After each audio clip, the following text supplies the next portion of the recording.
3 people with severe burns have been transferred from UT Hospital to Vanderbilt's Burn Center. They were transported overnight. Okay. We also have a 4th with burns to their face. They continue to be evaluated here in Knoxville at the University of Tennessee Medical Center. And I am glad to tell you that there are no reports of fatalities at this point, and we're so grateful for that. All right. Well, with such a large amount of emergency personnel in Sevier County trying to battle the flames and get everybody out safely, TEMA is now urging everyone in the area to stay off their mobile devices. And if you can, as you just heard from Dean, also just limit your time. If you have to go outside, limit it. Because of the smoke, and it's so dangerous for so many people.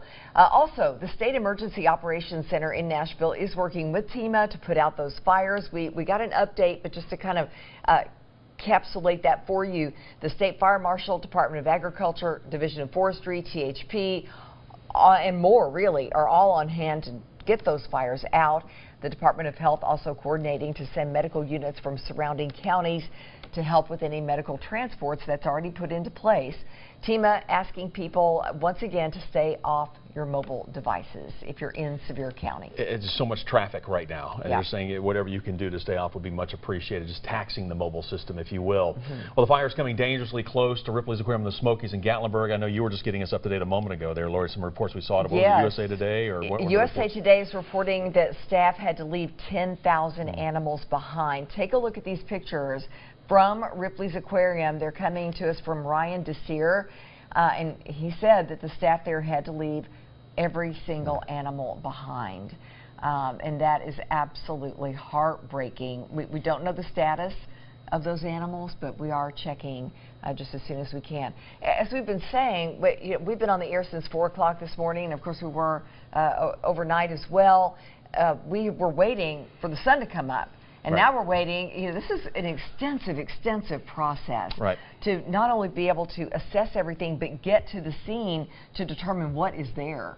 Yeah, and it's going to take some time. And we heard reports of mudslides on roads, down trees. It's going to be tough for some of these crews to even get to where they need to be to make some of these assessments, because in some spots they still can't go in the air. They still can't fly because of the thickness of the smoke. So and we're going to keep that up to date. We still have power outages as well. Sevier County reporting 11,595 homes without power. That has not changed for hours. And like you were saying, Bo, it's hard to get to the scene to repair that. We're going to wrap things up right here on CW24. We're going to conclude our coverage here on CW20. Head over to WATE. That's where we're going to continue now on ABC.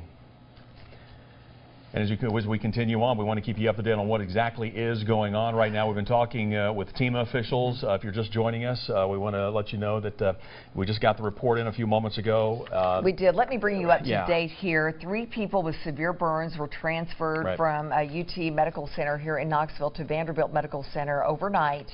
A 4th with burns to the face. They continue to be evaluated at UT Medical Center. No reports of fatalities, so we're glad to tell you that. And we had asked about the Westgate Resort, and I know we've got a picture here that was sent to us, and we were getting an update there as well, because a lot of people have been asking what was the latest, and I know they had a few details. According to TEMA, in a report we got just a few minutes ago, Westgate Resorts is very likely entirely gone. And we're talking, this is a huge resort property, more than 100 buildings. Also, sadly, Black Bear Falls, according to TEMA, has very likely lost every cabin. And this is heartbreaking as well. Ober-Gatlinburg is entirely destroyed. Yeah, that was the quote, destroyed. That was the word they are getting. Of course, we're still waiting to get some more views of that area, but that is all that's just tough to sink in. It's going to take a little bit.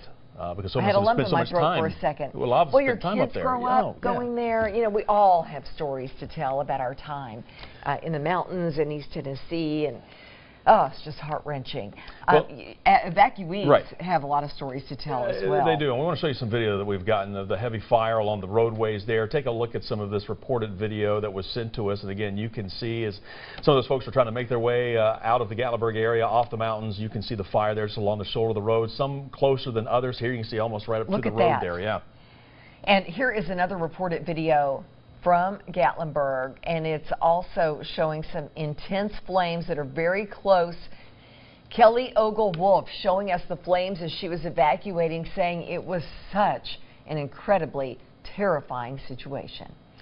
I want to talk with Logan Baker right now. He was in one of the hotels in the Gatlinburg area. Matter of fact, we saw some video earlier. We heard, you called in and actually spoke with us overnight. And Logan, first of all, glad you're okay. Kind of get us up to date, though, on just kind of what you went through to try to get to safety. And where are you right now? We're in Sevierville right now at the Wilderness Hotel and Water Park.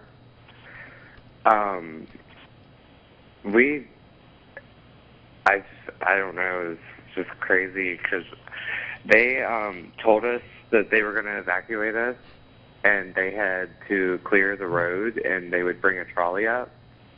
And then we actually found out that the cars had not been touched by the fire, so we were able to get into our car, and as soon as they told us we were able to go outside, we got right in our car and left, drove as far away as we could. You did not waste a second. Yeah, I don't blame you.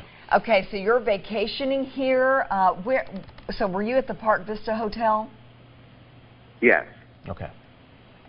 We saw the intense flames in some of the video. Describe for us what you saw from outside the window there. You could see the trees flying in the wind, the embers flying, breaking, like the trees, the embers breaking off of the trees and like flying towards us, and the flames were just like, they were so close to us, but like, because the whole parking lot basically around us, like around the parking lot, was just engulfed. And then we found out that the fire was surrounding the entire hotel because it was in the back of us too, and it was just everywhere. And they told us there was nowhere to go. What goes through your mind at a moment like that? I didn't even really know what to think, other than we were going to die. But well, fortunately, like you said, as soon as those roads opened up, you were able to get into your car. Any idea how many other people were there kind of waiting for those trolleys or making their way for their vehicles? So there was about 40 people there. I don't know if that was counting staff. I don't think it was counting staff, but I'm not sure. So there was about 40 guests. And most people had their cars still. But how many people do you think probably got on the trolley? There was probably, before we left, there was about 4 or 5 people getting on the trolley, so that most people had a car. Okay. But also, we were one of the first people to leave, so we didn't see much after. Hey, Logan, let me ask you, where are you from? Oh, I'm from Northern Kentucky. All right. Well, we're sorry that you had to go through this. We're so grateful you're okay, and safe travels to you. Thank you. Thank you, Logan. Yeah, kind of a first-hand account. From out there, thought he wasn't going to make it. I mean, you're waiting for the trolleys. The trolleys aren't coming, but as you just heard, as soon as they said, "Okay, the road's open, we got an opening," they took it. Took it. Yeah. That was smart. Take your card and thinking. Get out of there. So this is going to be okay. Yeah. Hey, let's take a moment now and check with our meteorologist Trent McGill, who's been keeping us posted all morning long on the rain and how at first people were so grateful, and then reality check on what this really means. It's helpful, but yet there's a downside as well. Talk about a reality check. I want to show you Gatlinburg's last little camera image here from last night at about, what time is this? Just before 10 o'clock.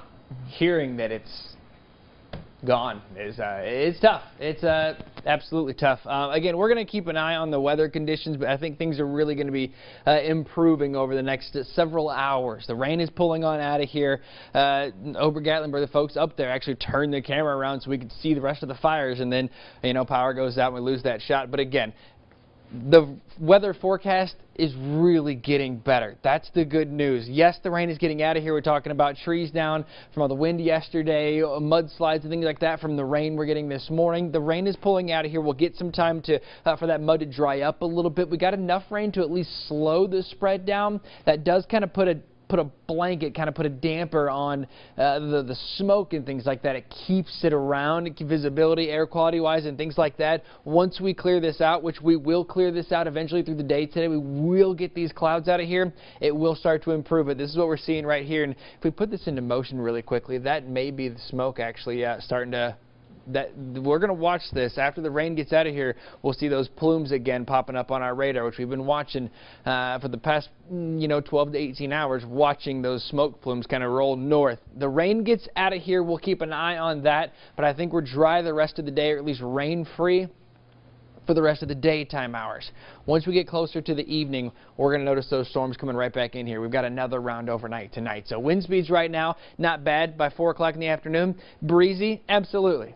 A typical spring-like afternoon feel. I know it's fall. I know it's, the second to last day of November. We're going to be in the low 70s today. Winds aren't going to be too bad. It will be breezy, but nothing compared to yesterday. Still not the best wind by any means. That will pick up overnight tonight. So this afternoon, winds gusting 20, maybe 30 miles per hour overnight tonight. Could see 30 to 40 mile an hour wind gusts up into the mountains. They had 70 to 80 mile an hour winds last night. Yesterday evening. So that's the amount of wind we're talking about, not getting that much later on today. But it will get gusty. The issue is when rain comes in here, here's throughout the day today, the sunshine, clouds come back closer to sunset. Overnight tonight, we're going to zoom this out a little bit. The models are holding this or pulling this a little farther to the east. We could easily get in on that. Either way, we're going to see 2 rounds of rain. They're going to either split us or roll right through the area. I still think we get rain by around midnight. Still going to have winds changing directions. Still going to have gusty winds with this also as this system gets a little bit closer. We will all get rain tomorrow morning. Had a couple questions yesterday on what's this 100% chance of rain on Wednesday. That's going to end our rain threat, right? It's not going to rain all day Wednesday. 100% chance means we all get rain. It doesn't mean it rains the entire day. We will get rain through the morning. There's 6:30 in the morning. There's that line rolling through.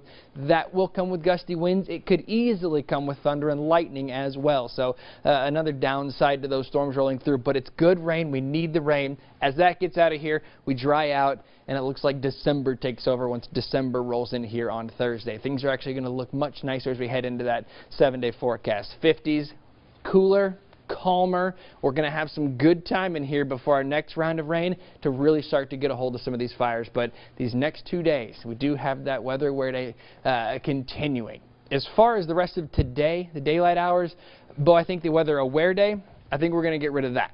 Okay. Because the weather's really helping us out now.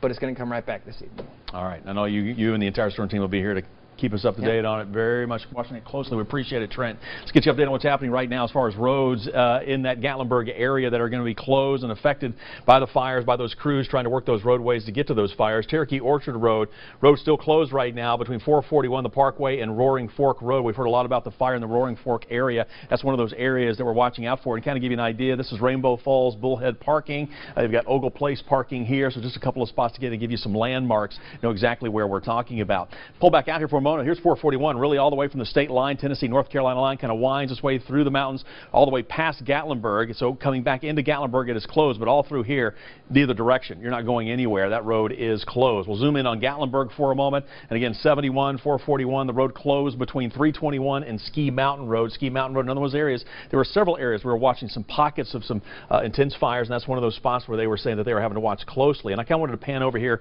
We mentioned over Gatlinburg, the latest report we had from TEMA, to quote again, destroyed. Was that those are the initial reports they were getting. But you see a lot of these roads through here. Zurich Road, St. Moritz Road, Baden Road, Wiley Oakley Drive. Some of these, we're not getting complete reports on how they are, though we are learning in some of these areas of down trees and mudslides from some of that rain that we saw. And that's going to hamper fire crews and other EMS crews as they try to get to some of those spots to check things out and kind of evaluate what's happening. But this is kind of how things are shaping up right now. We're going to continue to watch this for you, keep you up to date. Of course, one of the things we want to stress, and the Red Cross was stressing, and we've heard it a number of times, if you're in a place that is safe right now, at your home, and it's safe, just stay put. Don't try to get out and evaluate the surrounding area. Just stay where you are. Lori? All right, Bo, we want to check back in now with WATE 6 on your side reporter Whitney Good, live at the LeConte Center in Pigeon Forge this morning, where, as we've been reporting, Whitney, hundreds of people were forced to take shelter from the wildfires, but most of them have gotten to go home. And I also want to ask you about Michael Reed, who is desperately searching for his wife and kids. Yeah, Lori, there hasn't been any update from Mr. Reed, unfortunately, but we are continuing to share those photos and that information on social media, hoping anybody who has seen them can contact us or contact him and let them know so they can be reunited. We're hopeful they're just in another shelter around here and just haven't been able to get cell phone connections to get out. But right now, I'm joined with one gentleman who was caught up in the midst of the fires last night. You were helping get people out of their cabins. Tell me a little bit about what you saw, what was going on last night. Well, I went up to get a family member. They were at the cabin at the very top near over Gatlinburg, and by the time I got to the cabin, you could actually see the embers starting to fly over the top. We gathered everybody up, got them safely into a car, but as we went down, we found out that 2 of the 3 exits off the mountain were blocked. We went to the first, second one were blocked, went to the third one, and as we went down the mountain, we saw a lot of people who didn't actually know which way to go. So we gathered them up in the caravan, and as we went down, we even found one elderly lady who was in shock and just stopped driving. We convinced her to follow us down the mountains. We were able to get all 10 cars down the mountain safely. But once we got to the spur, we were once again trapped in by the wildfires that had gotten on the spur. With the Sevier County Fire Department, the National Park Service park rangers were able to get all the traffic flowing out. But by the time we had left, we could tell that Westgate, it looked like, was engulfed by that point. But as far as I knew, everybody that was with us got out safely last night. That's wonderful to hear. And you mentioned you live here. Have you ever seen anything like this in this area before? No, never seen anything like it. We've even closed the college today. Walter State's been closed. We're actually mobilizing there. The culinary department's actually starting to prepare meals. We're going to be bringing those meals soon over to LeConte Center to help out and feed people that are in need. That's wonderful. What are you hearing from people who are here at the centers and out and about, just people in the community? What's going through everyone's mind? Well, you know, anytime we have a disaster, everybody gets together here. We've never had a disaster of this magnitude in our community. Everybody's coming together. People are stopping what they're doing. We have lots of visitors, lots of tourists here who were actually had no place to go last night. I've been talking to people as I pass through the parking lot. There's people actually in the back of pickup trucks right now sleeping because they haven't been processed yet to have a temporary shelter provided. Absolutely. Well, we appreciate you helping out and doing everything you can to make sure people are safe as well. Thank you so much for your time.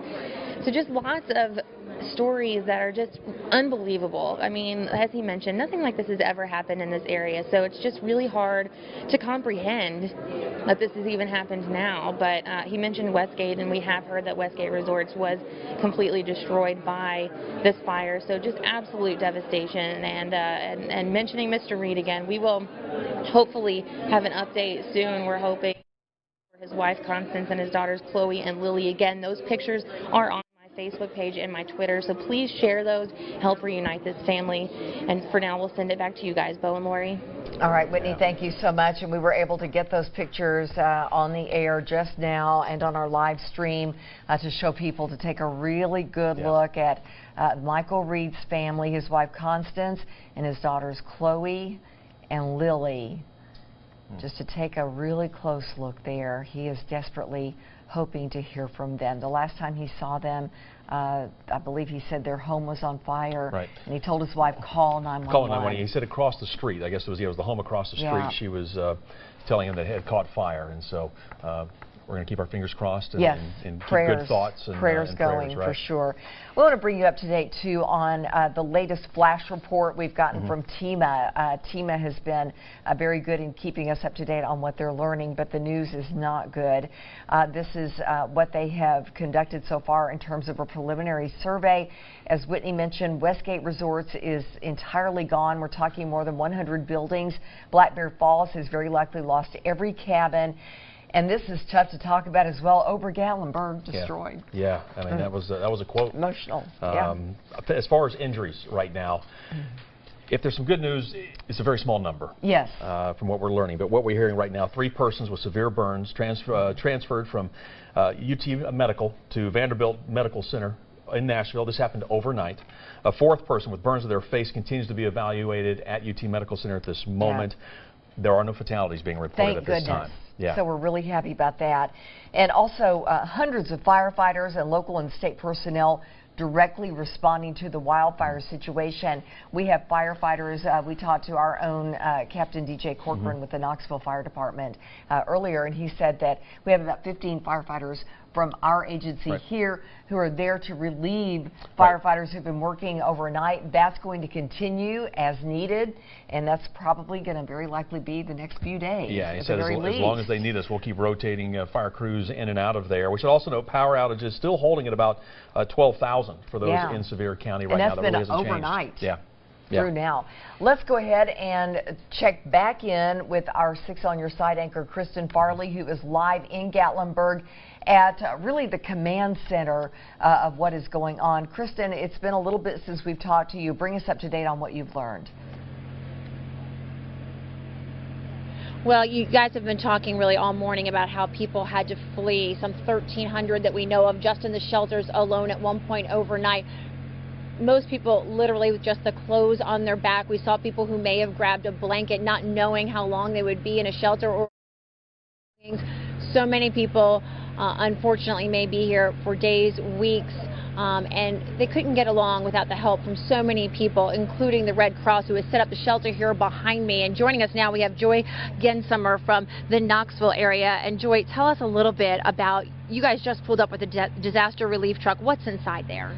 We have food for the firefighters, and we have food for the people in the nearby shelter. We have food for 300 firefighters and for 800 people in the shelter.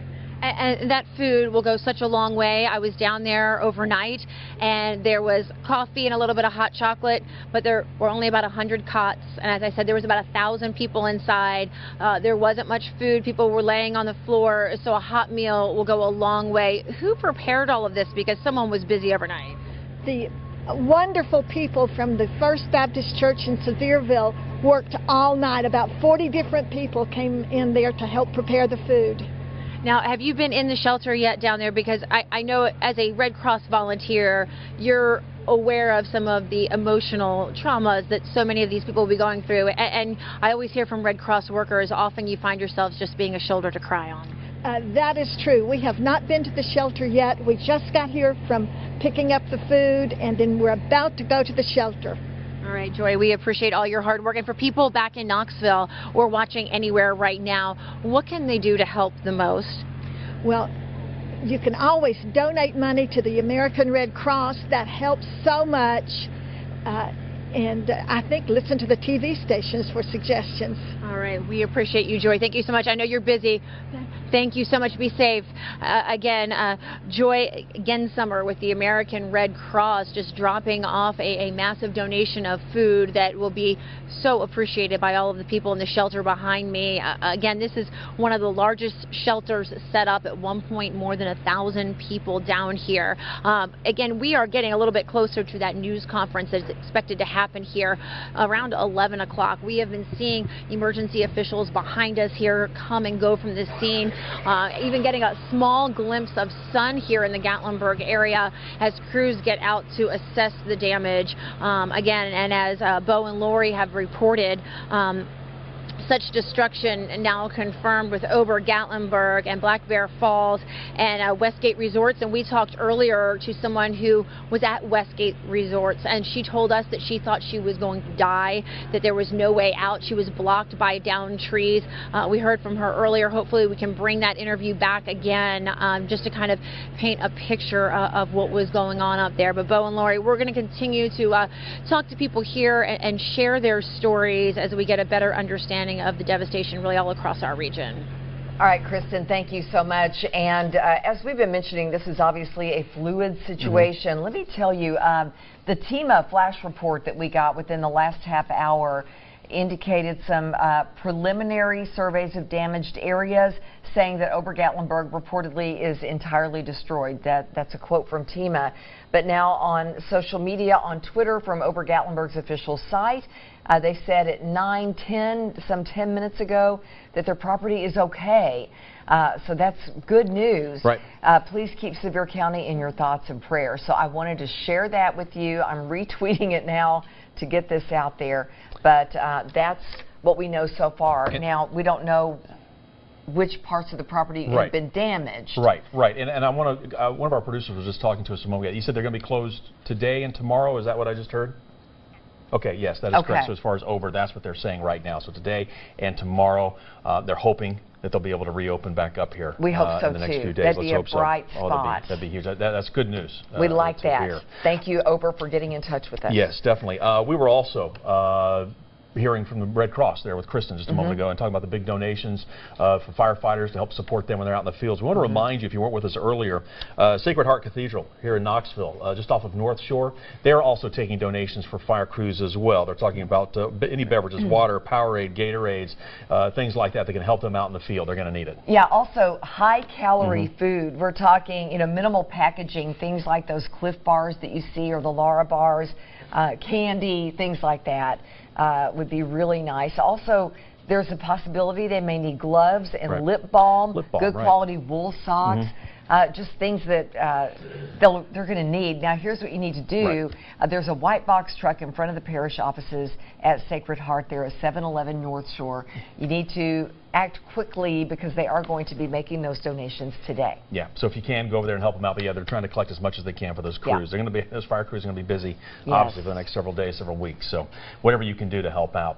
Several shelters also opening up for people who have been displaced. LeConte Center at Pigeon Forge and Gatlinburg Community Centers also, Rocky Top Sports World, Kodak Event Center, and Monte Vista Baptist Church in Maryville. So just a couple of areas there that have been opening. And we've heard other areas too now starting to say we're available too if needed. If needed, Camp Montvale. We talked to those folks with Harmony Family Center who operate that. They can take pets and even a few horses. Sure. I think they can handle up to 140 people. So we'll keep you posted on the need that may be out there.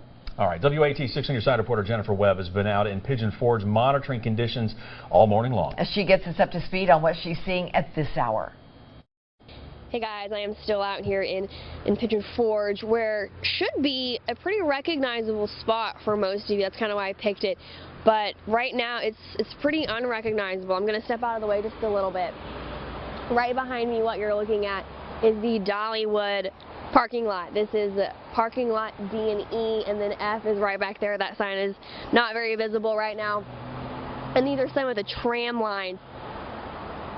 What is so astonishing to me, I think, is I just came from the Pigeon Forge Community Center, where, I mean, there's smoke all over the area, but the difference in the smoke from I think Siri said a 16-minute drive from the Pigeon Forge Community Center to the Dollywood parking lot is amazing. It's so much thicker. It's like a fog. It doesn't even really feel like a smoke.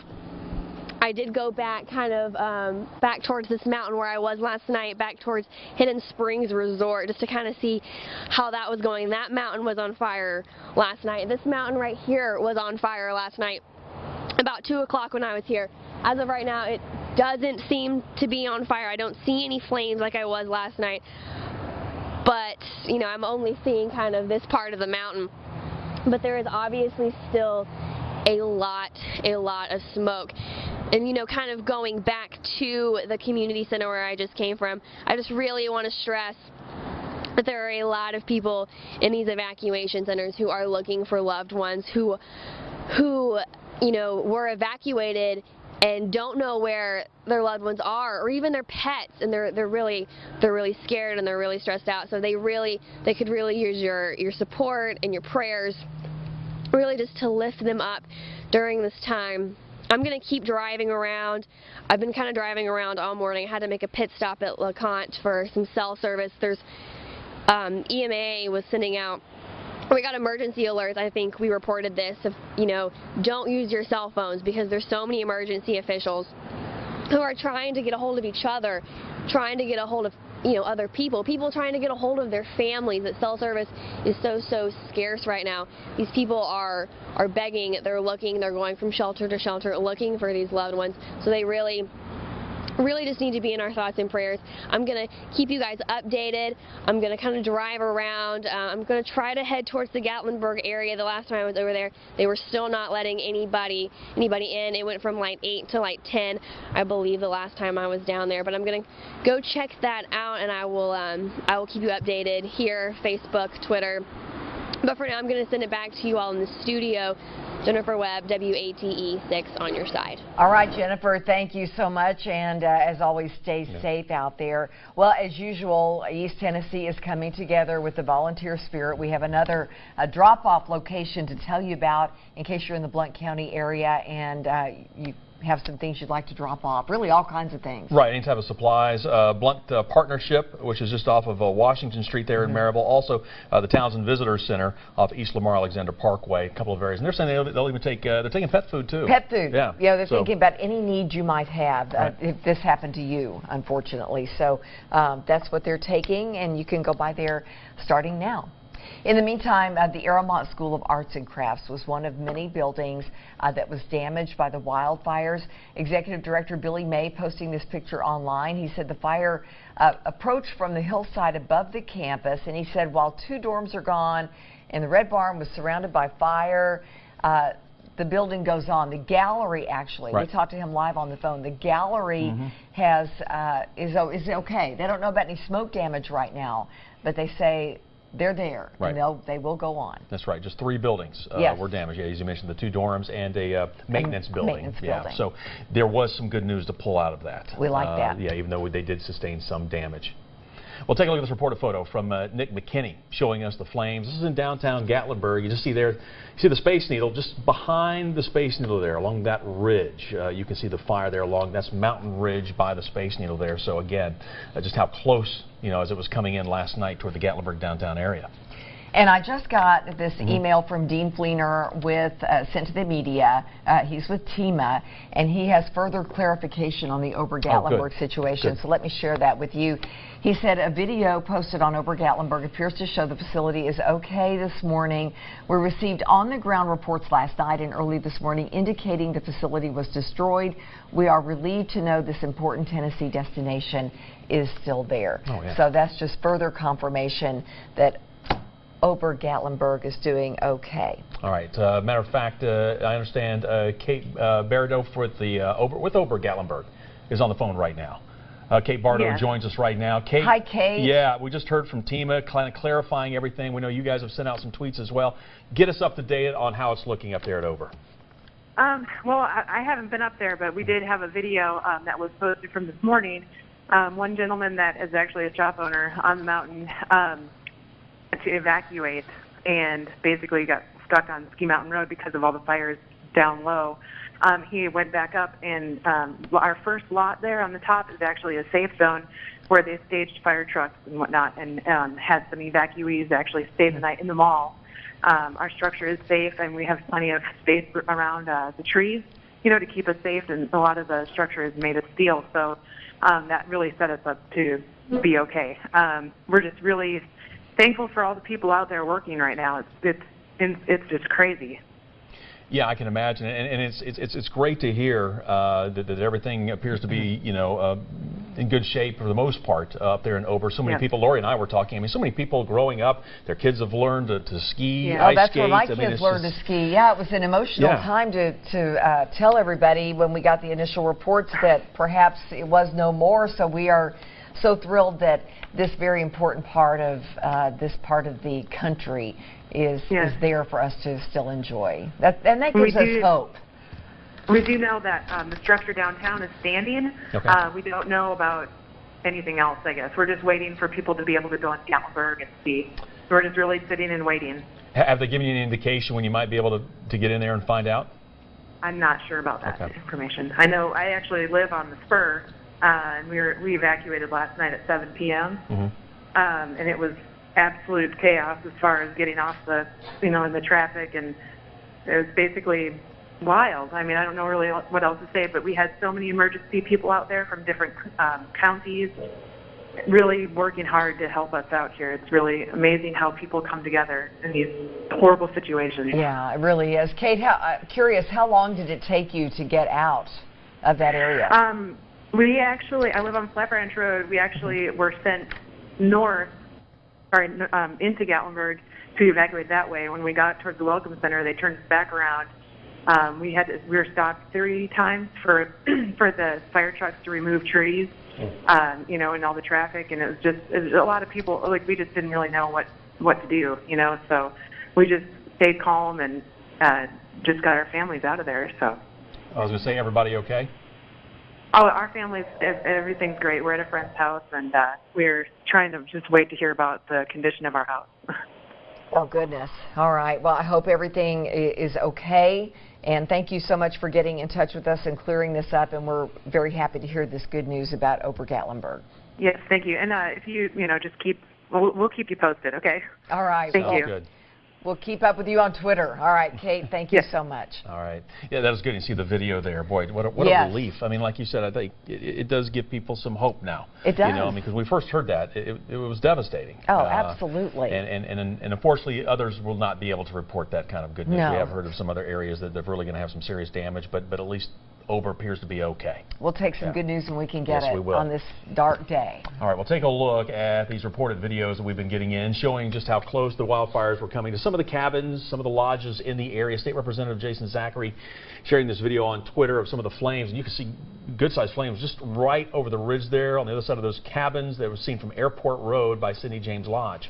And Vicki Cowden, one of the many evacuees forced to leave the Gatlinburg area because of fires, sharing this video with us as she was getting out of there. Vicki says, seeing those flames, and we're just going to let this video play for a moment, seeing those flames in the mountains so close as they were trying to get away was horrifying. Right. I mean, you just wanted, you know, you're just praying that nothing was going to block your way getting out of there at that point. Right. I have to imagine. You just want to keep moving at all costs to And try to get past all of that. several cars caught fire. Yeah, we had reports of that from overnight.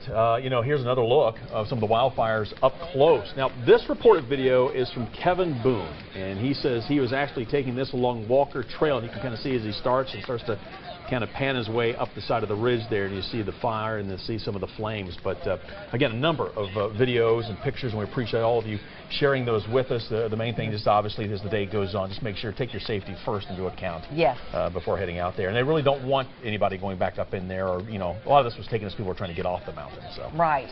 But, you know, they did report a few people were seen walking along the sidewalks trying to take pictures. Smoke was still so thick that emergency crews couldn't see people, so there was that risk, and then trees are still falling. Right. So you've got that to And the key is just keep the roads clear for these first responders, especially now with the sun up. They're heading back in now to kind of get a better idea of what's going on, assess some of the damage. They need to have all access. They really do. Let's check back in now with WATE 6 News Side reporter Whitney Good. Yeah, she's live at the LeConte Center in Pigeon Forge this morning. Whitney, bring us up to date since we left. Hey, Bo and Laura, you were cutting out there a little bit on me, but I do want to bring you a quick update on the Reed family. Michael Reed was able to make it back to his house, and he says there is no sign the family is there. There is actually a couple of signs that they were able to get out of the house, but they still have not found his wife Constance and his children Chloe. So we're still looking for them. If you've seen them, we've got their pictures up.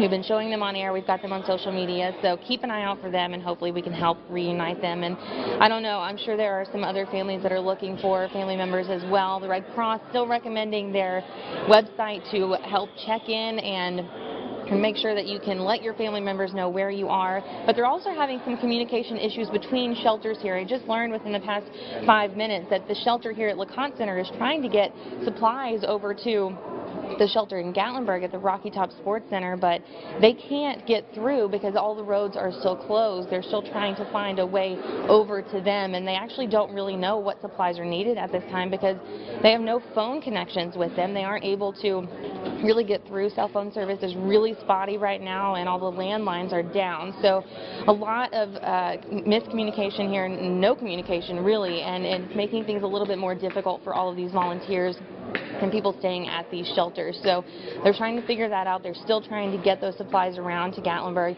We'll let you know as soon as they do, but right now it seems that Gatlinburg is pretty much closed off to the rest of the world as these firefighters and law enforcement still continue to work.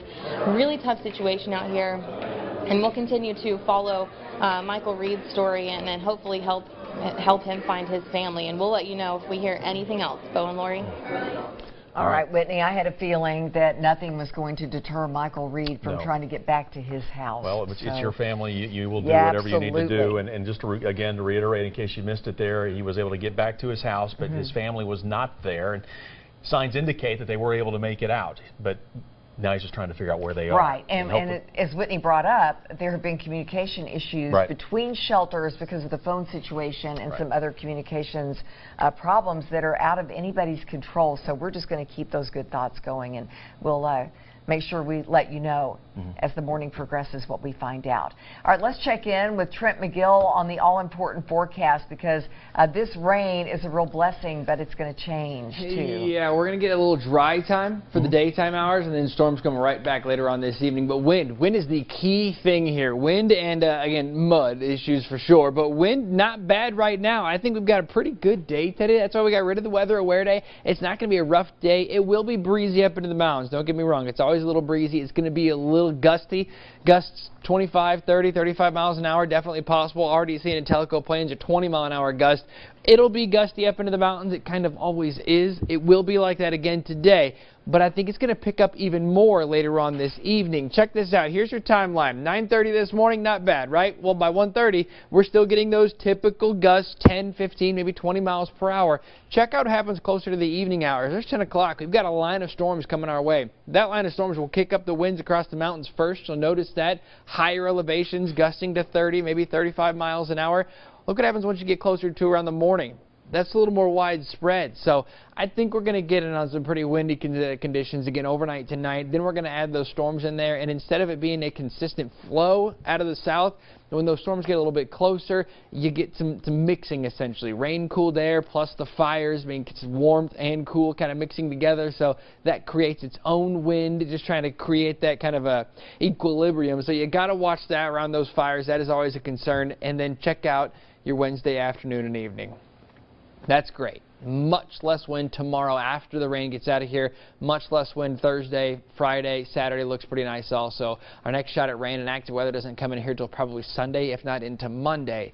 And that's, again, more rain. We could always use more rain. We'll show you those thunderstorms overnight tonight, coming up in a little bit here. But I think the wind today, at least for the next probably 8 to 10 or 12 hours, probably 8 to 10 hours, is going to actually be okay. It's actually going to help out a little bit. All right, well, that's a good time then for those crews. You know, they're going to go hard then to try to knock this down as much as possible as those winds pick back up. We do want to check back here with our own Kristen Farley. Yeah, as Trent tells us what's happening, we're also watching our preview monitor for Kristen to see how wet it is out there, and we've been so relieved to see a lot of rain throughout the morning. It looks like it's dried up a little bit right now, though, Kristen. It has, and the sun has been peeking out as well, and with that we're beginning to see what looks like and smells like an increased kind of smoke and haze behind us as we zoom in on the mountains there behind me.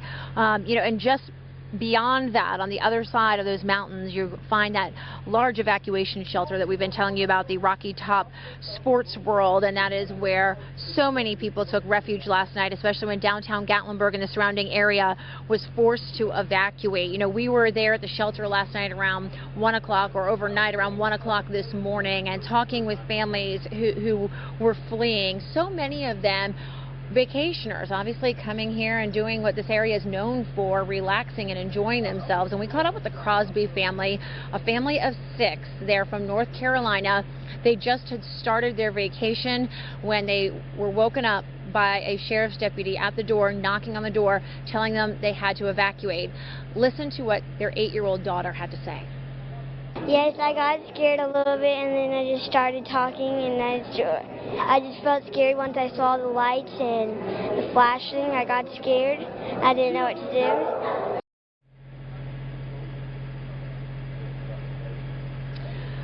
And she describes what so many other children were feeling, and adults last night as well. There were so many children and pets at the shelter last night. There was also a very active medical clinic last night where we were told doctors were kind of trying to flood into the area as much as they could to volunteer their services, knowing that people would be suffering from smoke inhalation, cuts, bruises. There was even someone there reportedly with 3rd-degree burns. Again, did not want to go to the hospital, wanted to stay with family. everyone here at Rocky Top really trying to go above and beyond to make people feel as comfortable as possible. But as we keep stressing, this was such a quickly developing situation. It was difficult to get all of the resources really needed overnight, so they were just trying to make people comfortable. But we saw people sleeping on the floor. We saw people pushing chairs together and laying down, just trying to shut their eyes and trying to shield their children who were, you could see their little tired faces in there. And we haven't had a chance to go down there since the sun has come up to see what the shelter is like right now. During our last live report, of course, we heard that the American Red Cross taking down some 800 meals to help with some of the basic necessities now for all of these people who were forced either from their vacation home or their real home here in the Gatlinburg and Pigeon Forge area. But we're going to continue to keep you up to date and share people's stories as we get a better understanding of what's happening. And again, that next news conference is expected to take place here at 11 o'clock, and we will be here for you and bring you the very latest then. All right, Kristen, thank you so much. We will check back in for the latest information as soon as we hear from officials. Hey, I want to pass this along real quick. Just got a message from Mark Anthony from Star 102. Yes. You know, we do a lot of work, a great group over there. Right now, they're also putting this out on Twitter. They're accepting donations on behalf of our friends in Gatlinburg and Pigeon Forge. They're talking toiletries, baby wipes, water, snacks, sheets, towels, so other kinds of supplies, dog, cat food, dog crates, monetary donations also accepted. They've already filled like 3 trucks. Already. Of course they have. But that's wonderful. They say, hey, as long as you keep bringing, we're going to keep bringing the trucks and filling it right back up again. So let me pass along. They are at 1533 Amherst. He wanted me to make sure that we send that along. 1533 Amherst. Over there off of the Middlebrook Pike. Just off Middlebrook Pike. That is correct. So again, if you have some supplies and want to donate them, they're taking the donations there as well. All right. Thanks to our friends over at Star 102.1. All right. Well, you know, state agencies are estimating thousands of residents and visitors from Sevier County had to be evacuated last night due to those wildfires. The Red Cross said at one point about 1,300 people were at the shelters. And we're told it's possible more than 14,000 people, though, were evacuated from Gatlinburg alone. Now, 3 people with severe burns were transferred from UT Medical Center to Vanderbilt Medical in Nashville. This happened overnight. A 4th victim with burns to their face continues to be evaluated right now at UT Medical. And as of right now, no fatalities have been reported. Thank goodness. And several shelters did open up for people who were displaced. LeConte Center, which we've been visiting a lot over the last 5-6 hours. That's in Pigeon Forge. Also Pigeon Forge and Gatlinburg Community Centers, Rocky Top Sports World, where Kristen Farley is staged, and also the Kodak Event Center and Monte Vista Baptist Church in Maryville. They've all really lent a helping hand to a lot of folks. Yeah, I know at one point Kristen was saying they had about 1,000 people that have been displaced that were there at the sports complex. That's right. Well, as hundreds of people rushed to evacuate from the fire, some people were left really with nowhere to go. Here is another video we're seeing from the Park Vista Hotel in Gatlinburg. Logan Baker taking this reported video from inside the hotel lobby. He was visiting from Kentucky. He actually called us while he was still inside and explained why he couldn't get out. 10 minutes after they told us that we had the time to, if we needed time to evacuate, the fires were coming up over the hills and right in front of the hotel. And then they told us that we couldn't leave because the only road to get down from the hotel, trees had fallen into the road and it was just engulfed in flames. Now take a look at this video for a moment. A lot of people talking about this. This tells just how close those flames were coming at one point to some of these structures. And this is Adam Palmino sending us this reported video. He's the sous chef there at the Park Vista, and boy, you can see through the window there. It's on the other side of the, looks like a balcony or a railing of some type. And then he kind of pans over. You can see the smoke inside the building there in the lobby area, it looks like. But boy, people there with their masks on, and Lori, I know every time we've showed this, we want to make sure we point this out. You saw on Facebook that everybody was able to make it out. And in fact, we talked with Logan right. earlier this morning during our coverage, and he said they were able to, at one point, they were told they could get on a trolley, but their car was there, and they seized the moment and got out. As soon as they said the road was clear. Yes. Yeah, they were waiting for that trolley to come up the road, but when the officials came and said, hey, the road's clear, if you can, go now, and everybody made a beeline. We understand. Yeah, said about 40 people, I think, Aaron, with them, as you were mentioning. So, my goodness. All right, let's take a look at another picture here. This was taken late last night. This is the Westgate Resort. Yeah, not a good story to tell here. Apparently, according to TEMA, very preliminary surveys indicate that Westgate Resort is likely entirely gone. Westgate Resort, if you've ever been there, that contains about 100 buildings on the property. It's pretty expansive, as you might imagine. And if that's gone, that's a huge loss, because that is, boy, so many buildings to contend with in a very, very popular place. But that's the video we have right there of a fire so close, dangerously close to that resort. So we'll let you know when we get an official confirmation. And the fire is coming dangerously close, as we've been reporting this morning, to Ripley's Aquarium of the Smokies there in Gatlinburg. This is some photos from Ryan Desir from the Ripley's Aquarium. We're told the staff there unfortunately had to leave all the animals behind. And USA Today is reporting that we're talking some 10,000 animals. We'll let you know when we hear more about what's happened to them. Also, speaking of animals, the American Red Cross of East Tennessee saying if you want to help out people with pets, you can donate animal crates to Barker Lounge. That is just off of Chapman Highway, and they have taken in a number of pets that were evacuated from folks in the area from homes. We have that West Main Street Maryville address.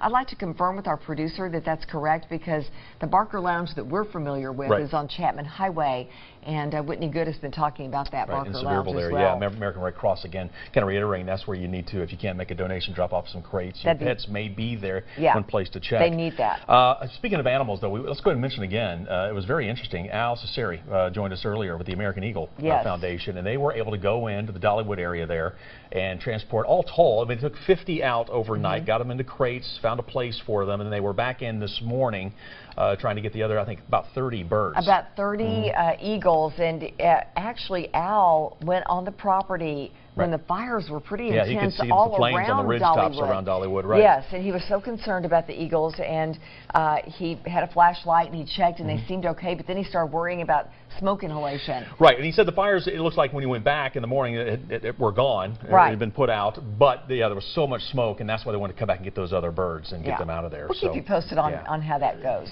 All right, WAT 6 on your side reporter Jennifer Webb also monitoring the conditions for us this morning in Pigeon Forge. She has the very latest with evacuees who were forced to seek shelter overnight and how they're doing now. Hey everyone, I am here at the Pigeon Forge Community Center, where there are roughly 80 people who have been evacuated staying here. I am with Daniela Ball, who is one of these evacuees. Daniela, tell me a little bit about your situation and kind of what you experienced tonight. Well, we were just laying in bed, and next thing I know, I hear a knock on the door. I said, okay, I'm going to answer. It was a police officer. He said, ma'am, you need to evacuate the building. Okay. We knew there was a fire going on, but we didn't know it would be that bad. So we were just in shock and grabbed whatever we could, and someone told us to go to the community center, that the Red Cross would be here. So we grabbed our stuff and we came to the Red Cross. Okay. About what time was this tonight? It was 8 o'clock when they knocked on our door. By the time we got here, it was about 8:30. Okay. So you didn't have a whole lot of time to grab anything.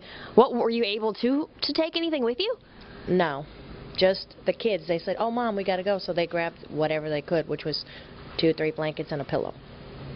Wow. And kind of tell me a little bit about what you saw, you know, leaving the house and kind of coming down to the community center as far as the fire goes. Flames. Ashes, flames, and lots of bad traffic. And the police was directing traffic as well.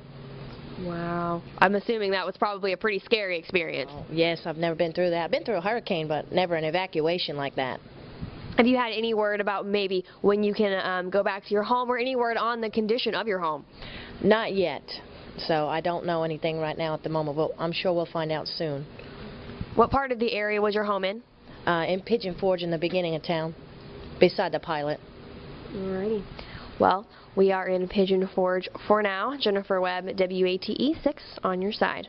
All right, thank you, Jennifer. Yes, Jennifer's going to be making the rounds for us, giving us different views and talking with different people who've had various experiences, that's for sure. And she has seen some intense flames overnight, so we're glad that she has managed to stay safe out there and bring us some really good information. And speaking of that, more good info coming from our own Trent McGill, who's keeping us up to date with the chances for more rain, more wind, and possibly some stormy weather. Yeah, tonight we get some storms rolling through here. I don't think it's going to be a major thing as far as, I think I took my microphone off.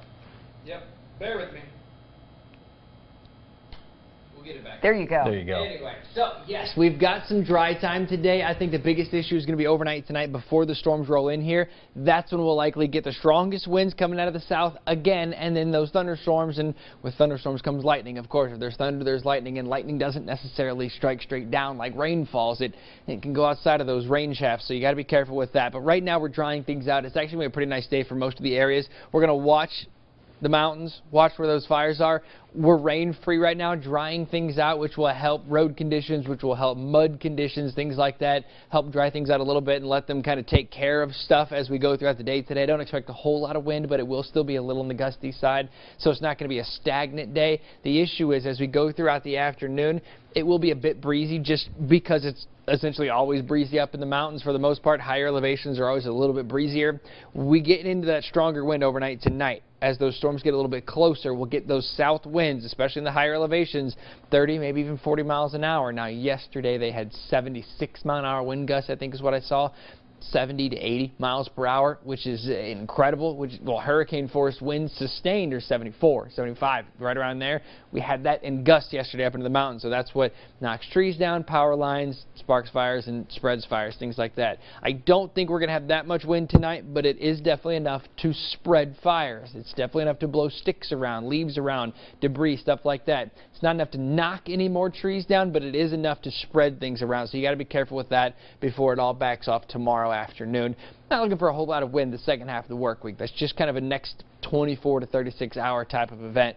We do get more sunshine. We will dry out. We will be breezy today. I think we've got low 70s. I mean, it's going to be a beautiful day outside of the mountains where those fires are. You still got to be careful. I want to talk about the rain, though. Tonight, there's 10:30 tonight. We've been watching this system developing. Right now, not even really that developed, but it is developing throughout the day today, and it will kick off some waves of rain. We'll likely get some waves of rain right around midnight. I think the biggest concern, though, is going to be after midnight and closer to that morning drive, closer to sunrise. So between midnight and sunrise, we'll watch this line develop and roll through. There's some heavy rain with that.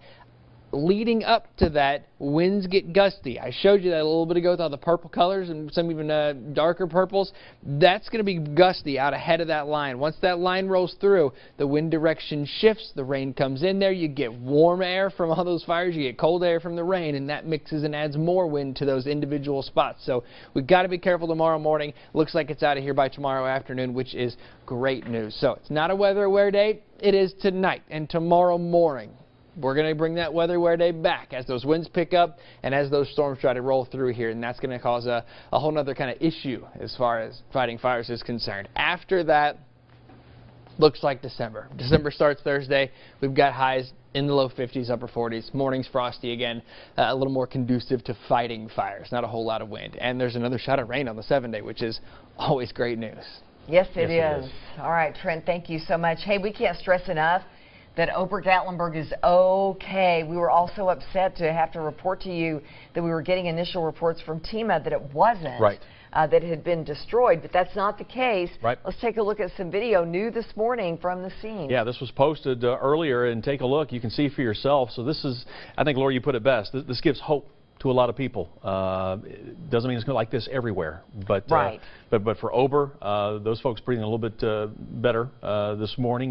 This is high atop there on the mountain. We still don't know the facility down at the bottom of the area there. We're still waiting to hear more details on that. And until they can get into Gatlinburg, they're not going to really know. No, and that could be a while. Yeah, that could be a while. First things first, getting the fires contained, and we don't know that situation right now. And we should note also, TEMA did send out information later correcting their earlier report about Gatlinburg. They did, and they said we received, this is how they arrived at their initial decision.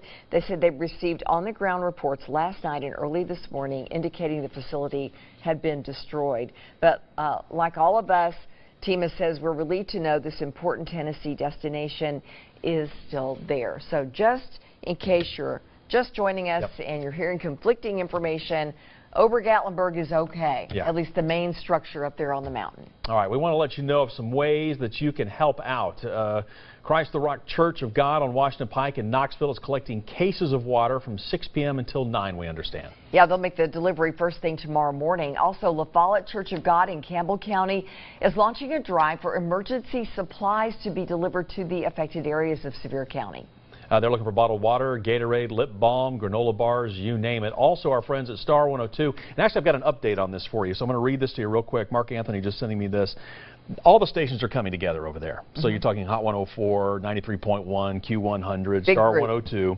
Scripps Media, all of our radio stations are now filling 18-wheeler tractor-trailer rig at the Knoxville Expo Center on Merchant. Wow. So now they've shifted everything from Amherst that you see there over to Merchants there in the Knoxville Expo Center. They're going to have a big rig, and they're going to be loading everything up. And if they get that full, they'll bring another one. But all the stations, they're pulling together, working together to get this done. And they'd already filled about 3 trucks or 3 big so trucks. at just their facility there at Amherst. So good to see. That is wonderful. Yeah. Okay, the physical address, well, we don't need to go to Amherst anymore, do we? They're saying right now they're moving everything over to Merchants there at the Expo Center. To the Expo Center. So go to the Expo Center with just basic stuff that anybody would need. Yeah, as a matter of fact, they had posted Toiletries and towels and all kinds baby of wipes, individual snacks, sheets, towels, monetary donations are also accepted. Dog and cat food, dog crates as well. We've seen a big call for that going out today. Yes, as well. we have. Yeah. Got to think about our pets. Yep. Well, let's check back in now with WATE 6 on your side reporter Whitney Good. She's live at the LeConte Center in Pigeon Forge this morning, where hundreds have been forced to take shelter there. Whitney. Hey, Bo and Lori, yeah, still a lot of people here at the shelter, a lot of people coming and going, and right now they're kind of in the middle of feeding people, handing out supplies. You can see back there they've got toothbrushes and toothpaste and just about anything people can need to really get up for the day, make themselves ready. They're serving breakfast right now. They've got a warm breakfast for people, so that's really nice to see. But again, a lot of people coming and going, just trying to figure out what's happening with their homes. I just checked in with one of my best friends in Gatlinburg who says they are home. They did make it home, but they don't have power, and they're still waiting to hear what happened with their business in downtown Gatlinburg. So just a lot of questions out there this morning, and a lot of confusion, and people still wanting to know what's going on. And we still don't have any more updates on Michael Reed and his family. We're still checking in with them. The last we heard, he was able to make it home, and no signs of his family there. There were some signs that they were able to make it out of their house, but he has not found them, and he still has not had contact with them since last night. So again, their names are Constance, that's his wife, his daughters Chloe and Lily. We've got their pictures up on social media. We've been showing them on air this morning. So if you can help find them, if you've seen them, let us know, let him know. We'll get in contact with him, anything like that. Definitely wanting to reunite families here this morning. That seems to be the tough spot. And the shelter here, having trouble just connecting with the other shelter in Gatlinburg at Rocky Top Sports World. They're trying to send supplies over there, but all of the roads are closed, and they can't get through no matter where they go. So they don't even really know what supplies they need. They can't get through to them on the phone lines. So again, just a lot of things up in the air this morning, and a lot of questions to be answered still. So the shelter here doing what they can to help the people here. They're telling us there's between 400 and 600 people at the shelter in Gatlinburg still that can't get out. So those are the people that they're trying to get supplies to, and hopefully they'll find a way to do it. We'll let you know as soon as we hear any more on that. Bo and Lori? All right, Whitney, thank you so much, and we're anxious to hear an update on Michael Reed and his family. Like Whitney had mentioned, he had made it to his home, but his family was not there. So we're hoping that's a good sign. We really hope so. That they were able to get out okay. All right. We'll be checking back in again with Whitney throughout the morning, and as they work to get supplies to some of those other centers, those places where you have some displaced folks, especially in Gatlinburg, still waiting to get some extra supplies there. So hopefully they'll pan out here soon. Hey, if you are visiting Gatlinburg or have family that lives out of state, Facebook is allowing users to mark themselves now as safe. If you've seen notifications from friends in the area, you know what we're talking about. The social media site giving you the option to either mark yourself as safe or not in the area. People who you're friends with will receive, as I mentioned, a notification of your status. It's a great feature. It really is. And thousands without power right now in severe counties, we've been telling you, and it really hasn't changed at all. Just under 12,000 outages right now being reported. What you're looking at here, this is the Sevier County Electric Systems outage map, and you can kind of get an idea of just how widespread it is. But again, just under 12,000 customers right now without power. And just to give you an idea of this impact on schools in our area, a bunch of them were closed today. Greene County, Sevier County, Cott County, McMinn County schools ended up being open because they reassessed the situation just in time for class. That's right. So again, you see the 3 closures there, but got to push that along that McMinn County is going to be open today. All right, it is 10 o'clock this morning. We want to check in with Kristen Farley. She has been monitoring conditions for us there in Gatlinburg all night and all morning. Yeah, and you're expecting, Kristen, to hear by 11 o'clock perhaps a good update, but I know you've been talking to folks in the area to give us an assessment of what's happening right now. Yeah, we have all morning long and all overnight as well, but the big news here right now, I want to step out of this shot for a minute because the air quality conditions, the smoke and the haze, drastically different than it was just 15 minutes ago when we last talked. Take a look at the sea of fire trucks down there, but as we pan up and you take a look at the mountains, you might be asking yourself, what mountains? There are 2 to 3 deep mountains over there behind that sea of fire trucks that are barely visible now as the smoke begins to really settle back into this valley-ish area, if you will, where this evacuation center is. It's just a kind of an eerie reminder, to be honest with you, about what is just beyond here. And as I told many people early this morning, we were just about 3 to 4 miles in that direction behind the evacuation center, beyond Gatlinburg Pittman High School, and we were down there near the Gatlinburg City Hall when they lost power, and there were explosions from a fire that took place inside of a Napa Auto Stores. That fire then spread, and they were kind of moving back and going to move that fire line because of concerns, and they were telling us that that area was going to be unrecognizable by daylight. You know, we are hoping to try to get closer to that area once again after the news conference here, but if this smoke behind us is any indication of how large and serious that fire and others that were burning last night and overnight still are at this hour, I think we're going to find some frightening images out there to share with our viewers. But again, the air quality, you can smell it, you can see it, and really right now you can barely even see the sports complex where all of the evacuees are. But we're going to keep monitoring this and let you know what the very latest is here in Gatlinburg. But now let's go ahead and send it back to the studio. All right, Kristen, thank you so very much for keeping us updated throughout the evening and into the morning hours about everything that's going on.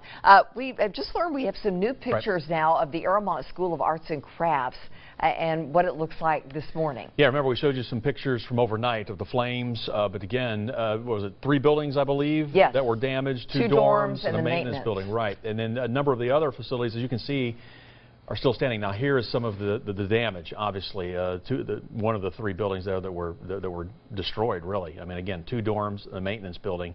But, you know, we were talking with folks there this morning, and they were so grateful that, well, you still see a number of these facilities still standing this morning, yes, including the art studio, one of the studios. The studio and the gallery, which is wonderful to hear. And also that red barn, we saw the picture of that a moment ago. That's one of the really historic aspects of Aramont. So we're happy to hear that that is another positive story to come out of this. Again, we'll continue to take whatever, you know, what we can get. And we love seeing this. We showed you Ober just a moment ago, and now we're seeing these pictures. So this is obviously very encouraging for a lot of people, but it's still early in the day, and we know there's going to be some photos that aren't going to show this. We're bracing ourselves. Yeah. We all are as a community. All right. Evacuees driving down the road in Gatlinburg obviously panicked. You can only imagine what was going through their minds as they were trying to flee these flames. And this is just some reported video that we were getting from overnight. Again, if you haven't seen this, take a look here for a moment as people were trying to get out of the area and as they're making their way down the road. And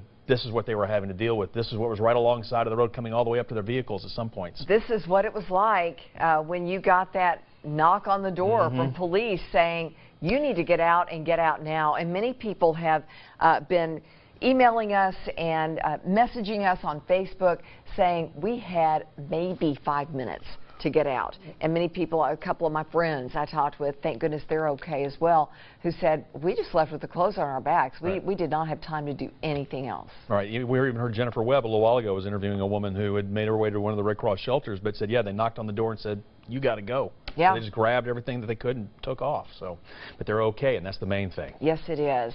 Let's take another look at a reported video from Gatlinburg. This one is along Reagan Drive. This is from Kelly Ogle-Wolf. She shows us the flames as she was evacuating. And you can see as she drives along there, giving us a view of pockets of fires all around downtown Gatlinburg, and that's what has done so much apparent damage. but she made it out safely as well and sent us this video to give us an idea of just what folks there were experiencing. All right, let's check back in with Trent McGill right now over in the Storm Center. I know, Trent, you know, we were talking this morning, we're talking about the rain and the pluses and the minuses that it brings with it, the winds as well, but right now, this is a good time. Right now, we've got a good time. Yeah. The ground's still wet, still kind of soaking in all this rain. Fires, at least spreading-wise, should be pretty slow because there's not a whole lot of wind outside and it's wet. So that's always great news, right? We got a couple of gusts near 20 miles an hour in most of our areas, not picking up a whole lot. Most of East Tennessee not going to have any issues today. It's not a weather aware day or anything like that. But up into the mountains, you are still going to have some issues throughout the day. Your timeline right here, here we go. 10, 15, 20, maybe mile-per-hour wind gusts this morning. Not bad, right? Into the afternoon, I do think it picks up a bit just because we're kind of in between systems. This morning's rain and tonight's rain, we're in between them, so it kind of squeezes the atmosphere a little bit. So we will get some gusts today. 15, 20, maybe 25 miles an hour. It's later on, once that next line gets a little bit closer, you'll notice in the upper elevations, you'll notice that wind, 20, 30 mile per hour wind gusts. You see some 30s and 31s. There's a 34 Smoky, actually at Gatlinburg right there. That's 8:30 tomorrow morning. That's when those storms are rolling through. So it's going to be gusty. We've got rain coming in with fires out there. I don't think the fires are going to be put out today. Unfortunately, with that, you get heat from the fires. You get cold from the rain. So you get that mixing of cold and hot, and that will create more wind gusts on its own. We are going to calm the winds down tomorrow. I do think things get much nicer tomorrow and for the rest of the work week, but in the meantime, for the next probably 24 to 36 hours, we're really going to have to watch things develop. Right now, the good news is a lot of this rain is out of here. If not all the rain is out of here, maybe just a couple sprinkles. Yesterday, we were showing you on our radar here, you could actually see the smoke from the storms, or smoke from the fires. Let's see if I can turn that on again and see if we can actually pick out. Yeah, not really showing it yet this morning. We had a lot of wind yesterday, and that was blowing that plume all the way straight up to Morristown.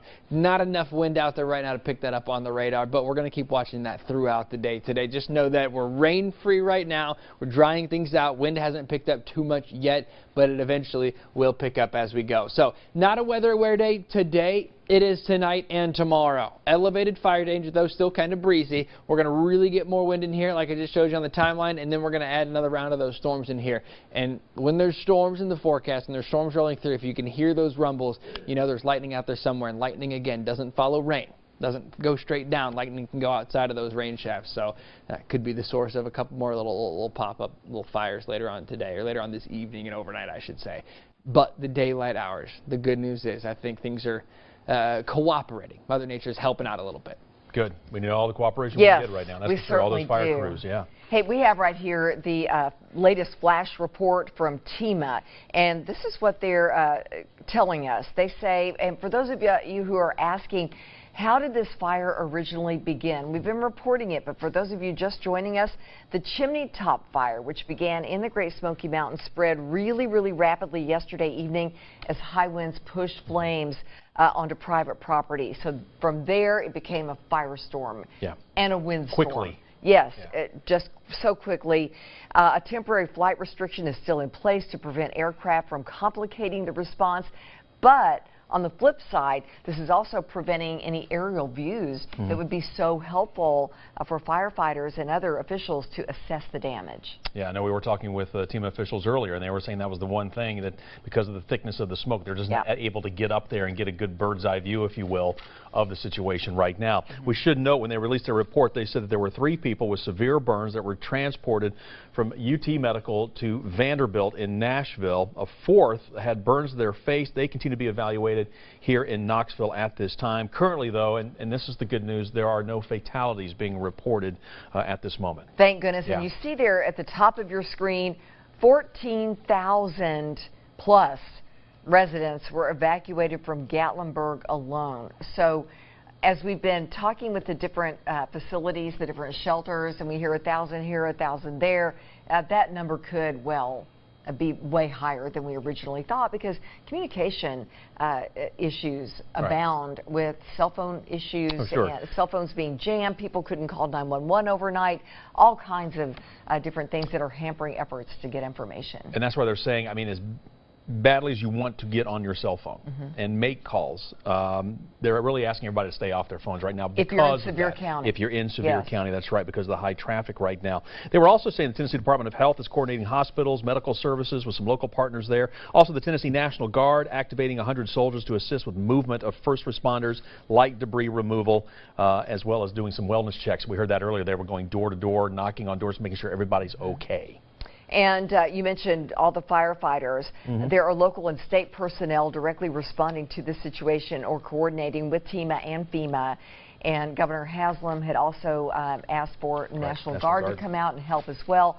So there is a coalition of forces that have gathered to help out, and donations are pouring in from everywhere. Yeah, we've been hearing that all morning long, which is great to see. We should also note several shelters have been opening up for people who have been displaced. LeConte Center at Pigeon Forge, we've been taking you there all morning long. Pigeon Forge, Gatlinburg Community Centers, Rocky Top Sports World is where our Kristen Farley has been all morning long. She told us there was like 1,000 people, I believe, at one point that were there. Kodak Event Center and the Monte Vista Baptist Church in Maryville. All right, now we want to go to Jerry Harnish, who, of course, is Rural Metro Fire Chief. He's on the phone with us. Thank you so much for being with us. Boy, this is hard to wrap our minds around. Tell us what you know about the damage assessment and the efforts to contain these fires.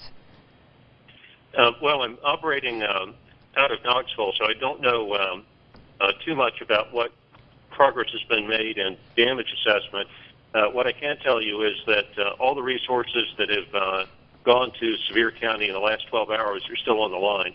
And that includes resources from 15 separate fire departments, in addition to the ones that are located there in Sevier County, including Knoxville, Rural Metro, and Karnes.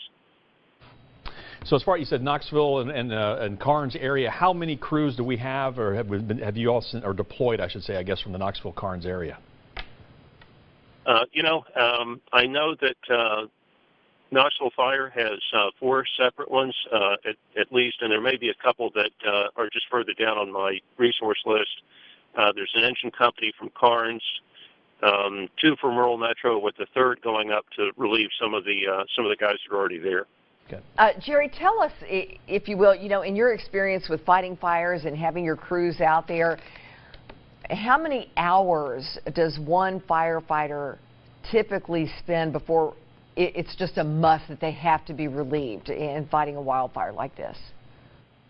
Well, typically they'll work on the line in 12-hour operational periods. Now that doesn't mean that they're physically laboring for 12 hours. That would be very difficult. But they will be away from camp and away from amenities for that period of time. At the end of 12 hours, they almost certainly have to be rotated out. Right now, though, the crews that are there have been there since as early as 3 o'clock yesterday afternoon. So they've had a pretty lengthy tour of duty and far in excess of 12 hours. Let me ask you this real quick. We talked with Captain Corcoran from Knoxville Fire earlier this morning, and he was saying one of the big things that their crews have to remember is normally when they're called out, it's a house fire. It's something that is contained. And I know your crews experienced something very similar. This is something completely different when fighting a fire of this magnitude and this type of fire. Yes, that's true. Now, Knoxville's crews and our crews are engaged in work that's called structural protection, which means they're still using vehicles and equipment they would for more common emergencies here in town. And so they are kind of dependent on the local water supply and being on a road network. But it's still much more physically demanding because it continues for the entire operational period. A house fire, the guys are there for 2 hours and they're back in the station. And for this kind of incident, no, it continues to go on hour after hour. All right. Well, thank you so much, Chief Harnish, for being with us today, for helping to coordinate these extra crews to come in and help. And, I know there's no way to tell how long their services are going to be needed. Let's hope it's shorter rather than longer. Yes, indeed. All right. Thank you so much. We do want to take a moment. I want to get you back up to date on what's happening in Pigeon Forge. Whitney Good has been at the LeConte Center all morning long at one of the shelters there. Yes, she has. Whitney, bring us up to date on what's happened within the last few minutes. Well, Bo and Lori, there's sort of a lot of the same going on here. They're handing out supplies. They've got clothing back there behind me. They've got toothbrushes and toothpaste, just helping these people get ready for the day that is ahead of them. People still coming and going, just trying to figure out what to do next, if they can get home, if they can't get home. And that seems to be the biggest question right now, is can anybody get into Gatlinburg? And the simple answer to that is not really. Most of the roads are blocked off, and I'm hearing that's because of debris issues. There are fallen trees, there are ashes and things blocking the roads, making it really unsafe for people to travel there. So that's causing issues with getting supplies to the shelter in Gatlinburg. This shelter trying to send supplies there. They've tried several different routes to try to get into Gatlinburg, and they just can't do it. So there's also a lot of communication issues. Phone lines are down, cell phone towers are down, so people having a hard time getting through to people in Gatlinburg. Now, I did check in with one of my friends who lives in Gatlinburg. She evacuated for a short time last night. She was able to get back home, but they don't have power right now, so a lot of people in Gatlinburg also still waiting on that. So a lot of questions going on. And back to the supplies, the Red Cross wanting to remind people to really stay at home, stay where you are. If you want to help out, that's great, but they're not encouraging people to come to the shelters. They're not encouraging people to get in the way of the evacuation areas and get in the way of the law enforcement and firefighters. So if you want to help out, the best thing you can do is contact the Red Cross offices, and they can tell you what the best thing to do is. But again, try not to get in the way of the evacuation areas. That's really what they're recommending right now. They don't want to cause too much traffic and get in the way of those firefighters who are trying to fight these fires and get everything contained. But again, we will keep following things as they happen out here, and hopefully they can get some supplies to that Gatlinburg shelter. Several hundred people still in that shelter as far as they know. So we'll let you know as soon as we hear any more. Bo and Lori? Oh boy, all right, Whitney, thank you so much. Yes, let's hope, because it's been several hours that those folks have been there. It has been, and it was a great point that Whitney made there, you know, telling people, you know, don't necessarily go to the shelters to make those donations. We've even seen a lot of spots being set up here in Knoxville. Those of you here, Sacred Heart was one of those areas over the Knoxville Expo Center. All the Scripps radio stations have been pulling together the resources. So there are designated areas, and of course, as she mentioned, you can call the Red Cross as well, and they can tell you exactly where to go to drop off your donations. All right, we do want to check back in with Kristen Farley this morning. She is over there in Gatlinburg, really at the heart of the command center, where big important decisions are being made on how to progress with the assessment and really containment of this fire. Yeah, Lori and Bo, and we have seen quite a few people come into this building that is just beyond me here, the public library, where they held that news conference earlier this morning. And you can see people kind of milling around, behind us here. I had an opportunity to talk to the chief from Signal Mountain down in the Chattanooga area just a few moments ago, and he was telling me, I said, Chief, anything new to report from the fire lines? And he said, no. He said, my crews, they're just tired.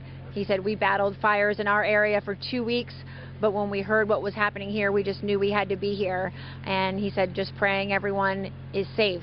And I think so many people feeling the exact same way. We do know that they have closed the doors to the library here, asking us not to go in at this point. I believe they're beginning to get some information ready for that 11 o'clock news conference, and kind of pulling all of their resources and gathering the information from the different areas where they've all been out to assess the situation. Again, they were hoping to get up in the air. No confirmation if that happened or how long they were able to go up, because as we keep showing you, visibility here in the area, getting worse as the morning progresses here. So not sure if those crews were able to make it up in that window between the rain and then, of course, the smoke rolling back into the area. But we're going to stay on top of this, see what new information we can get for you here from the evacuation center and the command center, and we'll be sure to pass that along to you guys. Bo, Lori? All right, thank you, Kristen. Yes, I was just noticing when Kristen was talking, and we kind of zoomed in behind her. Yes. Earlier, you could see all the fire trucks, everything set up behind her, and now it's very difficult to make out as that smoke begins to thicken and roll back into that area where she is. And forget even seeing any mention of the mountains behind her. That beautiful view is just absolutely obliterated by all that smoke. And hats off to our friends in Chattanooga. I mean, they've been going through this as well. Signal Mountain, a lot of those areas just over in North Georgia. Yes, they have. You know, we were talking about the smoke that we were seeing all across our area for the last several weeks. A lot of that was coming from down that way. The winds were blowing it this way, and they're still sending crews up here to help us out. So we appreciate all their help as well. Yes, we really do. And we also want to bring you up to date on Gatlinburg. There was some,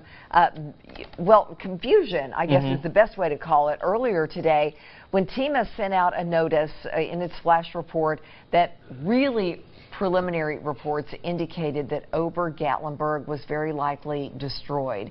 Well, you can see video that Gatlinburg posted. It is not destroyed, and we're so happy to report that. There have been a couple of bright spots in this terribly bleak, terrible day. Gatlinburg is one of them. The property is still there. We don't know about closer down downtown Gatlinburg, but this is up on the mountain, and you know, as was mentioned by some of the folks who work there, there's a lot of steel up here, reinforcements. This was actually considered a safety zone, so that's okay. And Aramont is also the Arts and Crafts School and gallery. 3 buildings have been destroyed, but the gallery itself is okay. So there was some good news. Yeah, Kate Bardo joined us earlier from Ober, kind of getting us up to date on how everything is shaping up. They're still, as we mentioned, they're waiting to get downtown to find out about the structures there.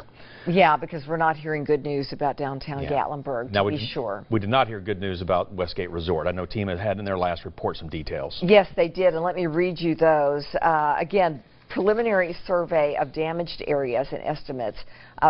They estimate hundreds of structures are gone. Westgate Resort, you're looking at a picture there with fire on the scene there, on the property. It is likely entirely gone, according to TEMA.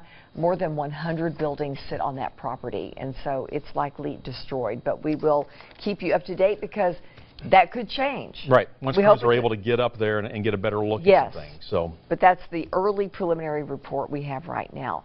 Okay, let's take a look at some of the video you all have been sending in. This reported photo from Nick McKinney showing us the flames in downtown Gatlinburg at the base of the Space Needle. You can see fire climbing along the ridge right behind that needle. 19 cabins within the Dollywood Smoky Mountain cabins evacuated, along with Dollywood Dreammore Resort. We should point that out. Now, fire crews were sent to the scene to take preventative measures to keep everything safe from those fires overnight. And the fire's coming dangerously close to Ripley's Aquarium of the Smokies in Gatlinburg. Take a look at these fiery pictures coming to us from Ryan Desir from the aquarium. We're told the staff there had to leave all of the animals behind. We weren't sure how many, but we've been doing some research, and USA Today is reporting 10,000 animals were left behind. And as Lori had mentioned earlier, the Aramont School of Arts and Crafts was one of many buildings destroyed by these wildfires. Matter of fact, 3 of the buildings on their campus were destroyed, 2 dorms and 1 maintenance building. But as you can see here, a number of other structures still standing, which is some good news. Including that historic red barn there. We're excited to hear about that. But there you see some of the damage, as we mentioned, 2 dorms and a maintenance building. But the studios were still standing. Now, they don't know about smoke damage. No, but the gallery is still there. So that's really good. We want to take a moment now and send it back over to Trent McGill, who's been keeping us up to date with the amount of rain we can expect later on today and some other changes that are not making you too happy, Trent. You know, weather, it's always a huge player in fires, for one, spreading fires, and the ability to contain them, to control them, and even put them out. Again, we've got a pretty good day today. A little bit of a breeze. I mean, compared to yesterday, today's not going to be anything that, you know, that they can't handle. Yesterday was terrible, 70 to 80 mile an hour winds. Today, after this rain clears out of here, we will see more sunshine, and we are doing that right now. We're seeing more sunshine. The winds today will be gusting likely around 30 miles an hour, which is less than half of what we were seeing yesterday, which is great news. Wind much more tolerable, much more bearable. We're dry right now, or at least rain-free. Still checking the radar. Yesterday we could see those smoke plumes. That means the wind hasn't really picked it up quite yet, and because that's kind of settling into those low-lying areas, that cool, rain-cooled air essentially is letting it sink and settle into those valleys, and that's why we're having those visibility issues. We will pick up a little more wind. That'll help clear out a little bit of that smoke, kind of align it, essentially makes it worse for some that are downwind of it, but it does clear it out a little bit, kind of focuses it a bit. We will get that through the day today. This is the afternoon. We're going to have that light south breeze. I do think it's a breezy day today, but I don't think it's going to be an overly windy day. Up into the mountains later on today, it gets pretty windy, though. These are wind gusts 30, maybe even more than that, 30, 35, 40 miles an hour, especially as our next round of rain tries to roll into East Tennessee as well. So, excuse me. So we've got to watch this wind forecast very closely. We've also got to watch the fact that we do have more dry air in place. So any more fires that do spark up will likely spread quickly. Any fires that are still going, of course, are going to try to spread quickly. The rain helps, but it doesn't completely eliminate that aspect.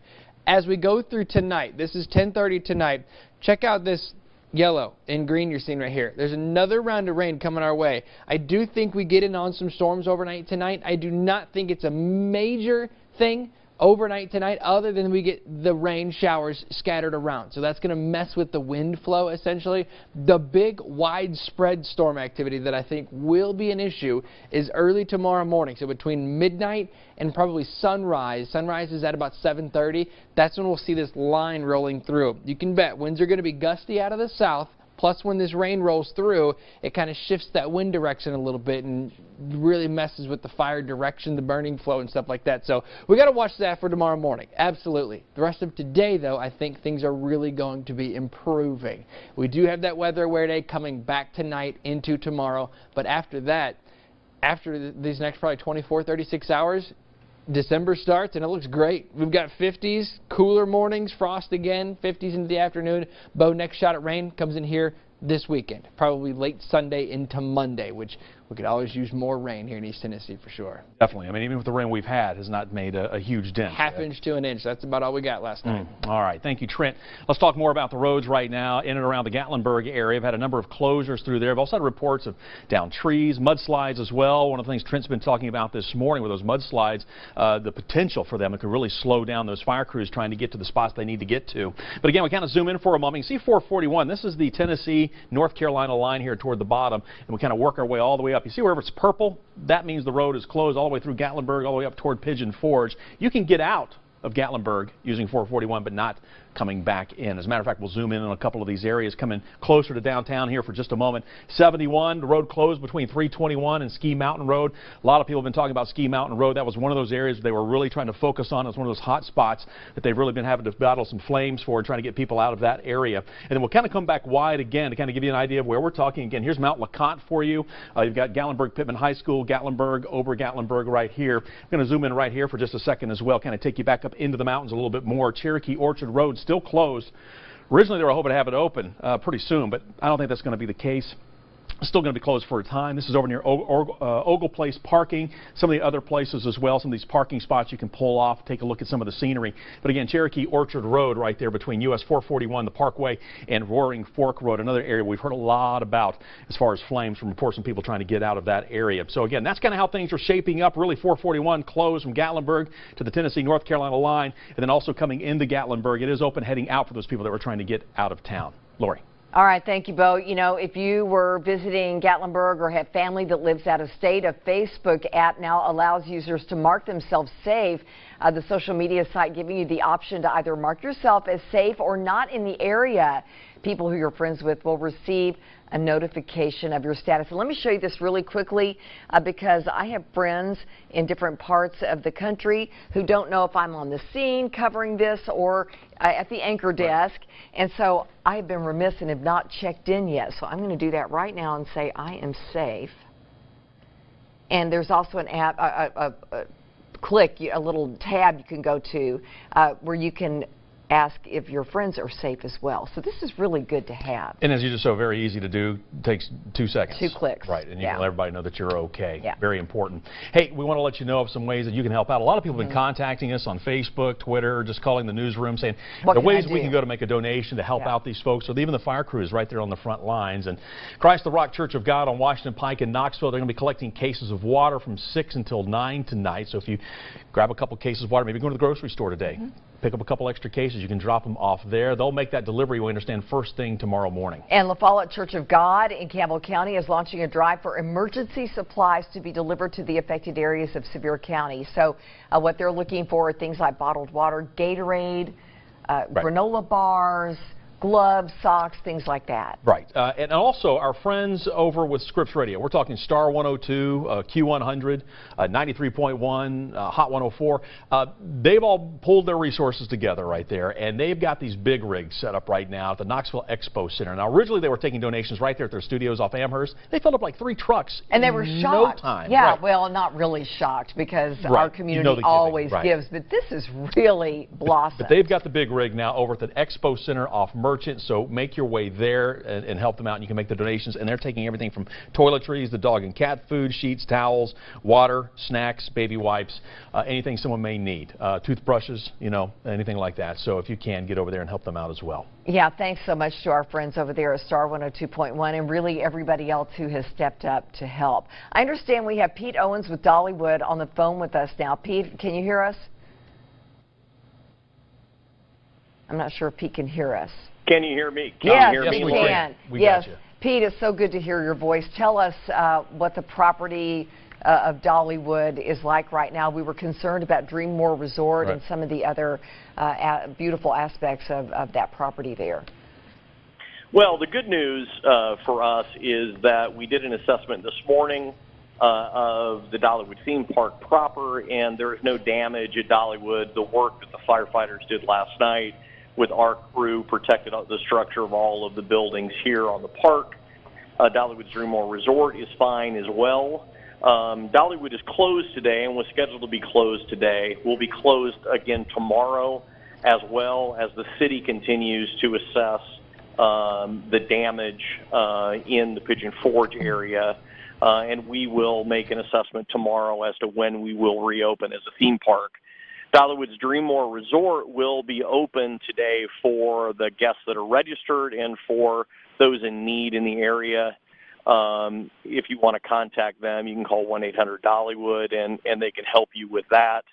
The bad news for us is that about a dozen of our cabins to this point that are part of Dollywood Smoky Mountain Cabins were damaged or destroyed as part of some of the ridgetop fires that were in the area.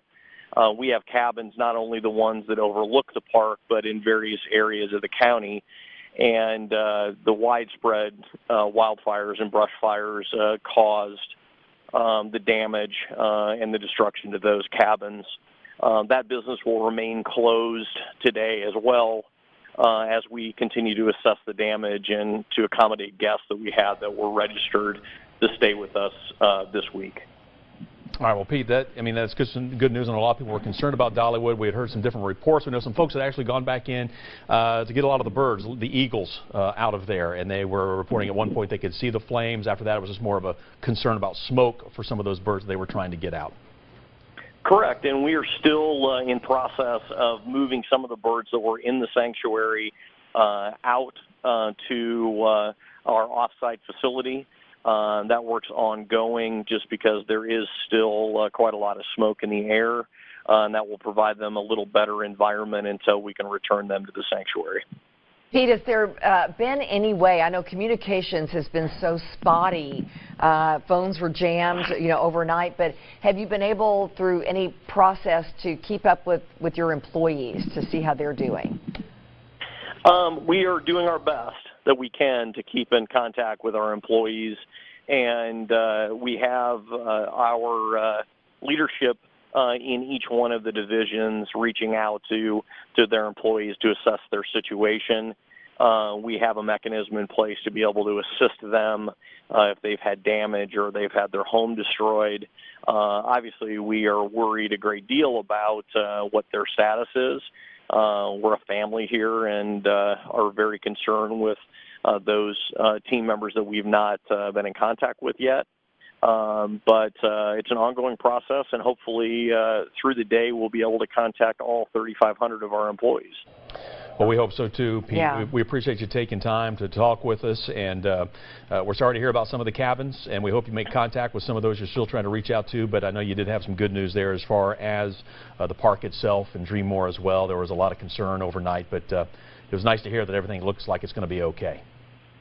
Yeah, we're looking forward to a brighter new day, and we're reaching out to help the city and to all the firefighters in the area to try to assist them as they continue to fight these fires. And we'll make a determination when we're going to reopen very soon, because we know there are a lot of people around the region that still want to come to the Smokies for the holidays. And I think that's what we'll have to look at once we assess what kind of damage this provided. All right, Pete, thank you so much. Good to talk to you, and we're so glad Dollywood is okay. Yeah, it's such a huge part of our area. It is. I mean, it really is. And as you heard, Pete, they employ so many people. 3,500 people. 3,500. So glad to see the park. It looks like it's going to be okay. We'll keep you up to date, though. And again, they're closed. They're already closed today, but they're going to be closed tomorrow. And it's really going to play it by ear from there on out, depending on what the city of Pigeon Forge decides to do and what they hear from the fire crews. We're just in assessment mode. I mean, that's basically what today is all about. In the meantime, state agencies estimate thousands of residents and visitors from Sevier County had to be evacuated last night due to the devastating fire. We are told, in fact, it is possible that more than 14,000 people were evacuated from Gatlinburg alone. 3 people with severe burns, we understand, were transferred from UT Medical to Vanderbilt Medical Center in Nashville overnight. Also, a 4th person with burns to their face continues right now to be evaluated here in Knoxville at UT Medical. As of right now, though, and this is the good news, no fatalities have been reported. Thank goodness. Now, thousands are still without power right now in Sevier County. You're looking at the map there. At last check, more than 12,000. Actually, I'm just hearing from our producer, less than 12,000 outages are being reported. It's right at 11,000. It's just a shade underneath 12,000. It is. You're looking, by the way, at the Sevier County Electric Systems outage map, and of course we will let you know just as soon as that changes. And that's going to take some time too, because crews still have to get back in there and do what they need to do, but they can't bring power back on until we make sure these fires are knocked down and it's safe for them to get back in. And there the roads are back open. Well, that's true. That is true. We want to check back in right now with WAT 6 News Side reporter Whitney Good. Yeah, she's live at the LeConte Center in Pigeon Forge this morning. Hundreds of people took shelter there, and the number now is what, around 100 still? Yeah, Bo and Lori, it's really hard to say. A lot of people have been coming and going, and you can take a look behind me and see a lot of people are milling around right now. Everyone kind of up for the day now. They've had breakfast, they're getting their supplies, so there's a lot of things happening here. Families and friends reuniting here as well. I did just see Michael Reed, who was trying to find his family. We've been talking about him all morning, and still no word from them, but he does have some friends who just showed up to help him search for them, so hopefully some good news will come for them as well.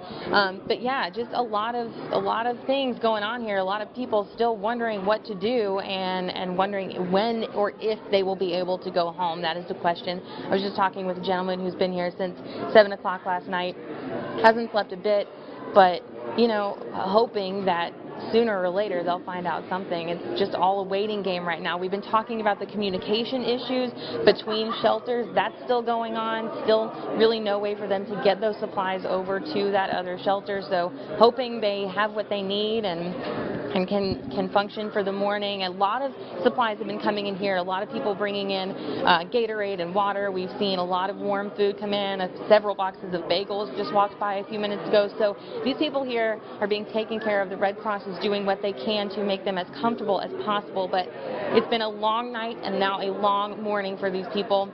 We're headed into the afternoon here shortly, and it doesn't look like anybody will be going anywhere anytime soon. So hopefully things will clear up soon and they'll be able to start making it back to their homes. But right now it's all just up in the air. We'll check back in just a little bit. Bo and Lori. Thank you so much, Whitney. All right, we want to point out right now, we're getting some new details coming in right now as far as how they're going to battle these fires today. Right. We've been talking about the fact that there are restrictions for flights, but not all flights, because we understand Black Hawk helicopters will be dropping water today over the fire sites. They apparently arrived just a few moments ago. Oh, did they? Okay. About 30 minutes ago, they made their way to the Knoxville and Gatlinburg area. 3 Black Hawks that have flown to the Gatlinburg airport, within the last 30 minutes. They'll operate out of that airport. 2 will be dropping water. The other is for rescue operations. So that is the very latest. Also, another helicopter, a 4th one, is flying in from Nashville. It has communications gear. Which is something we've been talking about, that's really been tough communicating right now because of the cell phone use, the overuse in that area right now, tying up some lines and just making it very difficult to try to get word. You know, Whitney's been pointing out in Gatlinburg, one of the shelters there, they're trying to find out, you know, first of all, they're trying to get supplies to them, but trying to get more details exactly how many people do you have there, and it's been a little tough. Things have been tied up. So yeah, they have. So hopefully, boy, this is going to give us some of the answers that we need and some of the firefighting. But this is good that they're able to do this, because there was a lot of concern because, as we were mentioning, because of the smoke and the winds and the fire, and were we even able to get anything in the air today? So many things working against everybody, and well, the weather is not cooperating either. It is right now. I guess you could say we're in kind of a bubble. Yeah, this is the time. You know, this morning it was difficult. Later today, we're going to see the winds start to pick up again. We've been talking with Trent McGill all morning long, and he was talking about how the winds are going to kick back up before more rain moves into the area. Right. So and really possibly some stormy weather. And it could be. He was talking maybe possibly even lightning strikes. Yeah. But really, between now and then, we do have kind of like a bubble right now, Trent. And talk a bit more about that. This is the prime time right now, it seems like, for those fire crews to get in there, assess what's going on, and if they need to go ahead and really start pushing forward one more time here. You know, now especially as the wind's starting to relax a little bit. Yesterday, we're getting reports of 70, near 70, potentially even 80-mile-an-hour wind gusts outside yesterday. Yeah. That's not the case today, which is Thank great goodness. news. We may get some gusts later on, 30, maybe 40 miles per hour, but I think for the next probably, well, and as we're counting down the time, it's almost 11 o'clock. I think closer to sunset, 5, 6 o'clock, we'll start to see those winds picking up, and especially after sunset, those winds will really pick up. But here's a look at McLeod Mountain. This is across essentially the plateau, looking across the valley toward the Smokies. Really can't see it. We do still have some clouds lingering around. That's not smoke. That's all clouds outside. But beyond that, that's where you are going to be seeing that smoke. So we do have those issues going on outside. Rain, that's all pulling out of here. We've got some dry time. The roads are actually going to be able to get cleared out a little bit. You can get outside when it's not raining. You don't have to worry about the rain equipment or anything like that. Mud is less of an issue as well. A lot of times, a lot of the roads getting to where these fires are, if it's raining, if it's wet, then mud is a whole other issue. I think for the day today, a lot of this is going to start to dry out and allow those crews to actually get in there and do some work. There's Gatlinburg, that little white spot right down in there. Again, that's where you can actually see the town. There's Pigeon Forge, Sevierville. There's that main strip. That's where we're seeing all these, all the reports of, you know, fires and things like that. The wind forecast today, not bad. It is going to get a bit gusty, a bit breezy. I'll see if I can back this a little bit and show you some of the peaks this afternoon, some of the peak winds. Again, 10, 15, maybe 20 miles an hour, gusting to about 30, which is breezy. Don't get me wrong. That is enough to spread some fires. Anything that sparks up has enough to blow leaves around, branches around, things like that. Embers will be blowing around, but it's not going to be 70 to 80 mile an hour winds like we were seeing yesterday. It's still going to be breezy outside, but not as bad. Now tonight, once those storms get a little bit closer, check that out. That purple, that's some stronger wind. That's gusting 30, maybe even 40 miles per hour overnight. That's when I think we're going to have our biggest time to actually pay attention to what's happening. Throughout the day today, not bad. Low 70s, more sunshine. We're drying out. Should be a good day today to control some of those fires. It's overnight tonight when the storms get a little bit closer and that wind picks up. There's 5:30. The issue is, after that, see how these waves are actually getting a little bit farther to the south? If you've been watching since we came on the air at 4 o'clock this morning, I've been talking about rain rolling up through East Tennessee overnight tonight. That's still likely. As we zoom this out a little bit, we're actually going to have some waves try to roll right on through, paralleling this line right here. Now, early tomorrow morning, that line will try to clear through. So in the process of these waves of downpours that roll through, your wind is going to get a little different directional. It's not going to be a consistent direction to fight those fires. So that adds a little mix. It adds some mud as well. Once you get this line through, that's when we start to see the long-term improvements, at least for containing fires. It's still going to be dry. I still think we're a little breezy for the middle part of the day, but it's into the afternoon. Things start to look pretty nicely as we do get back into the rest of the work week. So we're going to bring this weather aware day back this evening with more wind, more storms as those roll through, and like Bo and Lori were mentioning, thunderstorms, that is lightning as well. So lightning could spark up some more. Just trying to get it all out there. You know, we're not trying to scare anybody or anything like that. Thunderstorms are an issue as well. That's why it's a weather aware day tonight. And then, like I said, things do clear out, and we've got another shot at rain towards the end of the weekend, early next week. But this is a big deal as far as weather is concerned. With the wind yesterday, Bo and Lori, things are improving today, but tonight it gets worse again. All right, All yeah. right. I know you've been saying that all morning, and we're going to watch it throughout the day to kind of monitor those weather conditions because it plays such a huge role in what is happening right now. And you know, firefighters and crews who are organizing all this are listening to this and taking that into consideration and really going full speed right now. All right, we also want to bring you up to date on some structures that have been destroyed by the fire. Sevier County Emergency Management Agency says preliminary surveys show hundreds of structures are lost. Westgate Resorts likely entirely gone. We're talking more than 100 buildings. Black Bear Falls has likely lost every cabin, according to TEMA. Right. I tell you what, right now, you know, our Kristen Farley has been at the Rocky Top Sports Complex all morning long. That's one of the sites. They had about 1,000 people seeking some shelter At there. around 1 o'clock this morning. Yeah. And very likely that hasn't changed too much because people have nowhere to go right now. This is in Right. Gatlinburg. These are folks from Gatlinburg, yeah, and they are going to be there a little while. Matter of fact, she caught up with one family. Let's take a listen here.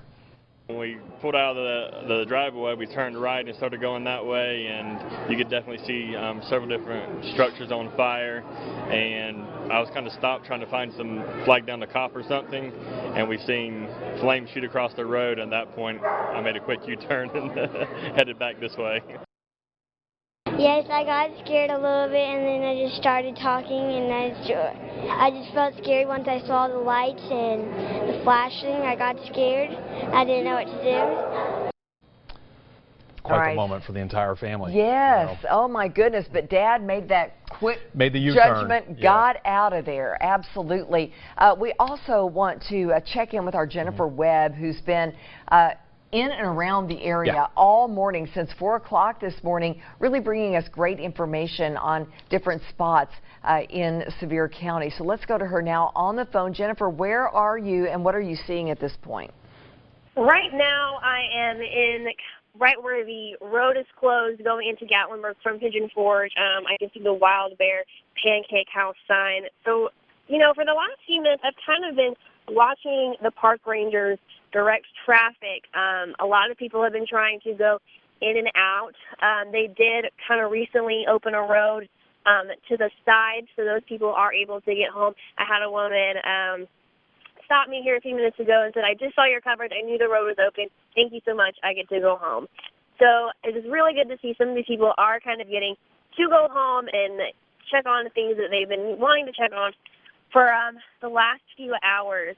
This also kind of seems to be a spot where people are kind of congregating. I've had two different gentlemen come up to me asking me about structures, whether their house is okay or their business is okay. I had Emerald City Ministries. He told me he's the only ministries of this kind in Gatlinburg, and he's needing to get into Gatlinburg to see if his structure, A, is okay. And then they've got a lot of items, clothing, diapers, food that they know that these people who have been displaced, who may have lost their homes, are going to need. And he's just very frustrated and very worried that they can't make a plan for that right now because they don't know if even their building is okay. And then you've also got just the people trying to get in and out.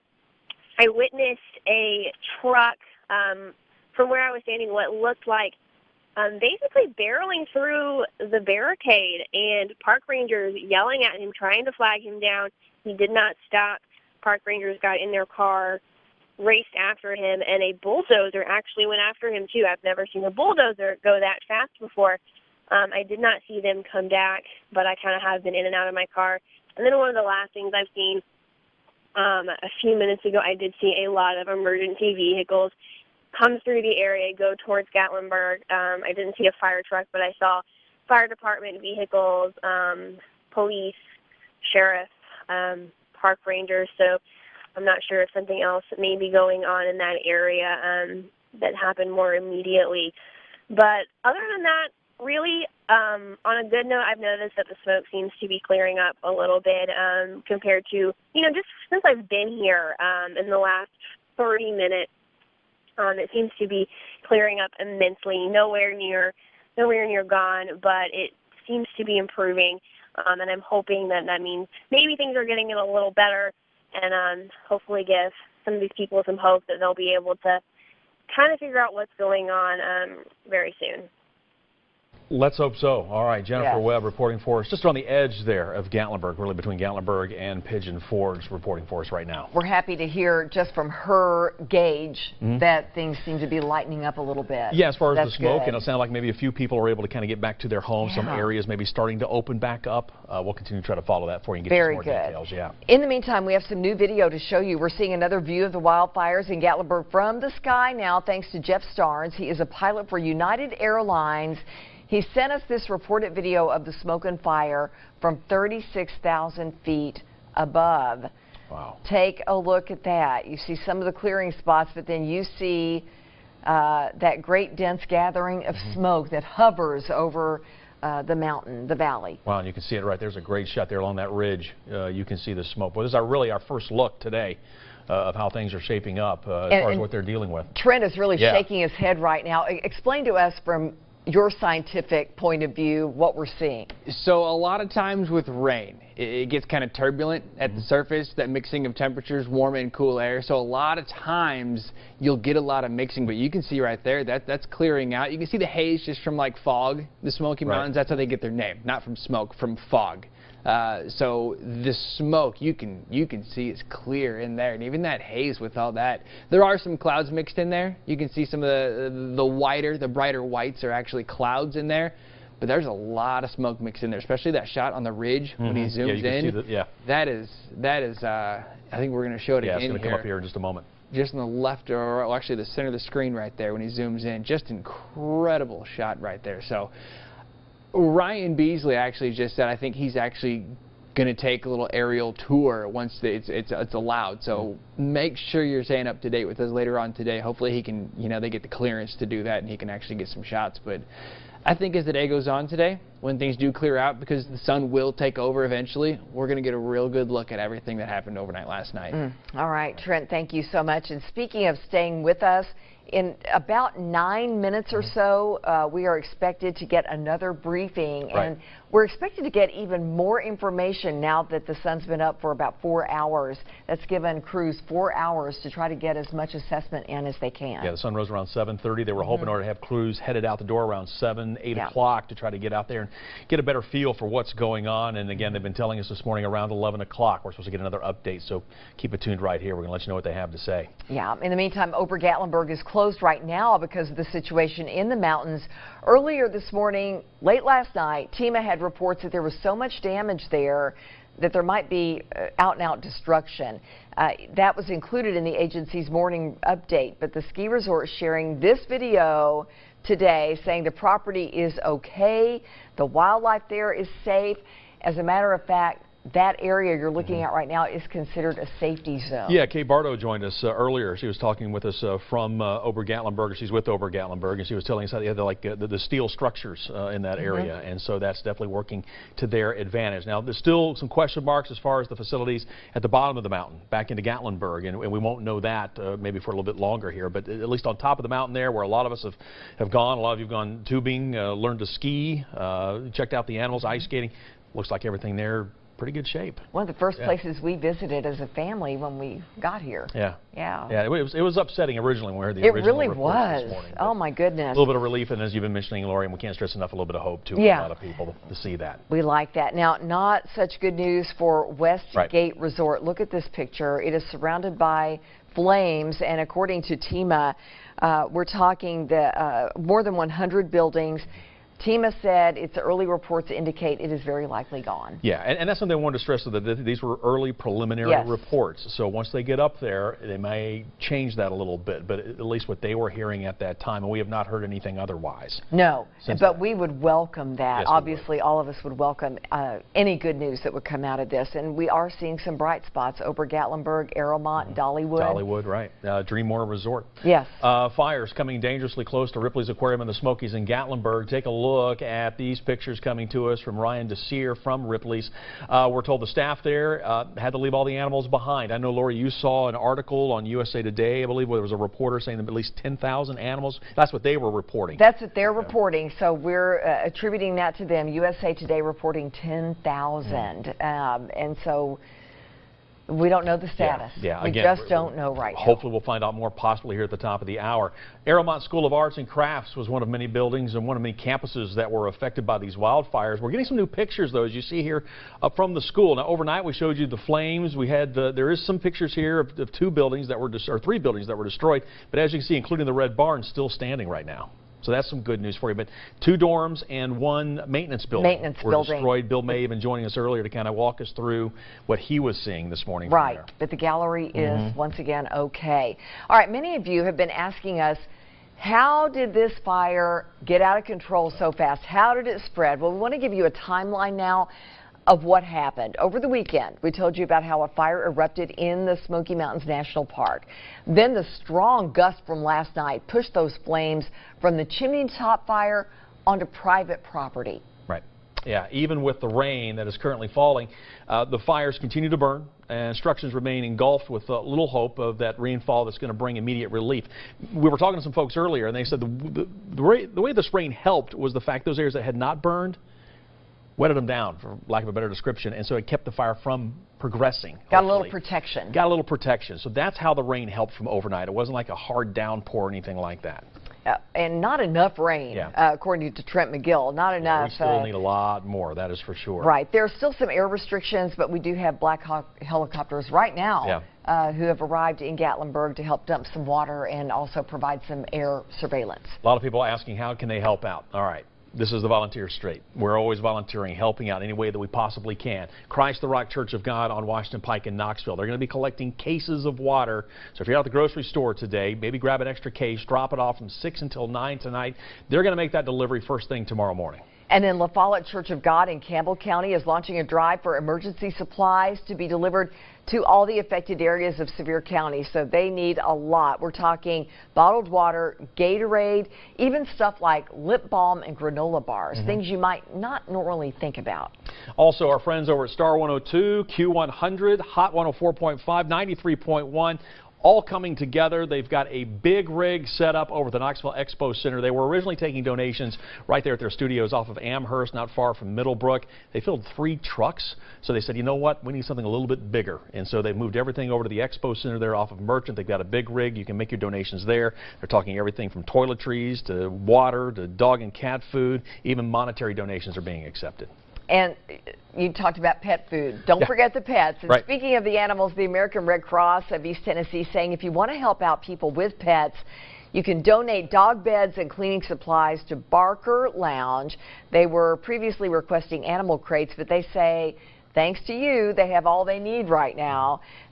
They are right off of Chapman Highway. There's been some confusion about this address that we have on our screen, but we were told that Chapman Highway is the Barker Lounge. Right, I know the American Red Cross was filling us in out there on exactly that's where you needed to go. Yeah. Let's go back to Trent here for a moment. We've been talking about a lot about the weather, and Trent, this is a good time right now. We're getting a little bit of a lull, if you will, between the rain and the wind. You know, I think the low-level areas, great. I think it's great. It's still going to get breezy later on today, going to get a little gusty as well, especially later on this evening, but things are actually looking pretty nice as we head out the door right now this morning and start to get things under control. I do want to point out, if you can see this layer of clouds, this isn't smoke right here. This is McLeod Mountain looking toward the Smoky Mountains. On the other side of those clouds, we do have smoke and stuff like that, but you see how you kind of get this, the clouds are going a little faster, elevated. The higher you are, the more wind there is. So the higher elevations of the Smokies, which we can usually see on this camera, still going to be some gusty winds outside through the day today. So we're talking about improving conditions and things getting better, at least to fight fires or contain fires today. I still think we're going to have some issues outside today as far as the upper elevations are concerned, but most of East Tennessee and the Smokies should be improving throughout the day. So here we go. We're walking out the door, almost 11 o'clock. Temperatures in the 50s, not bad, right? We're on our way into the 70s eventually later on today, or at least near 70, but we're dry with more sunshine. We're going to keep an eye on this area. Yesterday, if you were watching or are on Facebook or Twitter or anything, you saw a huge plume of smoke on our radar stretching out of these fires. Now, thankfully, we don't have that plume of smoke. mainly because we don't have the wind forcing that smoke northward. It's just kind of settling in its spots, which we just showed you from those pictures as well. But again, we're going to have that breeze the higher elevations you are. Once you get overnight tonight, look at all that purple taking over. That's as storms get a little bit closer. It's going to kind of squeeze the air. So as that happens, you get more wind and those fires spread a little quicker. That will be all in advance of our next shot at some thunderstorms. Tomorrow afternoon, things really relax. Things really do start to shape up. Again, you can get too much rain too soon. You need this. You need rain, then you need to let it soak in. You need some more rain, and then you need to let it soak in. So that will eventually help us get out of this drought, but you can't get it all at once, which we've got a good shot at some heavy rain tonight, and that arrives after sunset. So through the day, we're dry. You don't need your umbrellas today. It's not a weather-aware day or anything like that. It's after sunset. 5:30 to about midnight, we'll watch a couple little waves try to roll through. I still don't think it's going to be a major washout until after midnight. After midnight, we'll continue to watch these waves kind of become more and more numerous, but this is the main line we're going to be watching. Winds are going to be gusty. They're not going to be the same direction either, so they're going to be sporadic, essentially, unpredictable even. And that's when you start to get in on those issues, especially with those valleys and those ridges, and you get wind kind of following those valleys. Could have some issues with fires spreading that way. I don't think we're going to get the 60 or 70 mile an hour winds like we had yesterday. Looking at a couple of reports, had 69 mile an hour winds. That's enough to knock trees down, power lines. That's what was happening. I don't quite think that's necessarily going to happen tonight with the wet weather, the wet ground, and the wind. I can't rule it out, but I don't think it's going to be a major issue. What I think the bigger issue is going to be is thunderstorms likely rolling through. The good news about the timing with this is storms are usually a lot weaker in the morning, kind of rain themselves out, essentially lose that daytime fuel, that heating. So I do think once we get this rain in here tonight and early tomorrow morning, it will have a few rumbles of thunder with a little bit of lightning with it, but I think it's more or less just some heavier rain rolling through, which is definitely what we need. After that clears out of here, I think most of your day tomorrow will be dry after that clears out. So elevated fire danger, it's not a weather-aware day today. It is tonight and tomorrow. I want to be clear with that. Today you're fine. Other than the areas where you're near the fires, most of East Tennessee, it's going to be a beautiful day, just a little breezy. Going to have some leaves blowing around, and that's about it. Winds pick up late today. Rain comes in here. The fire areas, that's our biggest concern. That's what we're going to be watching closely. I still think we've got to watch for other fires and things like that. We've got to prevent them from sparking up today. Still going to keep those burn bans in effect through mid-December at the soonest, at the earliest. We've got to get a lot of rain in here. We'll get some heavy rain at times. If you're noticing that 90%, we had 100% on there yesterday, that's the reason percentages are so misleading. We will all get rain. 100% of us will get rain. It's just not going to rain all day long. I think by lunchtime, a lot of us are even drying out. So kind of misleading to put a 100 on there, so we knocked it down to 90%. Either way, we've all got rain. Weather-aware day, long story short, we do drop back after that cold front rolls through. It kind of sweeps all this spring-like air out of here. We're back to more December levels as soon as December starts. Thursday is the first day of December. We've got 50s, or at least near 50 degrees, 40s and 50s. Mornings near freezing. It's going to get frosty again. And our next shot at rain, it's not too far away, which is always great news. We always need the rain. Unfortunately, again, we do got to start talking about more wind before that rain rolls in here, and maybe even a shot at a few thunderstorms as well. So we're really going to have to watch that next round as well. But these next 24 to 36 hours, guys, it's going to be pretty crucial as far as firefighters and as far as getting views and visibility and wind. And I mean, it's just Mother Nature plays a huge role in fighting fires. Boy, does it ever. And yeah, thank you, Trent. We're praying and hoping that things will just stay calm. Stay calm for a while so they can get in there, get a good foothold. Yeah. Excuse me, and knock down some of these flames and push things back a little bit and get it contained, if you will. So I hope a lot needs to be done between now and when Trent was talking about that rain and especially those winds starting to kick back up, that's for sure. All right, in the meantime, we're continuing our coverage this morning of this breaking news in Sevier County. Wildfires still burning across the county at this hour. And what we're doing right now, it is 11:03. We're waiting for a scheduled 11 o'clock news briefing. That should happen at any moment. We're going to take you there live just as soon as we see officials get up there to the podium. Yeah, matter of fact, this is a live look right now in the Anna Porter Library there in Gatlinburg.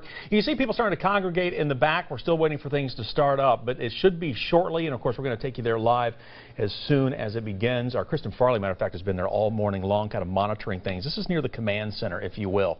This is where a lot of big decisions are being made, where a lot of the information is coming in as his crews out in the field now are heading out, trying to assess the damage, figure out exactly what the next plan is. And they bring it back, they put it all together, and that's what we're hoping to get here soon, is kind of an update, I guess, if you will. What's to happen next? What's still the plan now? What's happening next, and then what they've been able to assess in these 4 hours or so that they've had daylight, 3.5 hours, I suppose.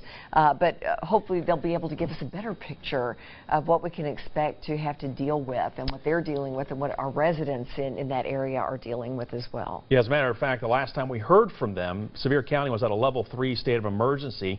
As far as we know, that's where it's still holding. We'll probably get an update on that coming up here in just a few minutes.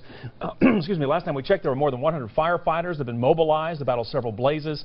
Heavy smoke was still settling in some areas. We had that great aerial view just a moment ago from a United pilot from Knoxville that was flying out to kind of give you an idea of what areas were still being impacted and where other areas were starting to clear. That really told the story of where we are right now, so we can't wait to get more aerial views. It was really our first look this morning. Yes, it really was, and it was from 36,000 feet, so it'll be interesting to see just maybe a tiny bit lower to see exactly what the assessment is.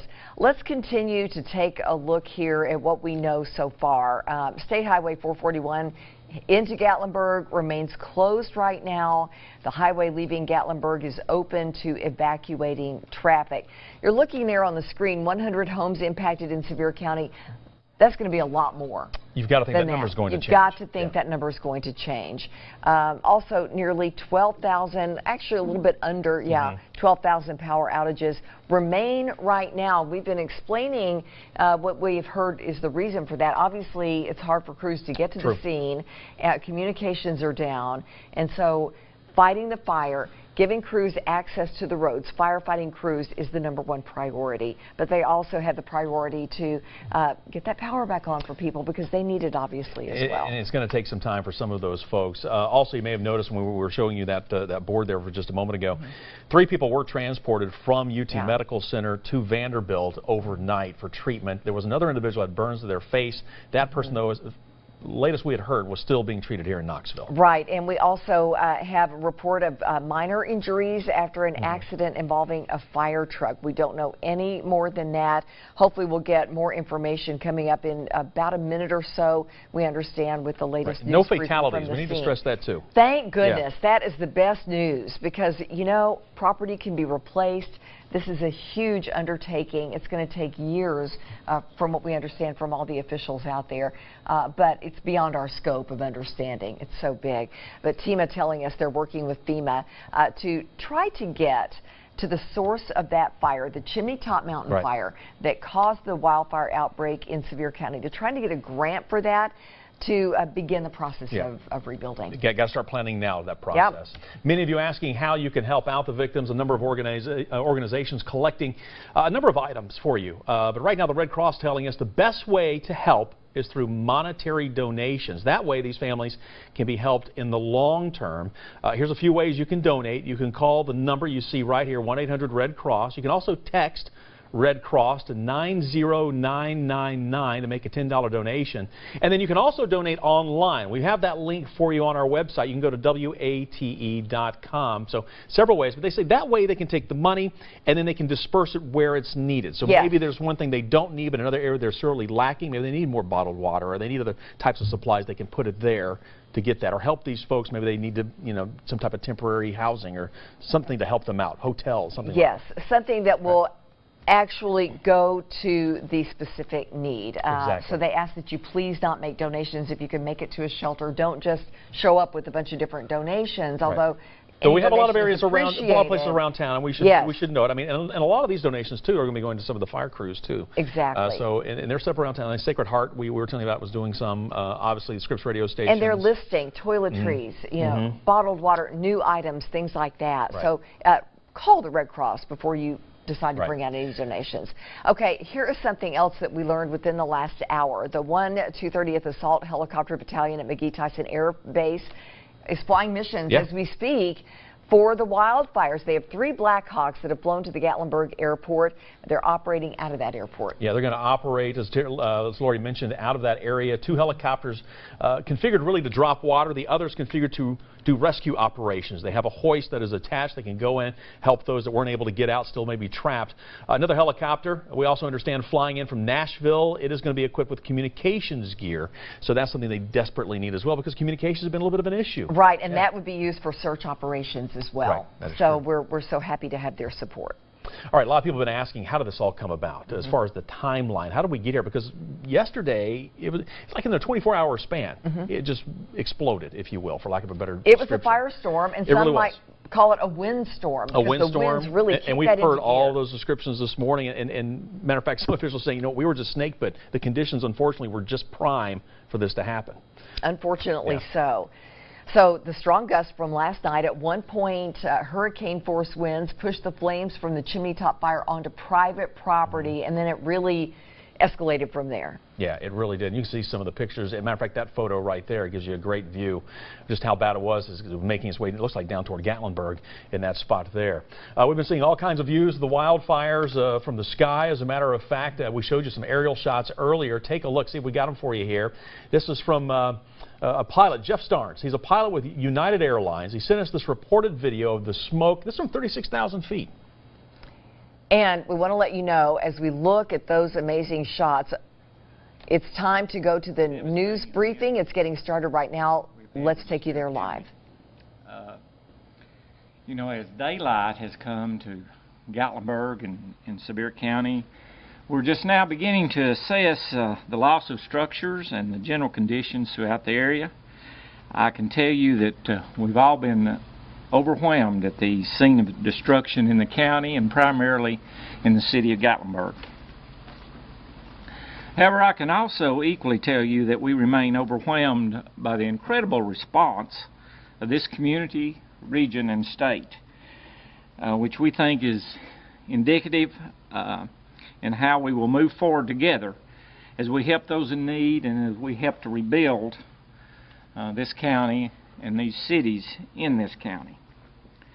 At this point, I can report to you that we have over 150 structures in the county. I'm not talking about in the cities of in any of the cities, but just in the county, over 150 structures that have been damaged or destroyed, and that's beyond the Gatlinburg area. We have about 70 homes in the Warres Valley area that has been reportedly damaged or destroyed, and about 70 homes in the Cobley Knob area, Pittman Center community as well.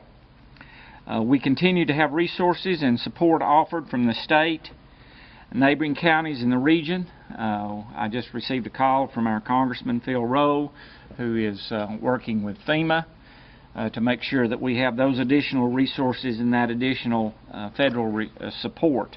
And again, I want to reiterate that how appreciative all of us are in the county of what everyone is doing to help us. We have never seen an event like this, certainly, and it is going to take time to recover, but we know the character of the people of Sevier County and the character of the people of this state that's helping us, and we have every confidence that we're going to recover and move forward. So at this time, what I'm going to do is introduce the mayor of Gatlinburg, Mike Werner, and then we'll give an opportunity for you all to ask any questions that you might have for us. Mayor Werner. Thank you, Mayor Waters, and again, thank you all for being here. You know, as a longtime resident, homeowner, and business owner in Gatlinburg, I join with our community in the appreciation to the city, county, state, and park officials for the incredible response to this firestorm. Our community has suffered through significant storm damage over the years, but nothing like this. Over our 10 square miles of our city, about half of it has been impacted. We have confirmed 100 structures that have been damaged. I've got the fire chief here, and we're going to go over some more details in a minute. I have him speak with you. But I just wanted to let you know that Gatlinburg is a very strong very resilient community. We've got people that are reaching out to people here from all over the country, and we just want to let people know that we will rebuild and we will remain the premier resort community that we are, and our guests love Gatlinburg, and it will be okay. I told my kids this morning, I've got 7 kids, and I've told all of them, you know, whatever happens, material things, they can be replaced, but as long as we're safe and everybody's okay, that's all that really matters. But Gatlinburg will rebuild, and everything's going to be fine. And at this time, I'm going to introduce our Fire Chief, Greg Miller.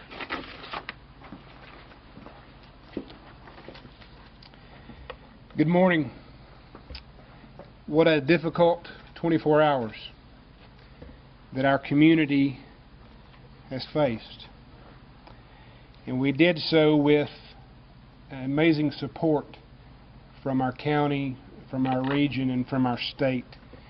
And our first responders are appreciative of everything. It's difficult to go out into a community and try to protect and serve others when your own property and everything that you've worked for is burning down. But that's what these men and women have done for the last 24 hours.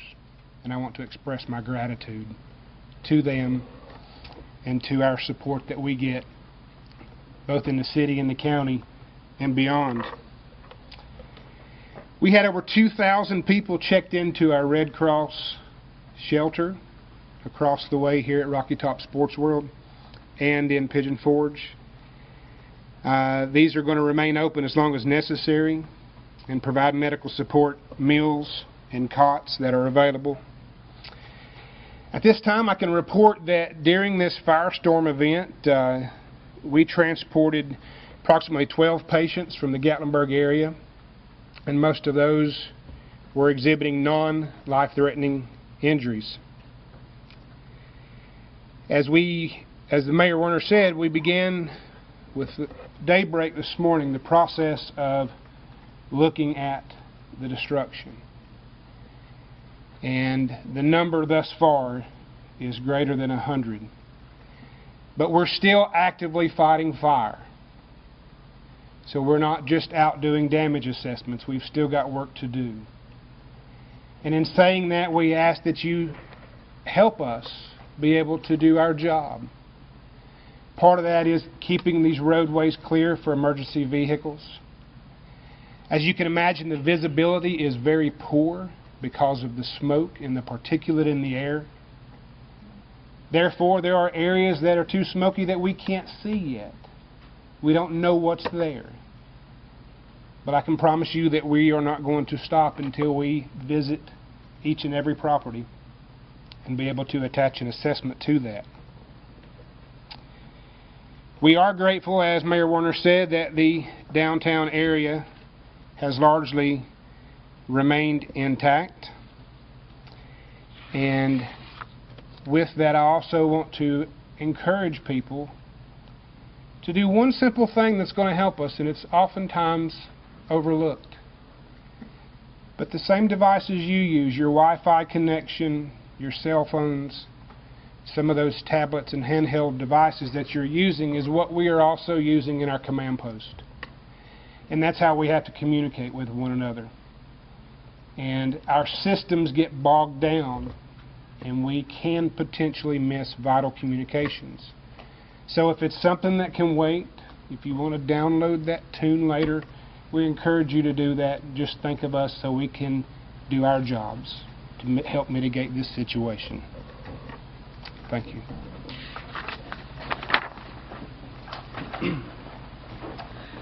Now we'll open it up for questions. If you have any questions, we'll take them at this time. Yeah, really, what happened overnight? Because it seemed like things weren't this bad in the late hours of last night. So what was it that kicked things up and made a change? I'll refer that to the Chief. Absolutely.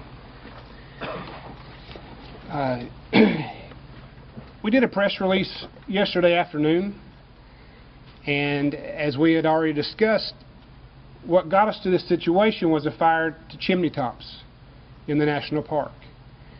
And the humidity dropped very low, and the wind speed and wind direction picked up, and it started traversing towards the Twin Creeks area and the Minot Park area of Gatlinburg. And we dedicated a significant amount of resources for that. Well, around the time of 6 p.m., the wind speeds doubled. There were times last night that we had wind gusts in excess of 87 miles an hour. That is hurricane force. That is nowhere to be when trying to fight a fire. Those winds of that nature, it is common to pick up embers of fire and take them greater than a mile away. At the same time we were facing that challenge, those high winds were knocking down trees. Those trees were hitting power lines, and they were falling on this very dry, extreme drought-like condition, and everything was catching on fire. That's how it got to that point so rapidly. Any other questions? What's the process of letting people back into Gatlinburg, or they're going to have, when can I go back? How can I check on my home, my business, or even the county areas that are evacuated as well? Good question, Kyle. Chief? I'll get that. It is a great question, and we want to be able to allow people back in because they have concerns. They're concerned for their property and their pets and whatever they may have left behind. Once this emergent phase is over with and we have got the emergency under control and we've done what we've needed to do to protect the people and protect the structures, then by all means we will be letting people come back in because we understand your desire to get back to your property and to your loved ones and other things. So just as soon as that phase is over with. Chief, how will you do that? I mean, will you use the media through one person or a number of websites where we can help folks that are asking? Yes, that's the easiest way to do it, and one thing we will do is once we open those territories back up, we will remove those armed law enforcement officers that we've got there just to help protect us and keep the streets clear. They will no longer be standing post.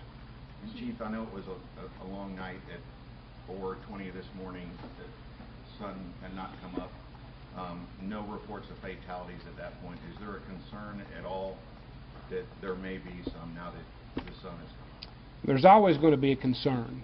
Until we can get our people into every property and verify that everybody's safe, we're going to have that concern. But I can still say we still do not have an official report yet. Chief, you said that the firefighters are continuing to fight blazes at this point. Any approximate number of fires that are working right now? We have approximately, and this is about 45 to 55 minutes ago, we still had about 14 active structure fires that they were fighting. In most of those cases, it's just what's left of the foundation or what's left when the roof falls in, but some of that material will burn for hours and sometimes days. People are calling and wanting to know about individual sections of town. Is their neighborhood okay? Is their community safe to even begin to try to come back to? Do you have a page right now that you're updating people before you even let them back in to kind of give them conditions in certain areas? We have not. It kind of follows the same path that our evacuations followed from the last one. Those areas that developed into mandatory evacuations were the primary areas that were hardest hit. But that is something we'll try to get together for everybody. There have been different reports about what happened with Pi Beta Phi Elementary specifically. Can you say whether the school was damaged at all in the fire, or there's been, as of a couple hours ago, I saw somebody saying that it had burned? I'm not for sure on that. I know that it didn't burn because I've driven by it, but I haven't been out boots on the ground to do a 360 around it to do an accurate assessment. But it was still standing. A lot of folks have been asking us about Dollywood or Ripley's. Do you have any updates on those locations and some of the animals or that? I do not know anything about Dollywood because that is in Pigeon Forge, and they've had. It's my understanding that the fire came to the outskirts, but there was no structure fires within Dollywood. Now they did have some within the city of Pigeon Forge, I understand. I don't know exactly how many they had, but they evacuated some areas. It's my understanding that Dollywood and the Dreammore Resort, neither one were damaged by the fire, but the fire did get close to both of them. The aquarium. Yeah. And the aquarium, as far as we looked at this morning, was intact, and I understand that they had a generator. I heard, so they're were able to do what they needed to do to protect the animals, and it was intact when we was by there a few hours ago. What about inside the park? Any historical structures damaged? Elkmont, LeConte, headquarters? On our initial assessment, there has been no damage done to Elkmont, but like my colleagues have said, that we're in the process now that it's a little bit safer to put boots on the ground. We are looking to confirm that. As regards to Mount LeConte, in regards to the lodge, to our knowledge, there has not been any damage done to the lodge, but there were reports of fire flanking the mountain itself. So those are high profile assets that we're going to be prioritizing to get in there real soon to confirm what we think. Do you have any reports of missing persons, anyone you're looking for specifically, either in town or in the park? No, sir, not at this point. We've not received any missing person notifications. Chief, as far as response from the community, from beyond the community, how many firefighters, emergency personnel from the surrounding region could you estimate that converged in this area?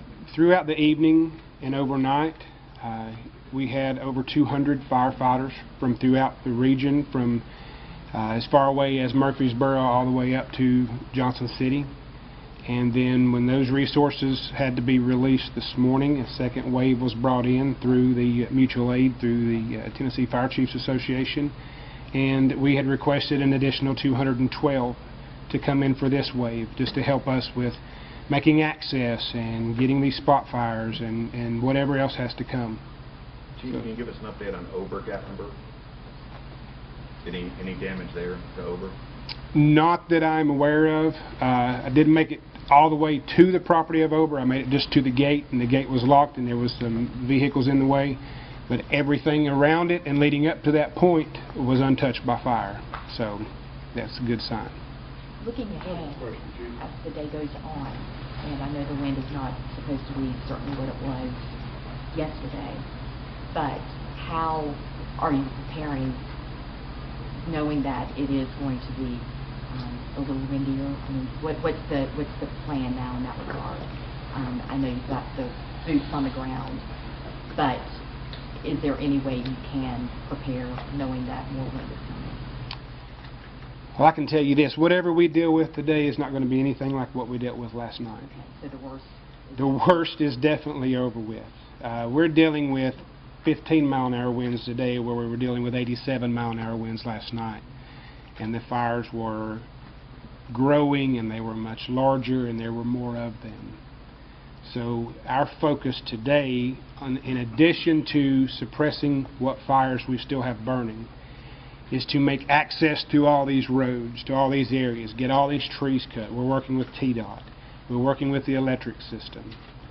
We've got the National Guard here that are going to be helping us go door to door and just check on structures and people. So that's how we are evolving into this day two. Mayor, or Mike, hey, Russell. I know you've been here a long time, business owner up on the mountain, invested in this community. Can you just give kind of your personal thoughts on what we haven't been in yet, but kind of what you've seen and what we can do or have our viewers do to help in anything? I appreciate that, Russell. You know, one thing I want to really stress is to thank everybody for their prayers. That's been the most important thing that we have received as far as the city. Personally, I think I've lost my house, but you know, things can be rebuilt. Our downtown's intact, which that's really great for our economy and for the future of Gatlinburg.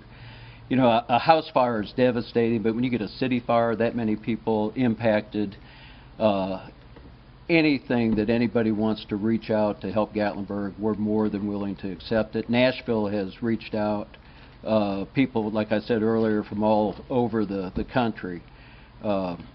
we've all been receiving just tremendous amount of phone calls, texts, just checking, make sure everybody's okay. What can we do? You know, how can we help? So any organization that would like to reach out to Gatlinburg, we're more than willing to accept that.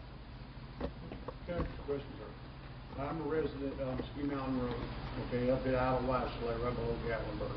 And last night my wife and I were watching the news, and what I want to know is, are you going to come back, this is all over, and critique things on evacuation notices? We received none.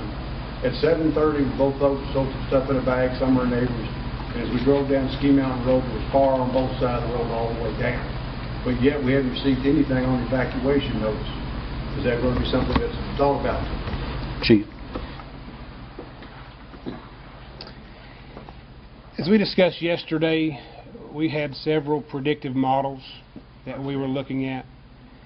And to be honest with you, all of that got thrown to the wind because of the conditions that happened. And they were happening so quick, just to give you an example. In a span of around 15 to 20 minutes, we were dispatched and alerted to almost 20 structure fires.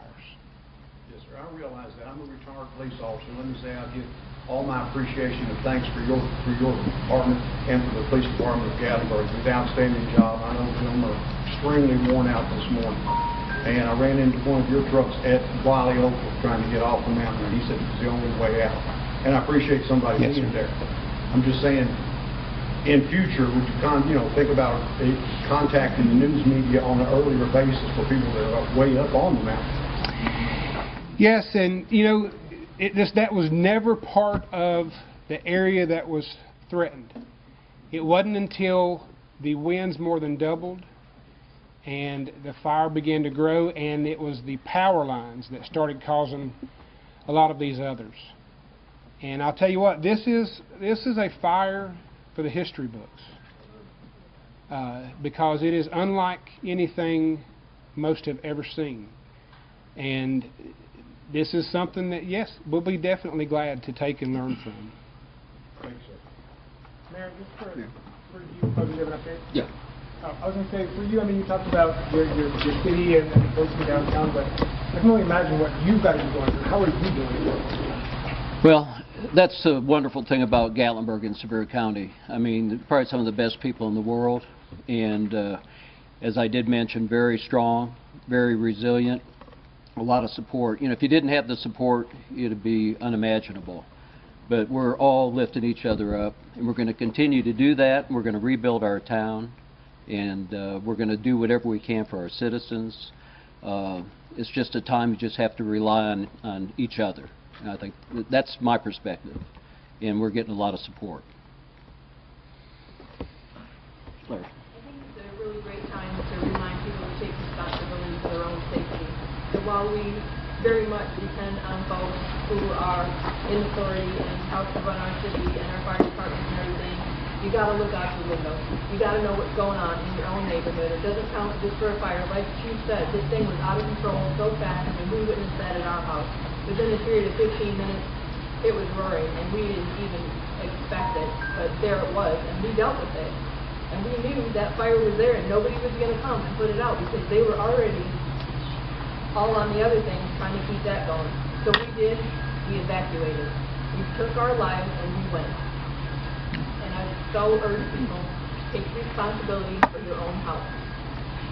Thank you. We're going to conclude this press briefing. We will have another one at 4 o'clock. We had one at 4 o'clock this morning, and if we're able to be here at 4 o'clock this afternoon, which we hope we will be, hopefully we'll have some more information as we try to gather information not here in Gatlinburg and throughout the county, but again say thank you to all of our emergency responders and from all over the region. Thank you to our police officers and firemen and rescue squad members and Tennessee Forestry Service and so many others that have come to our aid in this time of need. And again, I conclude by reiterating what Mayor Warner said, that we want you to, if you can help us, we appreciate that help. But most of all, we want you to continue to be in your thoughts and prayers in the days to come. And we know that the strong character of the people of Sevier County and this area, Gatlinburg, Pigeon Forge, and Sevierville, we're going to recover. So thank you, and we'll see you again at 4 o'clock. All right there, so you have it. We've been waiting for this press conference. It started about 30 minutes ago, getting you up to date on the latest right now. There was some good news to report. There was some good news as we heard from Sevier County Mayor Larry Waters and from the Mayor of Gatlinburg, Mike Werner. 10 square miles of city. Yeah. Half of that is damaged. Right. The big takeaway here is that downtown Gatlinburg is intact. Right. We had heard earlier that a third of downtown could have possibly been destroyed, but that is very good news to come out of that. Right, and they reiterated again the fact that Ober, even driving up to Ober, there was no signs of fire, so it appears like that area is in very good shape, which is good. It looks like it has remained untouched. They still don't know about the historic Pi Beta Phi Elementary, and that is on it's in downtown Gatlinburg. Reagan Morris, rooting for Reagan, attended school there. His family has big ties there. His dad is a teacher and coach there.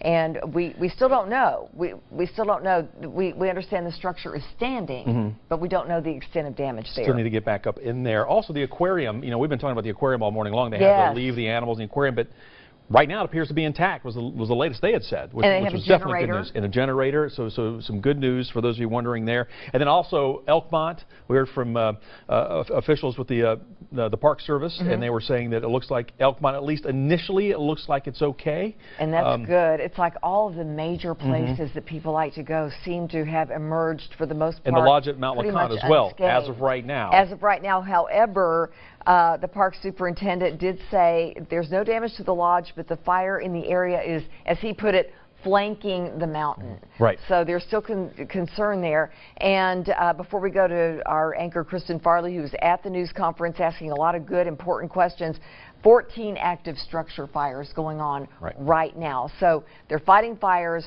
and assessing.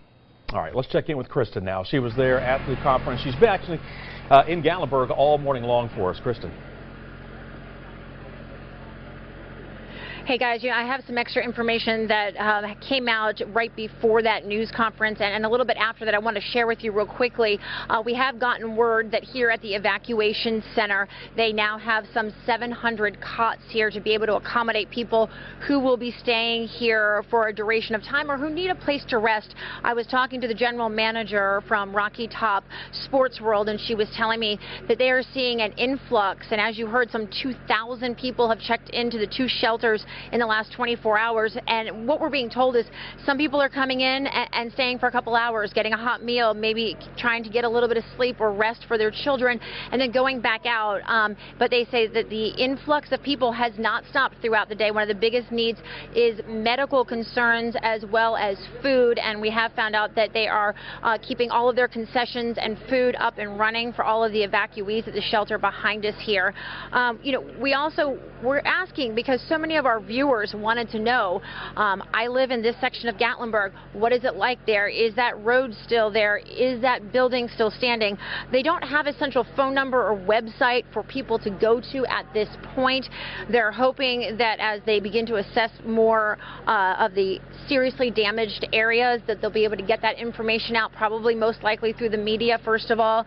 We're hoping to be able to pass along some number or some place that people could go, because obviously so many people have so many questions right now about where their homes are, about where their community, where things are standing right now. So many people, as we keep saying, just fleeing with really just the shirts on their back. You heard right from the very beginning that this was overwhelming devastation, but you also heard the mayor of Gatlinburg say definitively Gatlinburg will rebuild, and that is something that you could believe looking into their faces. And one of the things that you heard the mayor of Gatlinburg saying, that he may have lost his house. He's not the only official up there. Was talking to people behind the scenes earlier, and actually a very emotional moment when someone here with the city who was nice enough just to simply bring us a cup of coffee in the cold early morning hours looked a little bit more than just upset, and had a chance to talk to her. And I don't want to reveal her identity because this was, you know, this was a private moment, so to speak, and she said that she had just lost her house. So these people who are helping to lead the way and get out the information, dealing with their own personal struggles as well, and trying to put on a brave face and lead this city back to the greatness that they say they all know it can return to. Again, you did hear the mayor of Gatlinburg saying a 10 square mile city. That's what Gatlinburg is. Half of it has been impacted by these fires. So while they're saying the downtown area is structurally sound and they did not lose a large portion of their downtown, we do know that half of the city was impacted.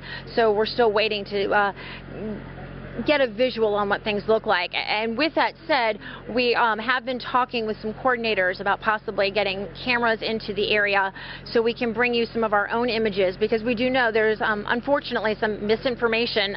Social media will sometimes do that.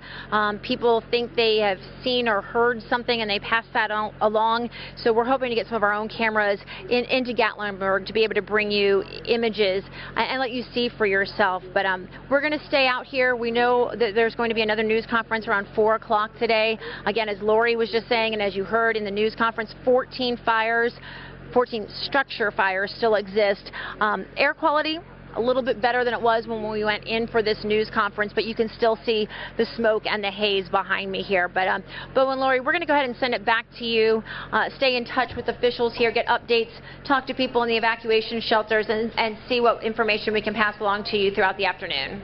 All right, Kristen, thank you so much for that new information and recapping what we've heard from that news briefing today. And just to let you know, in total, 150 structures in Sevier County have been damaged or destroyed. And if you were with us, you heard Chief Miller making note, really the plan today is one, get those roads clear.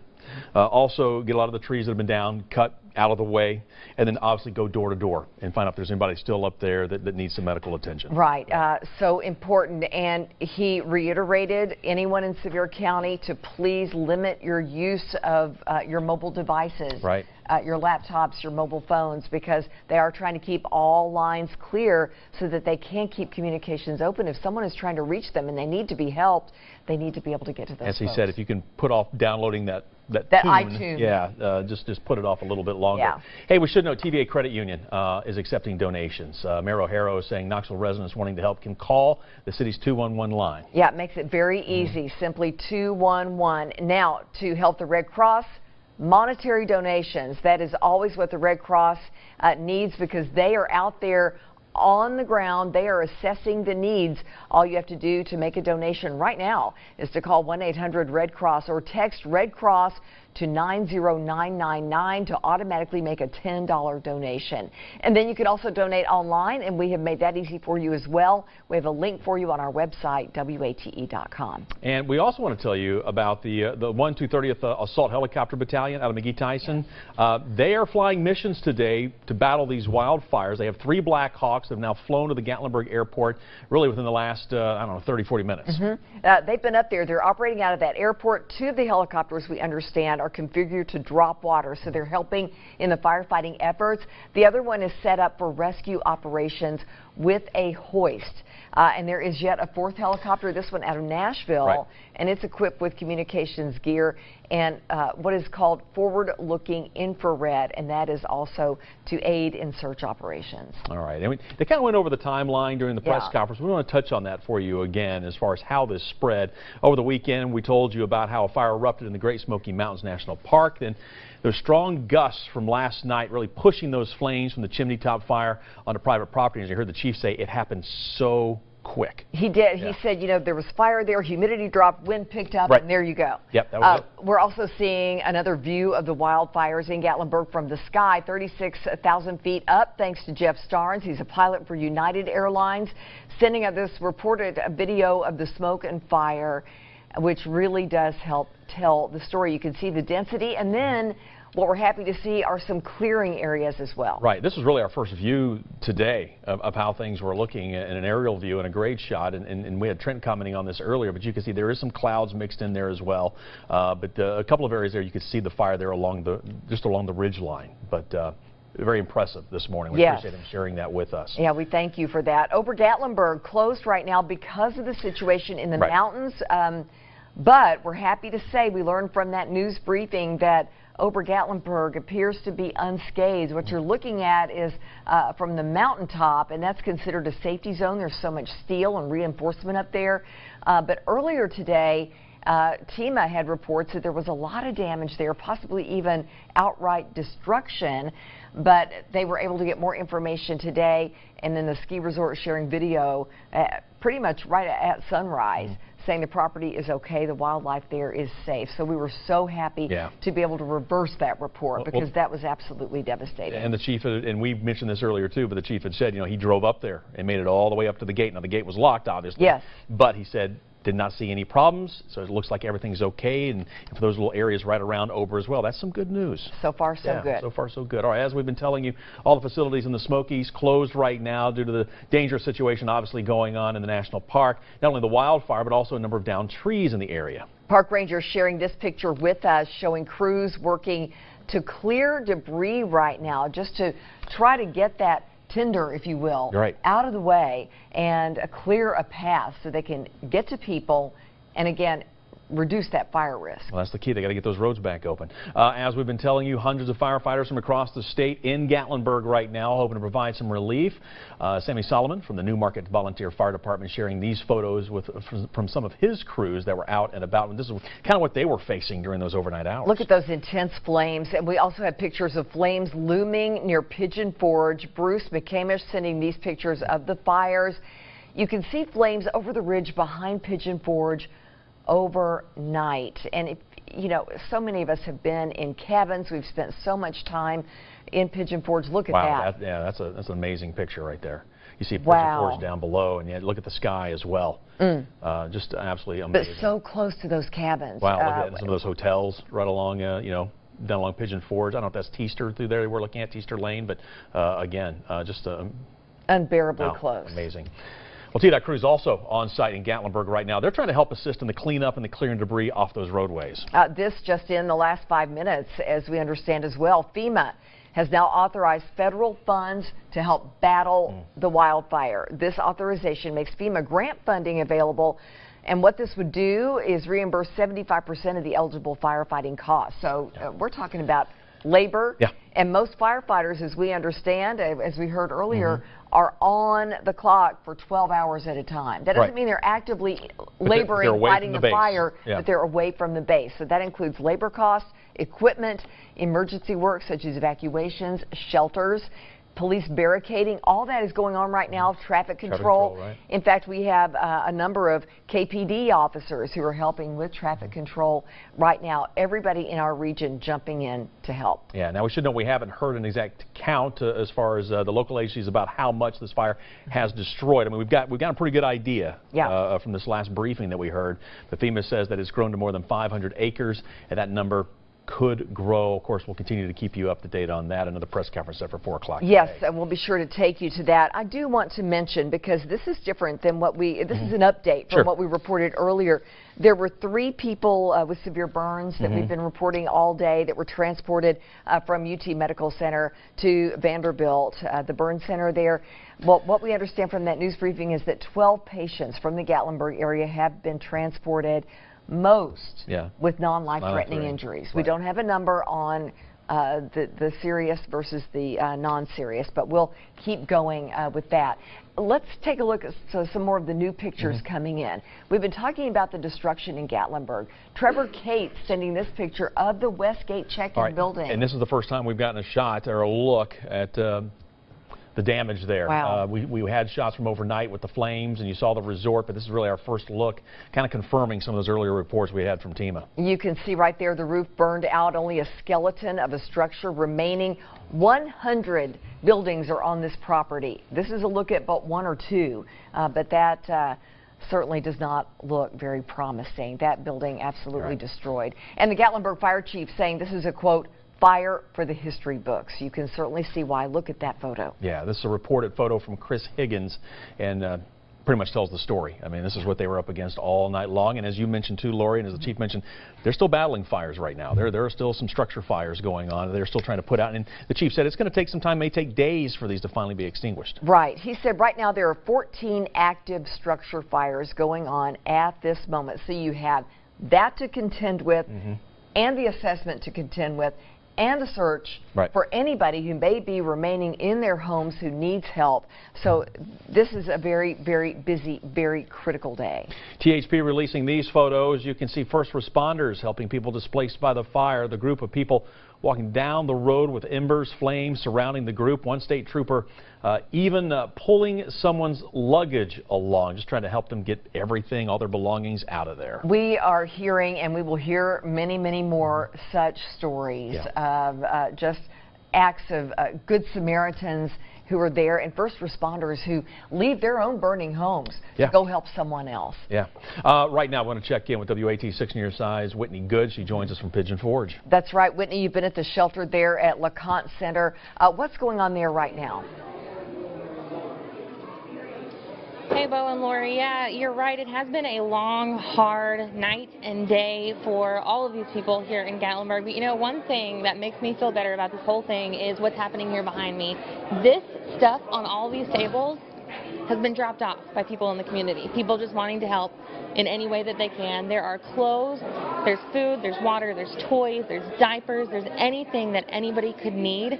It's all here for these people, and that's pretty incredible. Now, I do want to point out the Red Cross is asking people to not make a lot of trips to bring donations down here. They don't want to clog up the roads with people getting down here to make those donations, but there are several places that you can drop off your donations and they will bring them here. We've mentioned the Scripps radio stations in Knoxville collecting those donations there as well. So this is just a great thing to see for all of these people, not only here in these shelters, but collecting these things for the firefighters, for the people who are on the front lines of this, because it has been a long night. It has been a long day so far, and it's just barely getting started. So just wanted to show you guys that. It's pretty incredible. Now, another way that you can help out is to donate to the Red Cross. I think we've got that on our website for you. You can go on there and make a monetary donation. They tell us that helps with anything from medications to anything that might not be here that these people need, so they can help buy those things for them. So lots of ways that you can help. Check it all out on our website, and we'll send it back to you for now, Bo and Lori. It is. Because the Red Cross, you know, they take the donations, and it is great. The bottled water, the clothing, the toiletries, but there may be a specific need that really needs to be addressed, and they can take that money, obviously, and put it toward that. Exactly. All right, we want to go back out live now to Gatlinburg and the Rocky Top Sports World, which is another shelter, and it's where close to where the news briefing was held just a moment ago, to our own Kristen Farley, who's been monitoring some changes and getting new information from people who are very really at the heart of everything. Kristen. They really have, Lori, and one of those people, we have Mayor Larry Waters, this Spear County Mayor. We appreciate you taking the time to talk with us one-on-one here for a moment. You know, this is also personal for you. You guys have been doing a tremendous job keeping us up to date, but what is it like for you going through this as a resident, a longtime resident of this area? It's absolutely heart-wrenching. I mean, you see your neighbors with their homes destroyed, businesses destroyed. You see your friends, and it is tough to take. But I know the character of all these folks, and we'll bounce back. But it's right now it's a tough thing to deal with. You know, being inside with you guys, and really been with you guys now since around 4 o'clock this morning, and you know, seeing some hugs and prayers as I've watched and talked off to the side. Several of you finding out that you've lost your homes, or your family has, or still trying to get in touch with family members. How are you guys rallying together to keep going for the community? Well, we have, you know, that's part of what you do. We have, all of us work together to try to make sure that our our family was somewhere safe, and as much as we can, and realizing that we have an obligation to this county and the cities in this county to move forward, and our main goal in this whole thing has been to protect lives. And I just hope and pray that as we continue the search and rescue, that we continue to find that no one has lost their life. Because we can replace structures, we can replace all of these material things, but that's something that we can't. So we're very thankful so far we haven't had that, and hopeful that we won't determine in the future that someone has lost their life. So that's the most important thing to all of us. And during the news conference, you all spoke to the fact that there are some areas that you just physically can't get to, whether it be terrain or the smoke is too thick, visibility too poor. Any idea, can you ballpark how many areas you still need to get into to check out? Oh, yeah, I don't know the ballpark. You know, it's a few areas, and particularly I think on Ski Mountain, that we're trying, that we have some down power lines that we have to get our electric company folks to go with the folks that are going to cut the trees out. But we're trying to get in those areas as fast as we can to determine if there's anyone still in there, and so they're working very diligently to do that, and hopefully we'll have more information at 4 o'clock. Black Hawk helicopters brought in today, was my understanding, or they were requested today to begin dropping some water. Were there helicopters? I know they were here on Sunday as well. Were they also Black Hawks? And that request obviously very important right now in battling all of this. Absolutely, and they were here on Sunday, but when this significant windstorm happened, obviously they couldn't fly, and it happened so quickly that it was just hard to deal with. I had never seen anything happen that quickly, that significant, you know, in the area. So, and then, you know, you couldn't. Had so many alarms going, not enough people to answer them, and it was just a perfect storm and a perfect for this fire to spread like it did all over Gatlinburg, Pigeon Forge, and the county. So we're fortunate that we got some rain this morning to help us with the situation. How much did that rain help? Do you know? It helped a great deal. While the structure fires, it did not put those out. It put a lot of the brush fires that were going on. It put them out, and that helped a lot of the firefighters and to concentrate more on the structure fires. So it helped a lot. Mayor Waters, I know that you're busy. One last question. What do you want to say to everyone? Because even as a member of the news media, we're getting stopped when people see us asking questions about certain areas. Where do you want them to turn for some of their information? People who say they're trying to call 911, I imagine that's not what you want them to do if it's a non-emergency. We're going to try to release as much information as we can, but we want it to be accurate. And so we just want folks to have a little patience, because these firefighters and emergency responders are working as hard as they can. Our first priority is to get into these areas and determine that everyone got out safely. And once we get that done, and then they're also fighting some fires, structure fires in addition to that. So a little patience we would appreciate, and a lot of prayers. A lot of prayers. Mayor Waters, prayers for you as well. Thank you for everything. We appreciate it. Thank you. And of course, everyone, we will be here with Mayor Waters and the other leaders in this community as they keep us up to date. Again, as we said just a few moments ago, we are hoping to get our cameras into the fire areas to be able to show you some of the communities you keep asking us about as well. But we're going to stay here in the Gatlinburg area throughout the afternoon and keep you up to date. Right now, we do want to send it back to the studio. All right, Thanks, Kristen, thank you so much. And we want to remind you of the number of injuries that we know about so far. 12 patients from the Gatlinburg area have been transported. That's the information coming out of that news briefing at 11 o'clock today.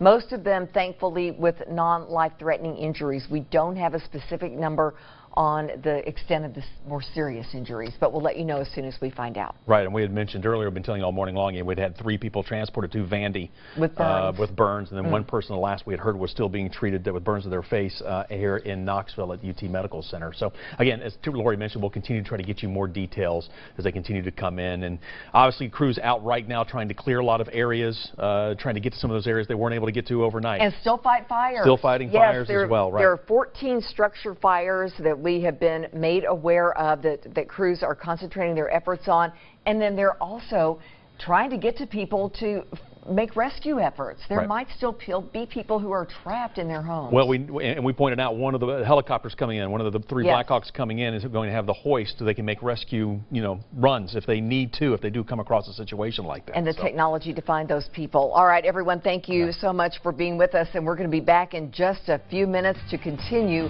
our live coverage of these wildfires.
This is a WATE 6 on your side special report. And good afternoon, everyone. I'm Bo Williams. And I'm Tirsa Smith. Thank you for joining us this afternoon, bringing you heartbreaking updates on the situation in Gatlinburg and Sevier County this morning as the area continues to burn. Yeah, we are continuing to get you more details. We just had a news conference we showed you live right here on WATE. It was at 11 o'clock. A number of officials, county, city mayors, as well as the fire chief there in Gatlinburg. A lot of people asking questions, Tirsa, as far as what is the status in Gatlinburg. 10 square miles, I said about half of which has been damaged, but downtown is intact, and they wanted to stress that. Downtown Gatlinburg is intact. And that's a huge update. It really is. We know it's social media. So many people have been sharing photos and videos, and so many people wondering what is left. You have to think about this area. So many mom and pop businesses really power that area. So we're getting some updates about 100 plus buildings that are on fire currently. They are still working those fires. Yeah, they are still working on a number of those structures. Crews are also out right now clearing roadways because they got to get to some of those hard areas they were not able to get to overnight. They've also been going door to door, knocking on doors, just checking on a number of folks. We want to show you some pictures right now and video from the grounds. This is at Westgate. We were telling you about overnight. TEMA had made a comment in their latest briefing that there wasn't much left. There had been some substantial damage to Westgate, and we want to show you right now some of the lodge up there, the facilities, as we kind of pull in here for a moment, kind of give you an idea. Kind of bear with us. We're just kind of rolling this right as it comes in, but you can see some of the damage there, just a skeleton pretty much remaining on some of those buildings. And this reported video coming in from viewer Hector Molina. We thank you so much for this look. You know, with daylight, we're now able to get a better idea of the damage that has been done. So many, this is such a tourist area, so many businesses are powered on tourism, so to see a resort like this, to a lot of folks, is like, oh, that's a business. But this is really the heart of that area. So many people employed at places like Westgate, and you see what's standing. Yeah, but again, you can kind of get an idea of some of the damage up through there at this moment, but really our first look, if you will, today. We had a couple of snapshots, but this is our first video we are seeing from that resort, and we had heard throughout the day that things were not going well there as far as the fire and them able to try to keep those flames back. But you saw there some of the skeleton structures still standing at this time. And let's just let this play for a little bit because Hector was able to just keep on driving to show us some of that area, and you can see some of the ground there. It is charred. This fire moved so fast. It is just simply stunning at how fast people just did not have time Right. to gather belongings to get out. No, you really didn't. The number of you see a number of cars there burned out. This is just unbelievable video that we're seeing first time today as you're watching it with us right now. But again, as Tirsa was mentioning, the charred ground, you saw the vehicles, a number of the cabins and lodges up through there burned to the ground, not much left. So wow, just hard to wrap your mind around all this. This happened. We see this happen in other parts of the country. Right. And because of our humidity and different aspects here, we don't really see this in our area, but the conditions were unfortunately just right. You know, we were talking about this, I think it was last week on Good Morning Tennessee. Trent was talking about the stretch, or maybe it was Ken. We were talking about the stretch of dryness we've had in our area since it was this summer, around July. July 5th was the last time that we had over an inch, I believe, of rain. Ken Weathers is in here in the studio, is nodding his head to confirm. This is video that we just picked up for us, for you. We're going to show here coming in from TDOT. Their crews are out right now clearing a number of roadways, and they shot this and they just posted this a short time ago. Mark Nagy with TDOT making this available. I mean, pictures tell the story. Looks like, is this maybe a former laundromat, possibly? It looks like, I'm not sure what that is right there. Yeah, some type of business. Business. You see a number of vehicles there. You see this pickup. Just kind of go along with this here. As again, we're really getting our first look. We're not sure exactly what road this is. Unfortunately, we can't give you an exact location. We just know that they are working the areas there in Sevier County right now. You can see those trees down, and that's something we were talking about, the tree down, those power lines, knocking out a lot of the power, and that's also kind of what sparked some of these fires. You threw the wind in, the low humidity, and as the fire chief was saying earlier, that thing was ignited. Yeah, Ski Mountain Road. Ski Mountain Road that we're looking at. This was one of those three areas we've been hearing about all morning long where we were expecting to see something like this, unfortunately. I mean, this is absolutely heartbreaking. I know a lot of folks are just happy they made it out safely. But to see the devastation that this left behind, we were talking about the wind and how fast it was able to move this fire. I mean, can you imagine at one point saying, hey, we can get out? And then 5 to 10 minutes later, no, you can't. You got to wait for a little while longer. The fire has moved just that fast. And that's what they were saying throughout the night and even in the morning. If you felt that you needed to go with your gut and get out. But again, again, our first look right now is just some of the damage that we are seeing from some of those homes, some of those dwellings, those buildings, if you will, up there in the mountains. And again, we're going to continue to watch that as more video comes in. Of course, we're going to pass that along to you. Our Krista Farley has been monitoring conditions for us all morning and into the afternoon now from Gatlinburg. Really, since overnight. Let's get an update from her. She's been at one of the command centers all morning long getting an update on the efforts to fight this fire. Yeah, guys, I just want to let you know probably the biggest developing thing here right now is that we are going to be traveling into the fire zone here in just a matter of minutes. Our cameras are going to be allowed inside, so you were sharing some of that video from the Westgate Resort area, you know, and that was one of the areas we interviewed someone who evacuated from there and told us that she and her husband thought that they were going to die. She said they wrapped their hair in wet towels to try to, they had the idea that if they were damp, that would keep the flames from touching them and from catching them on fire. And they said they just wanted to thank the firefighter who risked his life to come up and get them out. They just want to know his name so they could say thank you. We also heard early this morning at one of the other news conferences that in situations like that where the flames were spreading so quickly, they were telling people that if you couldn't get out, to go stand in the middle of a parking lot, almost like the parking lot I'm standing in now, saying that the flames would not get you if you were in the middle. You had a better chance of survival because there would be nothing to catch on fire. But that is how touch and go it was for so many people in this area. It's just frightening to think about. In fact, when I heard Bo and Tirsa that there were 70 structures in the Cobley Knob area of Pittman Center that burned overnight. If you recall, last night we started joining you around 8:30, 9 o'clock from that very area. That is where the evacuations were going on. The road was blocked in 3 directions. They were quickly trying to get people out.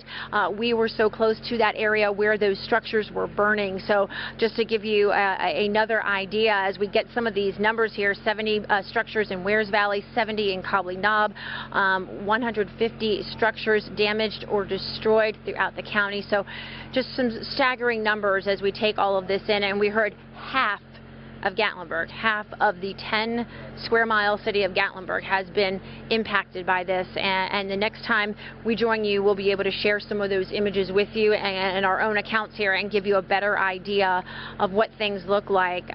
But for right now, I do want to go ahead and send it back into the studio. The Park Service is waiting to take us up into that area, and so we'll probably join you here again within the hour. All right, thank you, Kristen. And in a way, take it as a little bit of good news. If they're going to take the media up to give us some snapshots, give us a chance to see things, that means at least in some areas now they're getting things under control. There's a certain sense of safety that they're able to do that. We should note Mayor Madeline Rogero tweeting out and letting everyone know Knoxville residents wanting to help families displaced by the Gatlinburg fires or those needing services, they can call the city's 211 helpline. That's right. So if you want to reach out, that is a way you can do so from Knoxville. Also, the Red Cross monetary donations, 1-800-RED-CROSS, or text Red Cross to 90999 to make a $10 donation. And then you can also donate online. We've got that link for you on our website. Made it very easy for you to find. Just go to WATE.com. Now, we're also learning Kroger is joining in on the effort to help those impacted by the fires. Starting today, customers can make donations at all Middle and East Tennessee Kroger stores, as well as Northern Alabama and Southern Kentucky Kroger locations. Each donation is tax deductible and will contribute directly to Red Cross efforts to help. We're seeing so many groups come together right now, and as you just saw, it's just not Tennessee. You just mentioned Kentucky, Alabama coming in to help out. The 1-230th Assault Helicopter Battalion at McGee-Tyson Air Base, they are now flying missions today to help battle what's left of some of these wildfires, some of those hot areas that they're really trying to concentrate on. 3 Blackhawks, we understand, have flown to the Gatlinburg Airport. They're going to be operating out of the airport. 2 helicopters configured with drop water, so that's good. They're going to be going there right directly to fight some of those fires. Now, we should note another helicopter, a Lakota UH-72, is flying on from Nashville. It is equipped with communications gear as well as forward-looking infrared gear for search operations. Now, this is crucial to people who may not be able to call out for help, to reach 911 to say, hey, I'm stuck inside my home, I'm safe, or I need medical attention. This will help get them out. This will help get them out, definitely. They can go in there and help locate them. You know, when Mayor Larry Waters from Sevier County was speaking a little while ago, he said, you know, in the county, you're talking about 150 structures that were somehow damaged or destroyed. And the key is they want to go in there, take a look at a lot of these structures, and just make sure that there's nobody still inside there and try to find somebody. Maybe, you know, some of the homes may have been damaged. There could be someone still inside those homes. They need some assistance, so they're going to go in there and try to find them. Right now, that's one of the big things they're working on. We want to give you a timeline of how all this spread. I've been asking, how did this happen? You know, yesterday, you know, was one thing, and then this morning you wake up and you're like, what in the world? Over the weekend, we told you about how the fire erupted in the Great Smoky Mountains National Park, and then those strong gusts from last night pushed the flames from the chimney top fire onto private property. And as you heard the chief mentioning, Tirsa, during the press conference, he said, you know, the humidity dropped, the winds picked up, and one thing led to another. Trees started falling, hitting power lines. And yes, exactly. And, you know, it was just one of those things. Everything's kind of fell into place. Like you said, is the worst way to put it, but it's the perfect way. It's a horrible situation, but it was the perfect formula for this to happen. Hey, we are seeing another view of the wildfires in Gatlinburg from the sky, all thanks to Jeff Starnes. He is a pilot for United Airlines. He sent us this reported video of the smoke and fire from 36,000 feet above. I mean, yeah, watch this. He'll zoom in right here, and you can see where some of those fires were still, you know, blazing at that moment. You can kind of see, and the smoke starting to drift back over the ridge tops there. But pretty impressive. Really, our first look early this morning, once the sun was able to rise, our first look at how, you know, how those fires were and how it's starting to clear in some other areas as well. We do want to check in with Ken Weathers right now. Ken, we've been watching a lot of that video. We've been taking a look at talking about the drought as well. Kind of get us up to date weather-wise, where we're standing right now. What does all this mean? Yeah, guys, I mean, we've been talking about the drought all summer long, basically across our area, and we're still in that long-term drought, exceptional drought across the area, the highest category that we do have. That extends all the way up through Knoxville into the Gatlinburg, Sevierville area as well. Low humidity values, as you guys were talking about, and the winds as well. Now, here's a live look from McLeod Mountain. I've been watching this area right here at the bottom of the screen. Looks like a fire here as well. Again, this is in Campbell County, and we're kind of looking back towards the south and east. We'll kind of check on that if we can, but this is one of the Finger Lakes of Norris Lake here in the distance, and the mountains are actually in the background. You can't see them too well because of the cloud cover and the haze as well, but that's something I'll check on here in just a little bit. But let me show you, the winds are not too bad right now, which is good. Hopefully it gives them a little bit of an opportunity to kind of get things under control a little bit before the winds will start to pick up again later this evening. Wind gusts right now 18 in Tellico Plains, only 6 here at our station, and 9 currently in Maynardville, Rogersville at 5. 20-mile-per-hour wind gust at this hour here on the plateau in Crossville. So let's zoom in and watch what happens as we go through the day today. This is at 1 o'clock, so this is a forecast product. This is the possibility of what could happen, and these are wind gusts, not sustained winds, but gusts. So this is by 1 o'clock, showing 16-mile-per-hour wind gust in Gatlinburg, 22 in the Smokies. And this is about an elevation of about 3,500 feet, this reading here. So still relatively quiet through 4 o'clock in the afternoon, but watch what happens by 8 o'clock this evening. We start to see the winds increase as this storm system is moving closer to us. We've got gusts getting close to 30 miles per hour by 11 o'clock. They get stronger overnight, guys. We're talking winds gusting 30, maybe 35 miles per hour overnight. This is 2 o'clock in the morning. This is 5 o'clock in the morning. Winds are still gusting 25, 30 miles per hour. So again, this could be problematic as we go overnight into early tomorrow morning. So most of the daylight hours look to be okay, but it's overnight tonight we're going to see the gusty winds. We actually have a high wind watch still posted for the higher elevations of the Smokies. Does not include the Gatlinburg area, so we're not expecting to see winds quite to this extent of 60 miles per hour, but as I showed you, maybe some 30 to 40 mile per hour winds. I want to show you this. This is kind of a neat product that the Weather Service has, and it may be a little difficult to see, but this would be the timing at 11 o'clock. This would be the smoke plume area. So here's Knoxville here, right through here, and this is some of the smoke being forecast as we go through the day. I'm going to step through this. That would be noon, this would be 1 o'clock, and this would be 3 o'clock. So again, it's taking a lot of this and pushing it further over into the Carolinas. So we'll keep an eye to see if that actually does happen. It would be nice to get some of the smoke out of here again, help with the air quality a bit. Now we do have the clouds that are breaking up across our area, and I do expect to see a lot of sunshine as we go through the afternoon. Again, maybe not the best case scenario, seeing the sunshine out, drying things out a bit. Here's another thing we have to watch for later tonight. Notice this area in yellow. There's a slight risk for severe thunderstorms for Middle Tennessee, enhanced or slightly higher risk across northwest Alabama, southern Middle Tennessee, and most of Mississippi. This is with the storm system coming through tonight. So yes, we could see some strong winds, maybe some wind damage producing thunderstorms across the plateau as we go later this evening. Opportunities a little lower as you work your way eastward into the valley and over into the Smokies as well, but just something we need to keep an eye on. So let's kind of step through this and we can show you. It's going to be quiet through the evening hours. This is 6 o'clock, this is 9 o'clock, and then notice the scattered showers will start to return by 11 o'clock. So we'll go back under our weather aware day later this afternoon with the opportunity of these showers coming through. So still most of the daylight hours, it's going to be dry today. It's later tonight that we see the rain opportunities move through. Here's 1 o'clock in the morning. And there comes the line of showers and storms sliding through from 4 o'clock in the morning on through 7 a.m. So it may be several more hours before we see some wet weather make their way into the Smokies to help with the fire situation. So 7 o'clock in the morning, advance this to 10 a.m., we see the showers starting to move through. So for the higher elevation areas that have seen the fires, it may be a little later tonight into tomorrow before you see some relief thanks to the rainfall moving through.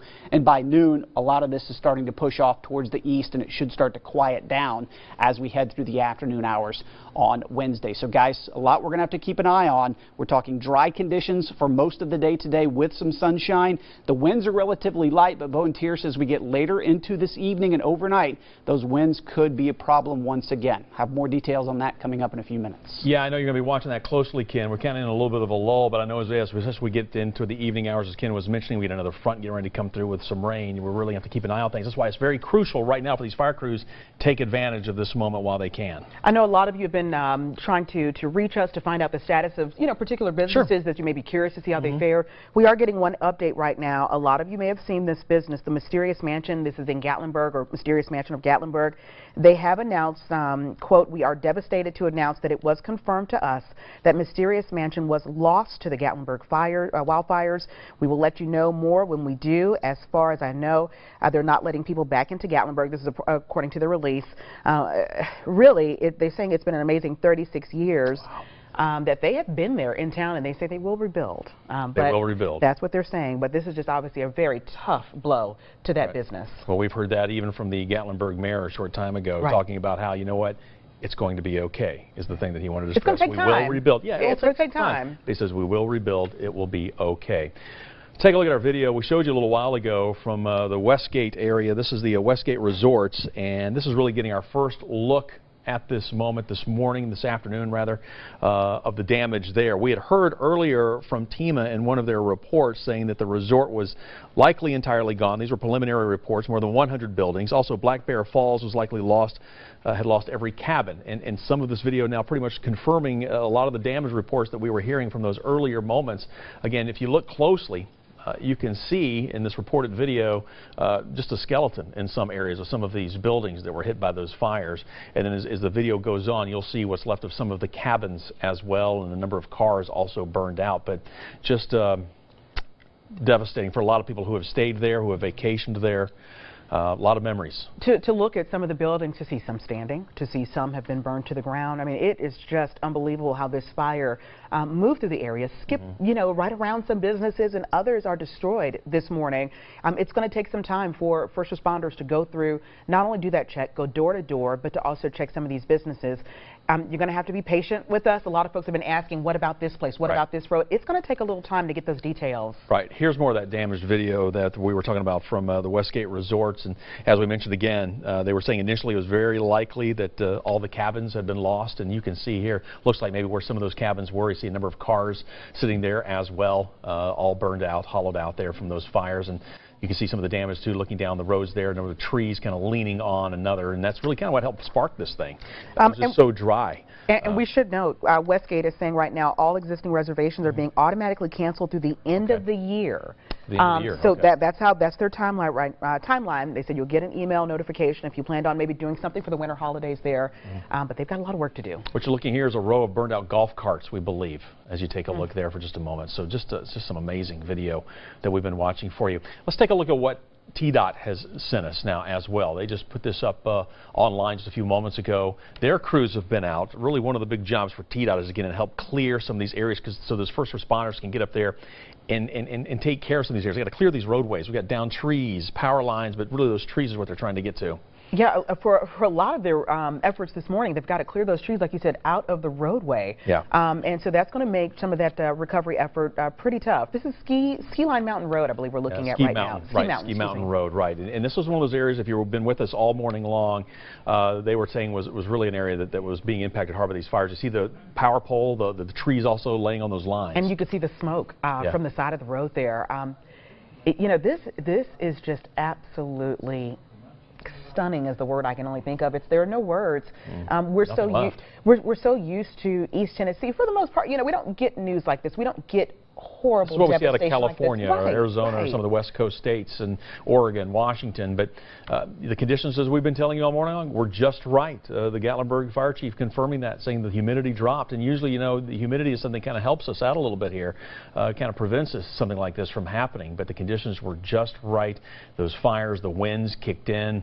You saw the downed trees on some of the lines just a moment ago when you looked at this TDOT video. But, you know, those TDOT crews, you know, best of luck to them. You know, we appreciate what they're doing too, trying to get in there, open up some of these roadways. You heard Kristen Farley talking a short time ago. Now members of the media, we're actually getting to take our cameras up in there right now to get you an idea of how things are shaping up. Now this is Ober-Gatlinburg, and a different scene here.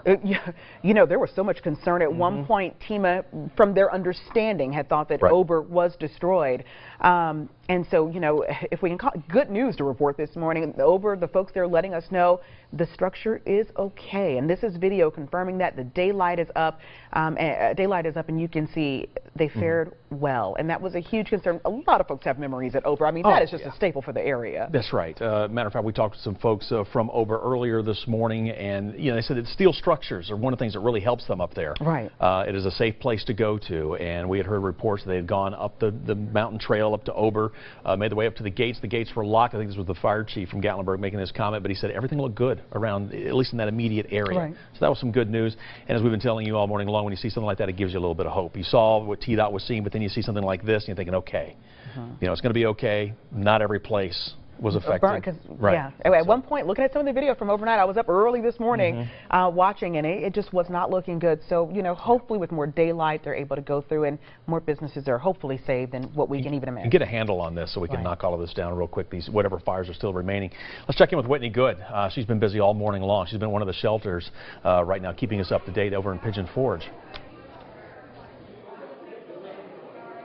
Hey, Bo and Tirsa, yeah, I'm still here at the LeConte Event Center. It's been a shelter since last night, since they started evacuating Gatlinburg. And I have to tell you, people are watching. They're standing over there watching as we're airing these pictures and these videos, because that is the only way that they're getting to see or potentially see what is left of their neighborhoods. And a lot of people gathered around the TV over there just holding each other and crying, and it's really heartbreaking to be here. I mean, it's hard to watch these people see what's left of their neighborhoods and their town and our town, and it's devastating. But on the plus side, there are other people throughout this county who are chipping in to do what they can to help everyone out. They're coming to these shelters and dropping off anything that you can imagine: food, water, toys, diapers, really anything, and they just keep pouring in. I'm trying to get one of them to speak with them here in just a few minutes, but they're also busy just bringing all of this stuff in, and that is the good thing that's come out of all of this, is to see all of these people come together and chip in to help each other out. And that's what people here at this shelter keep telling me, is that when times are rough, that's what this county does, and it's true, and it's good to see. But like I said, on the other hand, you know, people still have a lot of questions. They're still trying to figure out what's left of their homes, and it's really hard to see them go through this entire day and not have any answers for that. So hopefully we can find out more soon, and hopefully we can keep you guys updated as well. For now, we'll send it back to you, Bo and Tirsa. All right, thank you, Whitney. You see a lot of activity behind her there. You know, we've been telling you all the facilities in the Smokies closed right now due to the dangerous situation going on in the national park. Not only the wildfire, but also a number of downed trees in the area. Well, park rangers sharing this photo with us, showing crews working to clear the debris. You know, we can't say thank you enough to these crews for going out there, risking their lives so that we can get this situation under control. Well, a lot of them also realizing they're out there battling these fires, knowing that their homes are in danger, or may have been lost, you know, but they have a job to do, and so we appreciate what they're doing.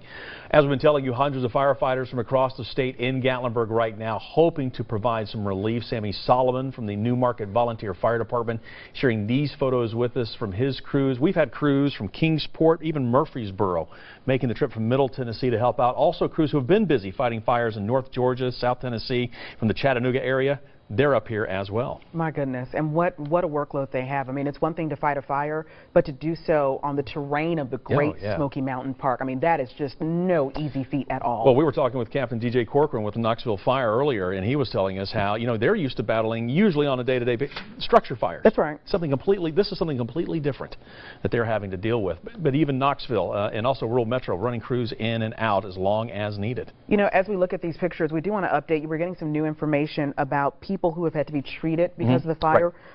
We are learning this moment. UT Medical Center has received 10 patients, all due to the fire, ranging from minor injuries to critical injuries.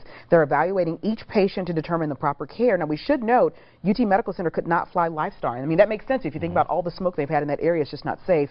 So 3 flight crews went to LeConte Medical Center to assist medical staff at that hospital. So they were taking their personnel and, you know, bringing it to where it's needed. Where it's needed, sure. But we do have, you know, some folks that are in critical injuries. We also have the update out of Vandy, 3 critical at Vandy in the burn center. Yeah, we're taking them to the burn center there overnight. And one other we had heard was staying here in Knoxville to be treated. Yeah, because during the press conference they were talking about, at least out of Gatlinburg, they had transported 12 patients out of the Gatlinburg area. But you're saying now 10 of those of those 12, 10 of those, from what we understand, may have been taken now over to UT Medical Center. Okay, all right. Well, TDOT crews, we've been telling you on site. We showed you some of their videos just a moment ago, and right now they are out there. Their crews have been busy assisting really in the cleanup and clearing of the debris off the roadway. And during that press conference we heard at 11 o'clock, they said this is one of the big things they got to take care of right now. You know, had a number of things on their list. One of the big ones was clear the roads. That's right, and you see those trucks out there. They've got the equipment set up, and they are ready to push some of those heavy trees out the way. They've got basically snow plows on, is what it looks like, doesn't it? That's right. They're going to push that out. So. Now, we should note, just in the last 5 minutes, FEMA has now authorized federal funds to help battle the Tennessee wildfire. And this is good news for our area. This really helps out. This authorization makes FEMA grant funding available to reimburse 75% of the eligible firefighting costs. That includes the cost for labor, equipment, even emergency work such as evacuations and sheltering, police barricading, the list goes on. Yeah, we were talking to Rural Metro, and they had mentioned, you know, that these 12-hour shifts. Now, when we say that, it doesn't necessarily mean they're right there on the front line for 12 hours, but they're away from the base. And so there's a lot that needs to go into all this, and that's a high cost as well that these fires bring about. So, and as you mentioned, that all goes all the way back to traffic control also. Now, we haven't heard an exact account from our local agencies about just how much the fire itself has destroyed as far as the park system is concerned, but FEMA says it has grown to more than 500 acres, and that number could grow. Well, you've been hearing us talk all about the destruction in Gatlinburg. Trevor Cates sending us a photo, some pictures of the Westgate check-in building. Take a look at this, and you can see the aftermath of the fire. If you've ever seen Westgate, big, beautiful structure in that area, and to see this is what it's reduced to, down to the framework. Right. And we were mentioning, you know, it sounds like the bulk of their cabins are gone. Right. A number of the structures we saw in some video earlier down to more like a skeleton, as you're seeing right here. And you even mentioned that they have basically refunding or canceling all reservations through the end of the year. The end of the year. So if you had holiday plans there, maybe having family come up, you know, to celebrate the Christmas time, at this point, it's just a no-go. And I think that goes without saying, seeing their structure damage there. Well, the Gatlinburg Fire Chief saying this is a, quote, fire for the history books, and you can see why. Thanks to this reported photo from Chris Higgins. This has been shared so much on social media, and all it's I hate to say beauty, to see the fire, to know that there is just so much that is going to be lost as a result of this fire is absolutely just breathtaking. Again, now the sun is up. We're finally starting to see some of the damage. We've had a little rain. That helps a little bit. But if we can just get the wind to go away, that would be fantastic to just kind of get some of this out of here. Also, THP releasing these photos, you can see first responders helping people displaced by the fire. The group of people walking down the road with embers and flames surrounding the group. You can see they're coming in to assist right now to help those folks. What's interesting here, if you take a real close look at some of those pictures, one trooper even helping to pull someone's luggage. Look at that. With them as well. You can see them right there in the back.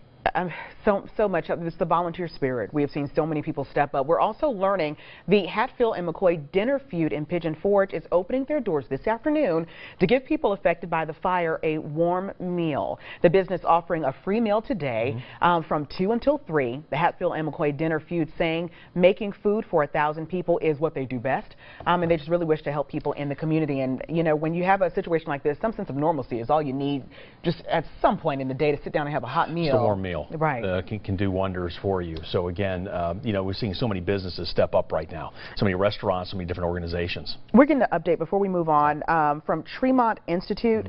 They are just letting us know that last night, just out of caution, they did have to evacuate students, teachers, and staff from the campus at the Townsend side of the Great Smoky Mountains Park. With the assistance of the Park Service, they had about 89 students and 12 adults that were driven by bus to a Maryville church designated as a Red Cross shelter. So they are okay this morning. They were able to get out. Well out of the way, which is good. In fact, they're saying the evacuation itself was orderly with all people accounted for, and that's huge. Now, after arriving at the shelter, the visiting students and teachers were picked up by buses from their school district and taken home. So they are all fine this morning. And really, they just want to say thank you to the Park Service this morning for everything that they did. There was no immediate danger of fire at Tremont, so good news there. But just out of caution, when you're dealing with students, you know, you just want to make sure that you're doing the best thing you can to get them out of harm's way. Oh, definitely. And it looks like they did. You said they were able to get them to Maryville. So that is fantastic. All right, we want to go back over to Ken Weathers right now over in the Storm Center, kind of watching. Ken, I know a lot of people, you know, we saw those wind gusts last night, and that played a huge factor. It's calmed down a little bit, but I'm understanding is it starting to pick back up, or how are we looking right now? I think as we go later this evening, we're going to see these winds really start to return, Bo and Tier. So it's pretty quiet now, which is good. Maybe it gives them a little bit of a handle to get some of the fires that haven't yet been contained. But notice the wind already starting to pick up on the plateau. These are wind gusts, so not sustained. But you know what a gust is. You're driving down the road, you feel that gust of wind come through. That's kind of what these are. So these are the highest winds being reported in a 1-minute interval. That's basically all that a wind gust is. So 20-mile-per-hour wind gust in Crossville. Let's focus in on the mountains, though. This is what we're talking about as we go through the afternoon. Notice from 1 o'clock through about 4 o'clock this afternoon, not bad. We're talking wind gust only at about 10 to 15 miles per hour. I say only because last night, of course, we had 50, 60-plus mile-per-hour winds and greater. Watch those as we go later into tonight. This is by 8 p.m. Foothills locations near Sevierville, not bad at all. Much the same over towards Knoxville, but we're seeing the higher elevation winds really start to increase, and they get stronger overnight tonight as this cold front gets closer to our area. So from 11 o'clock tonight, winds gusting 29 there in the Smokies, 31 in the Smokies, 34 in Tremont. This is by 2 a.m. and they just keep getting stronger as we go through the night tonight. So by 5 a.m., still seeing those 25 to 35 mile per hour wind gusts across the area on into tomorrow morning as well.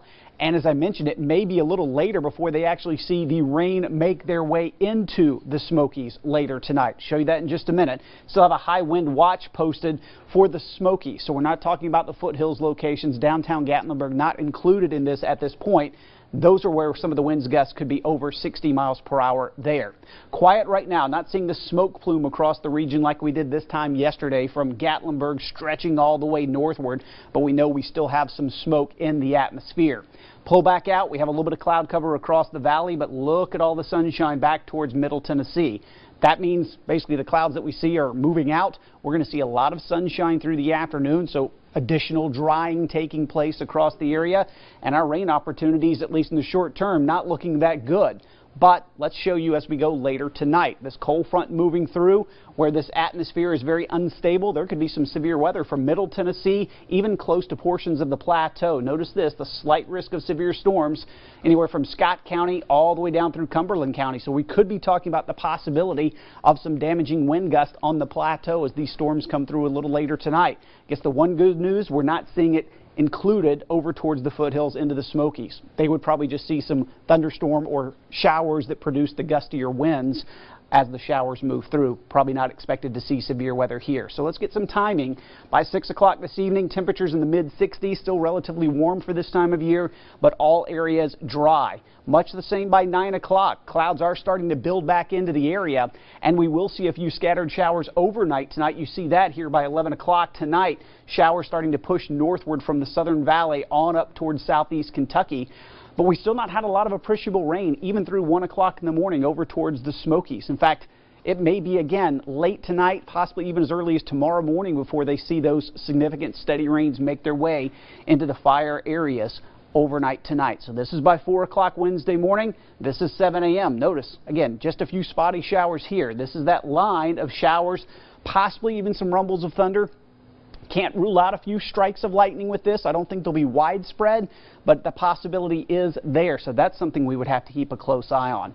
Finally, the showers are making their way into the area from mid-morning tomorrow on through at least lunchtime into the Smokies, continuing to see the opportunities for rain through lunchtime, and should start to see that taper off probably by early to mid-afternoon into the Smokies on our Wednesday. Let me show you the rainfall amounts, though, as we go through the next several hours into tomorrow. So between now and midnight, not much rain expected. Maybe some better opportunities, as I mentioned, west of Knoxville, but watch overnight into tomorrow morning. We're seeing still not much in the way of rainfall through sunup. It's after that, tomorrow, mid-morning through mid-afternoon, where we have the best opportunities of rainfall. And this would be great if this actually pans out. We could be seeing some 3/4 inch to near 1 inch amounts of rainfall back across the fire-burned areas. And then we're talking about 1 inch plus, maybe some 2 inch amounts across portions of the plateau as we go through the day on Wednesday. So again, here's what we're looking like over the next several hours. Dry through at least 10 o'clock. Spotty shower storm chances here in the valley between 10 and midnight. By far, the better opportunity for rainfall across the burn areas is going to be actually overnight tonight into early tomorrow morning. I want to show you the 7-day forecast. I've got that updated as well. Dry weather coming up for Thursday and Friday, but very unsettled through the weekend, and this is probably very good news. Slight chance of showers on Saturday. More likely, we're going to be seeing some scattered showers Sunday into Monday. Doesn't look like a lot of wind with this system. This looks like those slow, steady soaking kinds of rain opportunities and cooler weather as well with temperatures, guys, only in the 50s. This is exactly what we need. But again, we need to watch over the next several hours when we have dry conditions, not much opportunity for rain. Thankfully, we don't have any strong winds in the short term, but later tonight, as I showed you, the gustier winds pick up, and we may not see appreciable rainfall where the fire areas are until sometime tomorrow morning, guys. You'll be watching it closely Right. for us. Ken, you know, it's interesting, Ken's talking about those wind gusts. I know this morning, Kristen Farley was showing us, she was at the Rocky Mountain Sports Complex, and how just the strong gusts there. This had nothing to do with the fire, but how it had damaged all kinds of, you know, the bleachers. And they Right. picked up these metal bleachers and it flipped them over. That just kind of gives you an idea of how strong some of these wind gusts were overnight that helped spread this fire. Very, very strong. We should note, you know, we were talking about just how fast this all moved, and a lot of folks had to, you know, get out of the area so quickly. A lot of folks have been very concerned about animals and their safety. We're getting word that the Sevier County Humane Society has safely evacuated all the animals from their county shelter. They are safe. We should note they have also organized an emergency shelter for pets of families displaced by the wildfires. That emergency shelter is located at the Sevier County Fairgrounds. That's off of Old Knoxville Highway, 754 Old Knoxville Highway, and that is in Sevierville. Yeah, matter of fact, they've organized an emergency shelter with the assistance from Brother Wolf Animal Rescue out of Asheville, North Carolina, and the Humane Society of the Tennessee Valley. We're going to have staff, they say they're going to have staff and volunteers on site, really around the clock to receive and care for animals as they come in. And that's something a lot of people sometimes forget about. We've seen a lot of donation sites right now asking for whether it be crates or really pet food. Right. Also, for those people that were displaced with their pets, or for those places like this, are going to need extra pet food because they have so many animals coming in right now. This is such a reminder, a very stern reminder of when you come up with your emergency plans for your home. Our storm team is always talking about emergency plans when it comes to severe weather. Your pet also needs a go bag as well. You grab your stuff, you grab their emergency kit, and then you know, hopefully all make it out safely and get out of harm's way. I'll show you some new video coming in right now. We showed you some earlier from TDOT. This is new video right now that they're posting. This is right downtown Gatlinburg. And we saw in the press conference, or we heard rather, that downtown was intact, and this is just reiterating what we heard, and this is a great sight, to be honest with you. It absolutely is, but keep in mind, while we're getting this video of them driving down the street, this roadway is closed. Don't think you can go out and snap photos right now. This is not the time to do that, and they're not going to let you through. But again, this is a look at downtown Gatlinburg, as we mentioned, intact, driving right through the heart of the city right now. But you know, there's 10 square miles to Gatlinburg. Half, though, we understand, were about damaged. Were damaged in some capacity. So not all of downtown is because at one point, that was the thought, that downtown, you know, what are we going to do? A lot of concerns. We saw photos from as near as the aquarium, and we should note the aquarium appears to be fine this morning. But there were pictures and all the animals inside. But we saw some pictures last night from the aquarium, just looking across the roadway and up into the hills there, into the mountains, that you could see the fire just right there. Too close for comfort. Oh, very much so. Very much. You know, earlier we showed you some video from the Westgate Resort there, and it was from our reported viewer, Hector Molina. He drove down that area, giving us our first daylight look at Westgate, and he joins us right now on the phone. And Hector, first, where are you right now?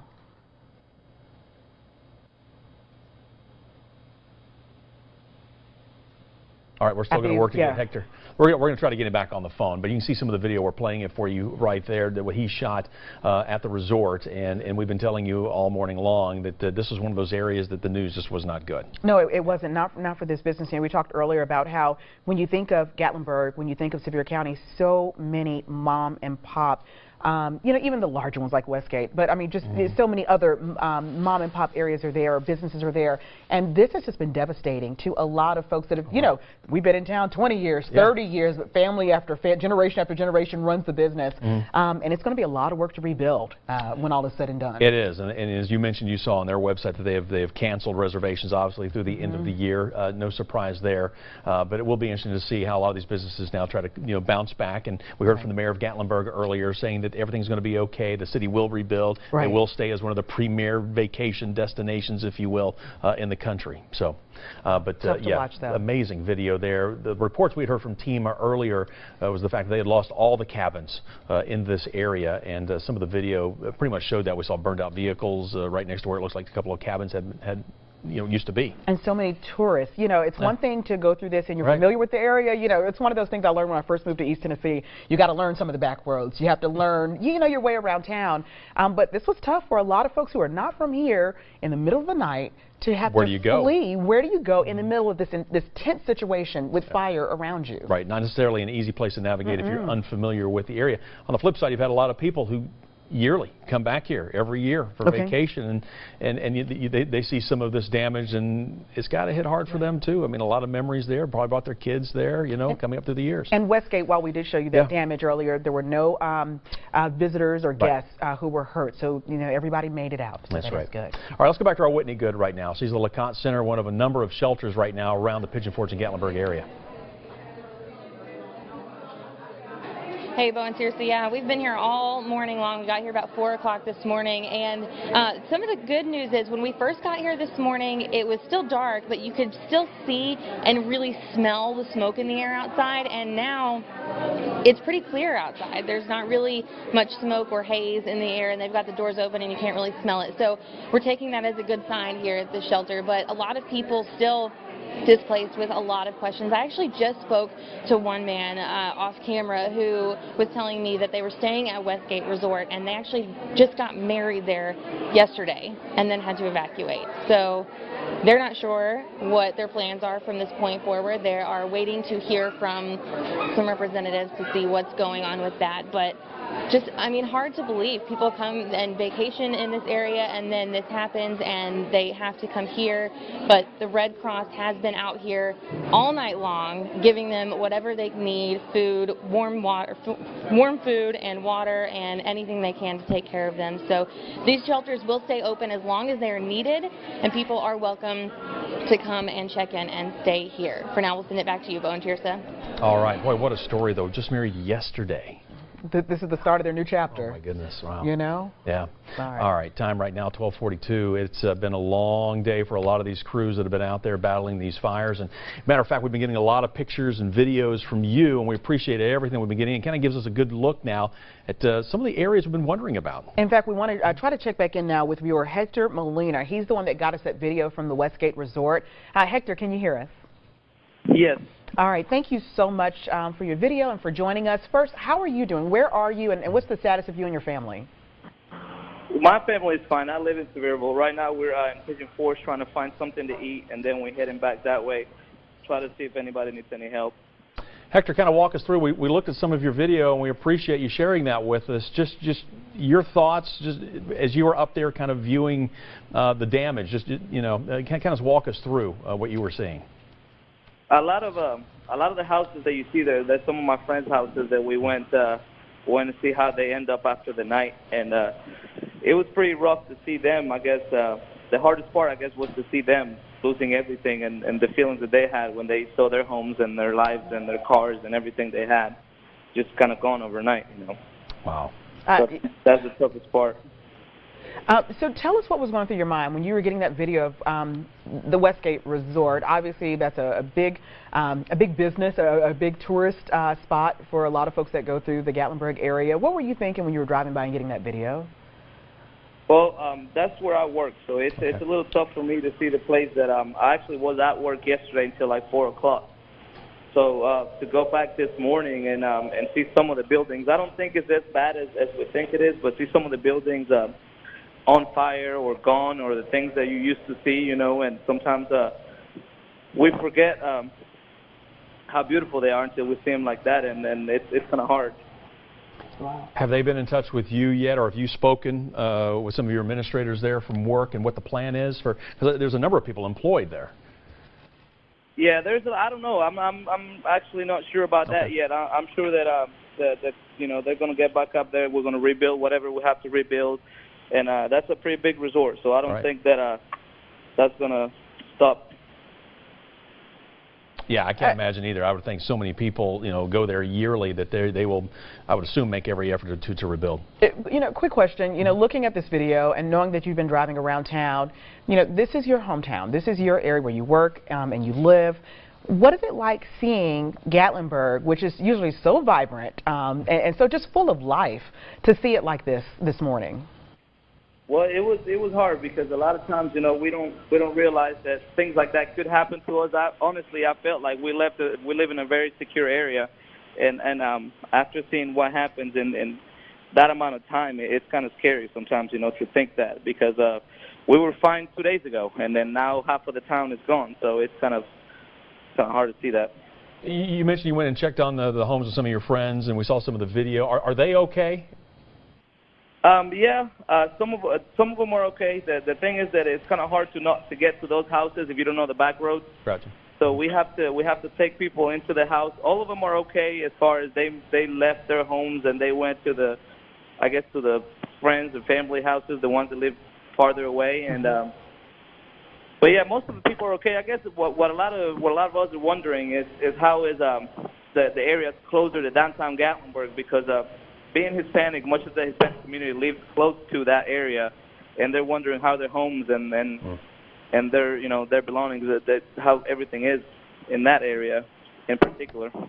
Well, hopefully over the day, over the next 24 hours, we can get some answers for you and your friends and your family.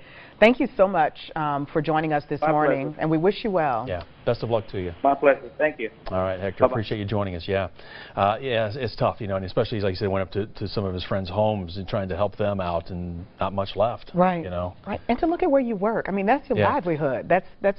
Whitney Good had talked to someone who had stopped at the shelter there at the LeConte Center, and they said, they were talking about, when they were evacuating last night and how long it took them to get out and get down the spur, but they also were talking about, kind of what's going through your mind. They're like, well, do we have a home? Do we have a job? Right. Because a number of businesses were threatened. What if both are gone? For some folks there, what if both are gone? What do you do? What help is out there for you? And I know one of the things at the shelter, the Red Cross, obviously they're working to try to help these folks and try to help them at least kind of get back on that path somehow. So, yeah. All right.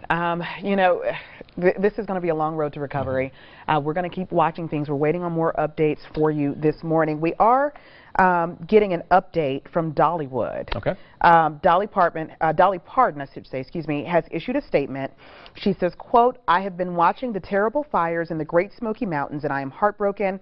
I am praying for all of the families affected by the fire and the firefighters who are working so hard to keep everyone safe.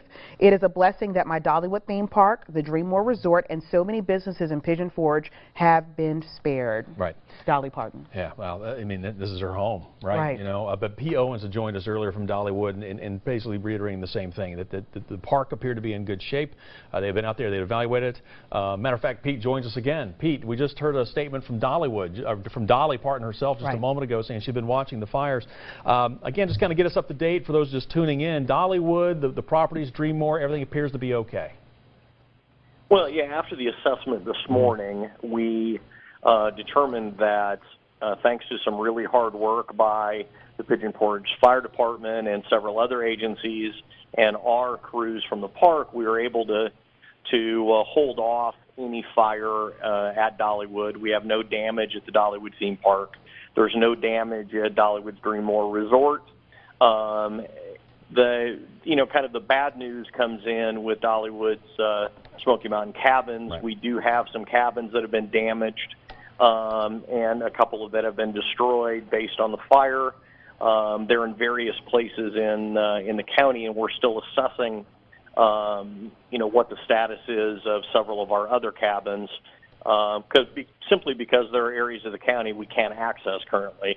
But we'll be doing that, and all in all, as Dolly said, it's a blessing that we've been spared to this point. Pete, last time we talked to you, I know, and correct me if I'm wrong, I think you said there were about 3,500 employees. Yes, as far there as are. And you were still trying. There were still some of your still working to get in touch with. Any progress on some of those folks, or make sure everybody's okay? Yeah, certainly. We our leaders in our different divisions have been reaching out to their teams to check on the status of our hosts and their families to see how they're doing. We have had a couple of employees that I'm aware of whose homes were destroyed in the fire, and we're working to help them, as well as other hosts that we have that were affected by the situation over the last 24 hours. And again, I know you said Dollywood was closed anyhow today, but the plan is to be closed again tomorrow, and then you're kind of on a wait and see to kind of see how things develop, and the word as far as from, I guess, from the city and from those fire crews, and whether or not you open a couple days down the road. Yeah, correct. We're assessing that now. Mm-hmm. And we should make a decision by this afternoon as to when we're going to reopen. Obviously, it's great news that there wasn't any damage related to fire on the park, which would make it easier for us to be able to open as soon as we can. Is there anything anyone needs to know if they had tickets or reservations for today, or is there anything moving forward on the business side for folks that may be in town or have plans to go there? Well, I mean, Dollywood's Dreamore Resort or Dollywood Smoky Mountain Cabins, anyone that has reservations for either of those properties, they need to contact us. We'll tell them what the status is of their reservation. Dollywood Dreamore Resort is going to be open to registered guests or those guests that have reservations tonight and through the weekend. We're also assisting firefighters and some other first responders and providing an area of respite for them while they're working on the fires. But Dollywood Smoky Mountain Cabins right now that's an area that's a little bit in flux, and we'd like to talk to those folks that have reservations with us. Okay. Pete, we appreciate you checking in with us. I know a lot of people have been asking the latest on Dollywood and the parks there, as well as the Dreamore. So I appreciate you taking some time, getting us up to date, and the best to you and all the employees over there. It's my pleasure. Thank you very much. All right, Pete Owens from Dollywood joining us right now. It's again some good news except for the cabins. They're still working to kind of assess the situation there. I know at one point there was some questions about how Dollywood was doing. You know, of course the fires were kind of close. Right. But it looks like it just didn't make contact with the buildings. Right, and the good news is it looks like they were able to get, and we talked to Pete earlier, and we talked to some other folks with the Eagle Foundation as well.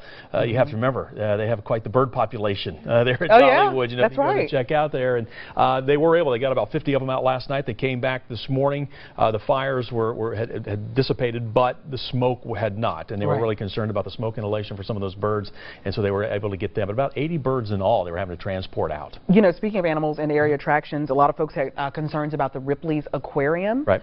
We are getting an update from them. They're saying for the safety of our employees and guests, all of our attractions will remain closed until the evacuation has been lifted.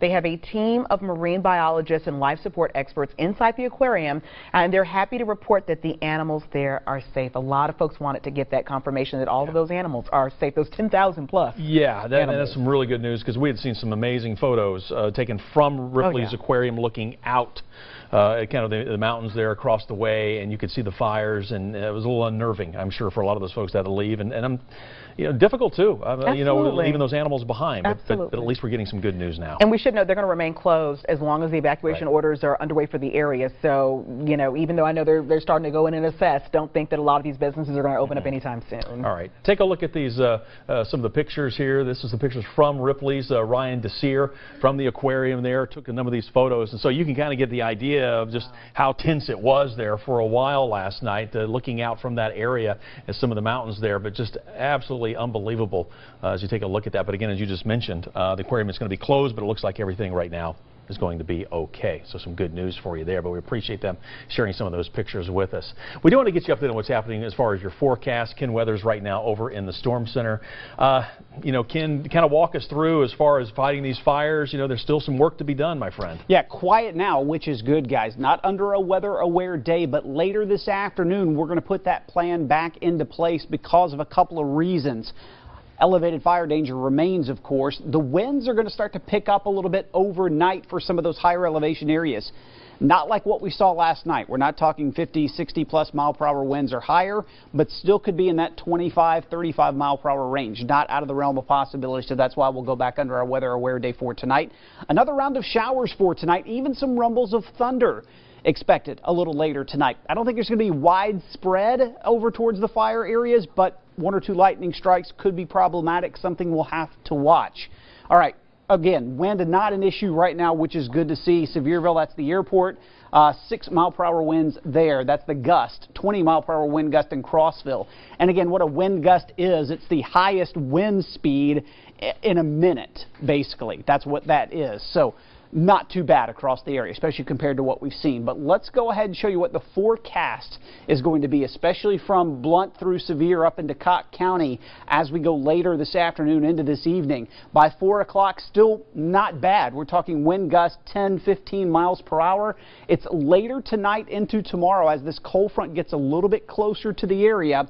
we're going to see the winds start to increase. This is 8 o'clock this evening. We've got winds gusting 20, 25, getting close to 30 miles per hour by the time we get to 11 o'clock. So during the daylight hours, wind doesn't look too bad in these areas. It's going to be after sunset that the winds will really start to pick up, and they're going to stay gusty overnight as well. This is 2 o'clock in the morning. We've got winds gusting 30, 35 miles per hour, and those will continue to be that way all the way through the morning hours. This is 5 a.m. and 7 a.m. on Wednesday. And I really still think even at that point, we haven't seen appreciable rains in these areas. I'll get to that in just a minute as well. The only advisories we have, kind of in this gold color, it's the higher peaks of the Smokies.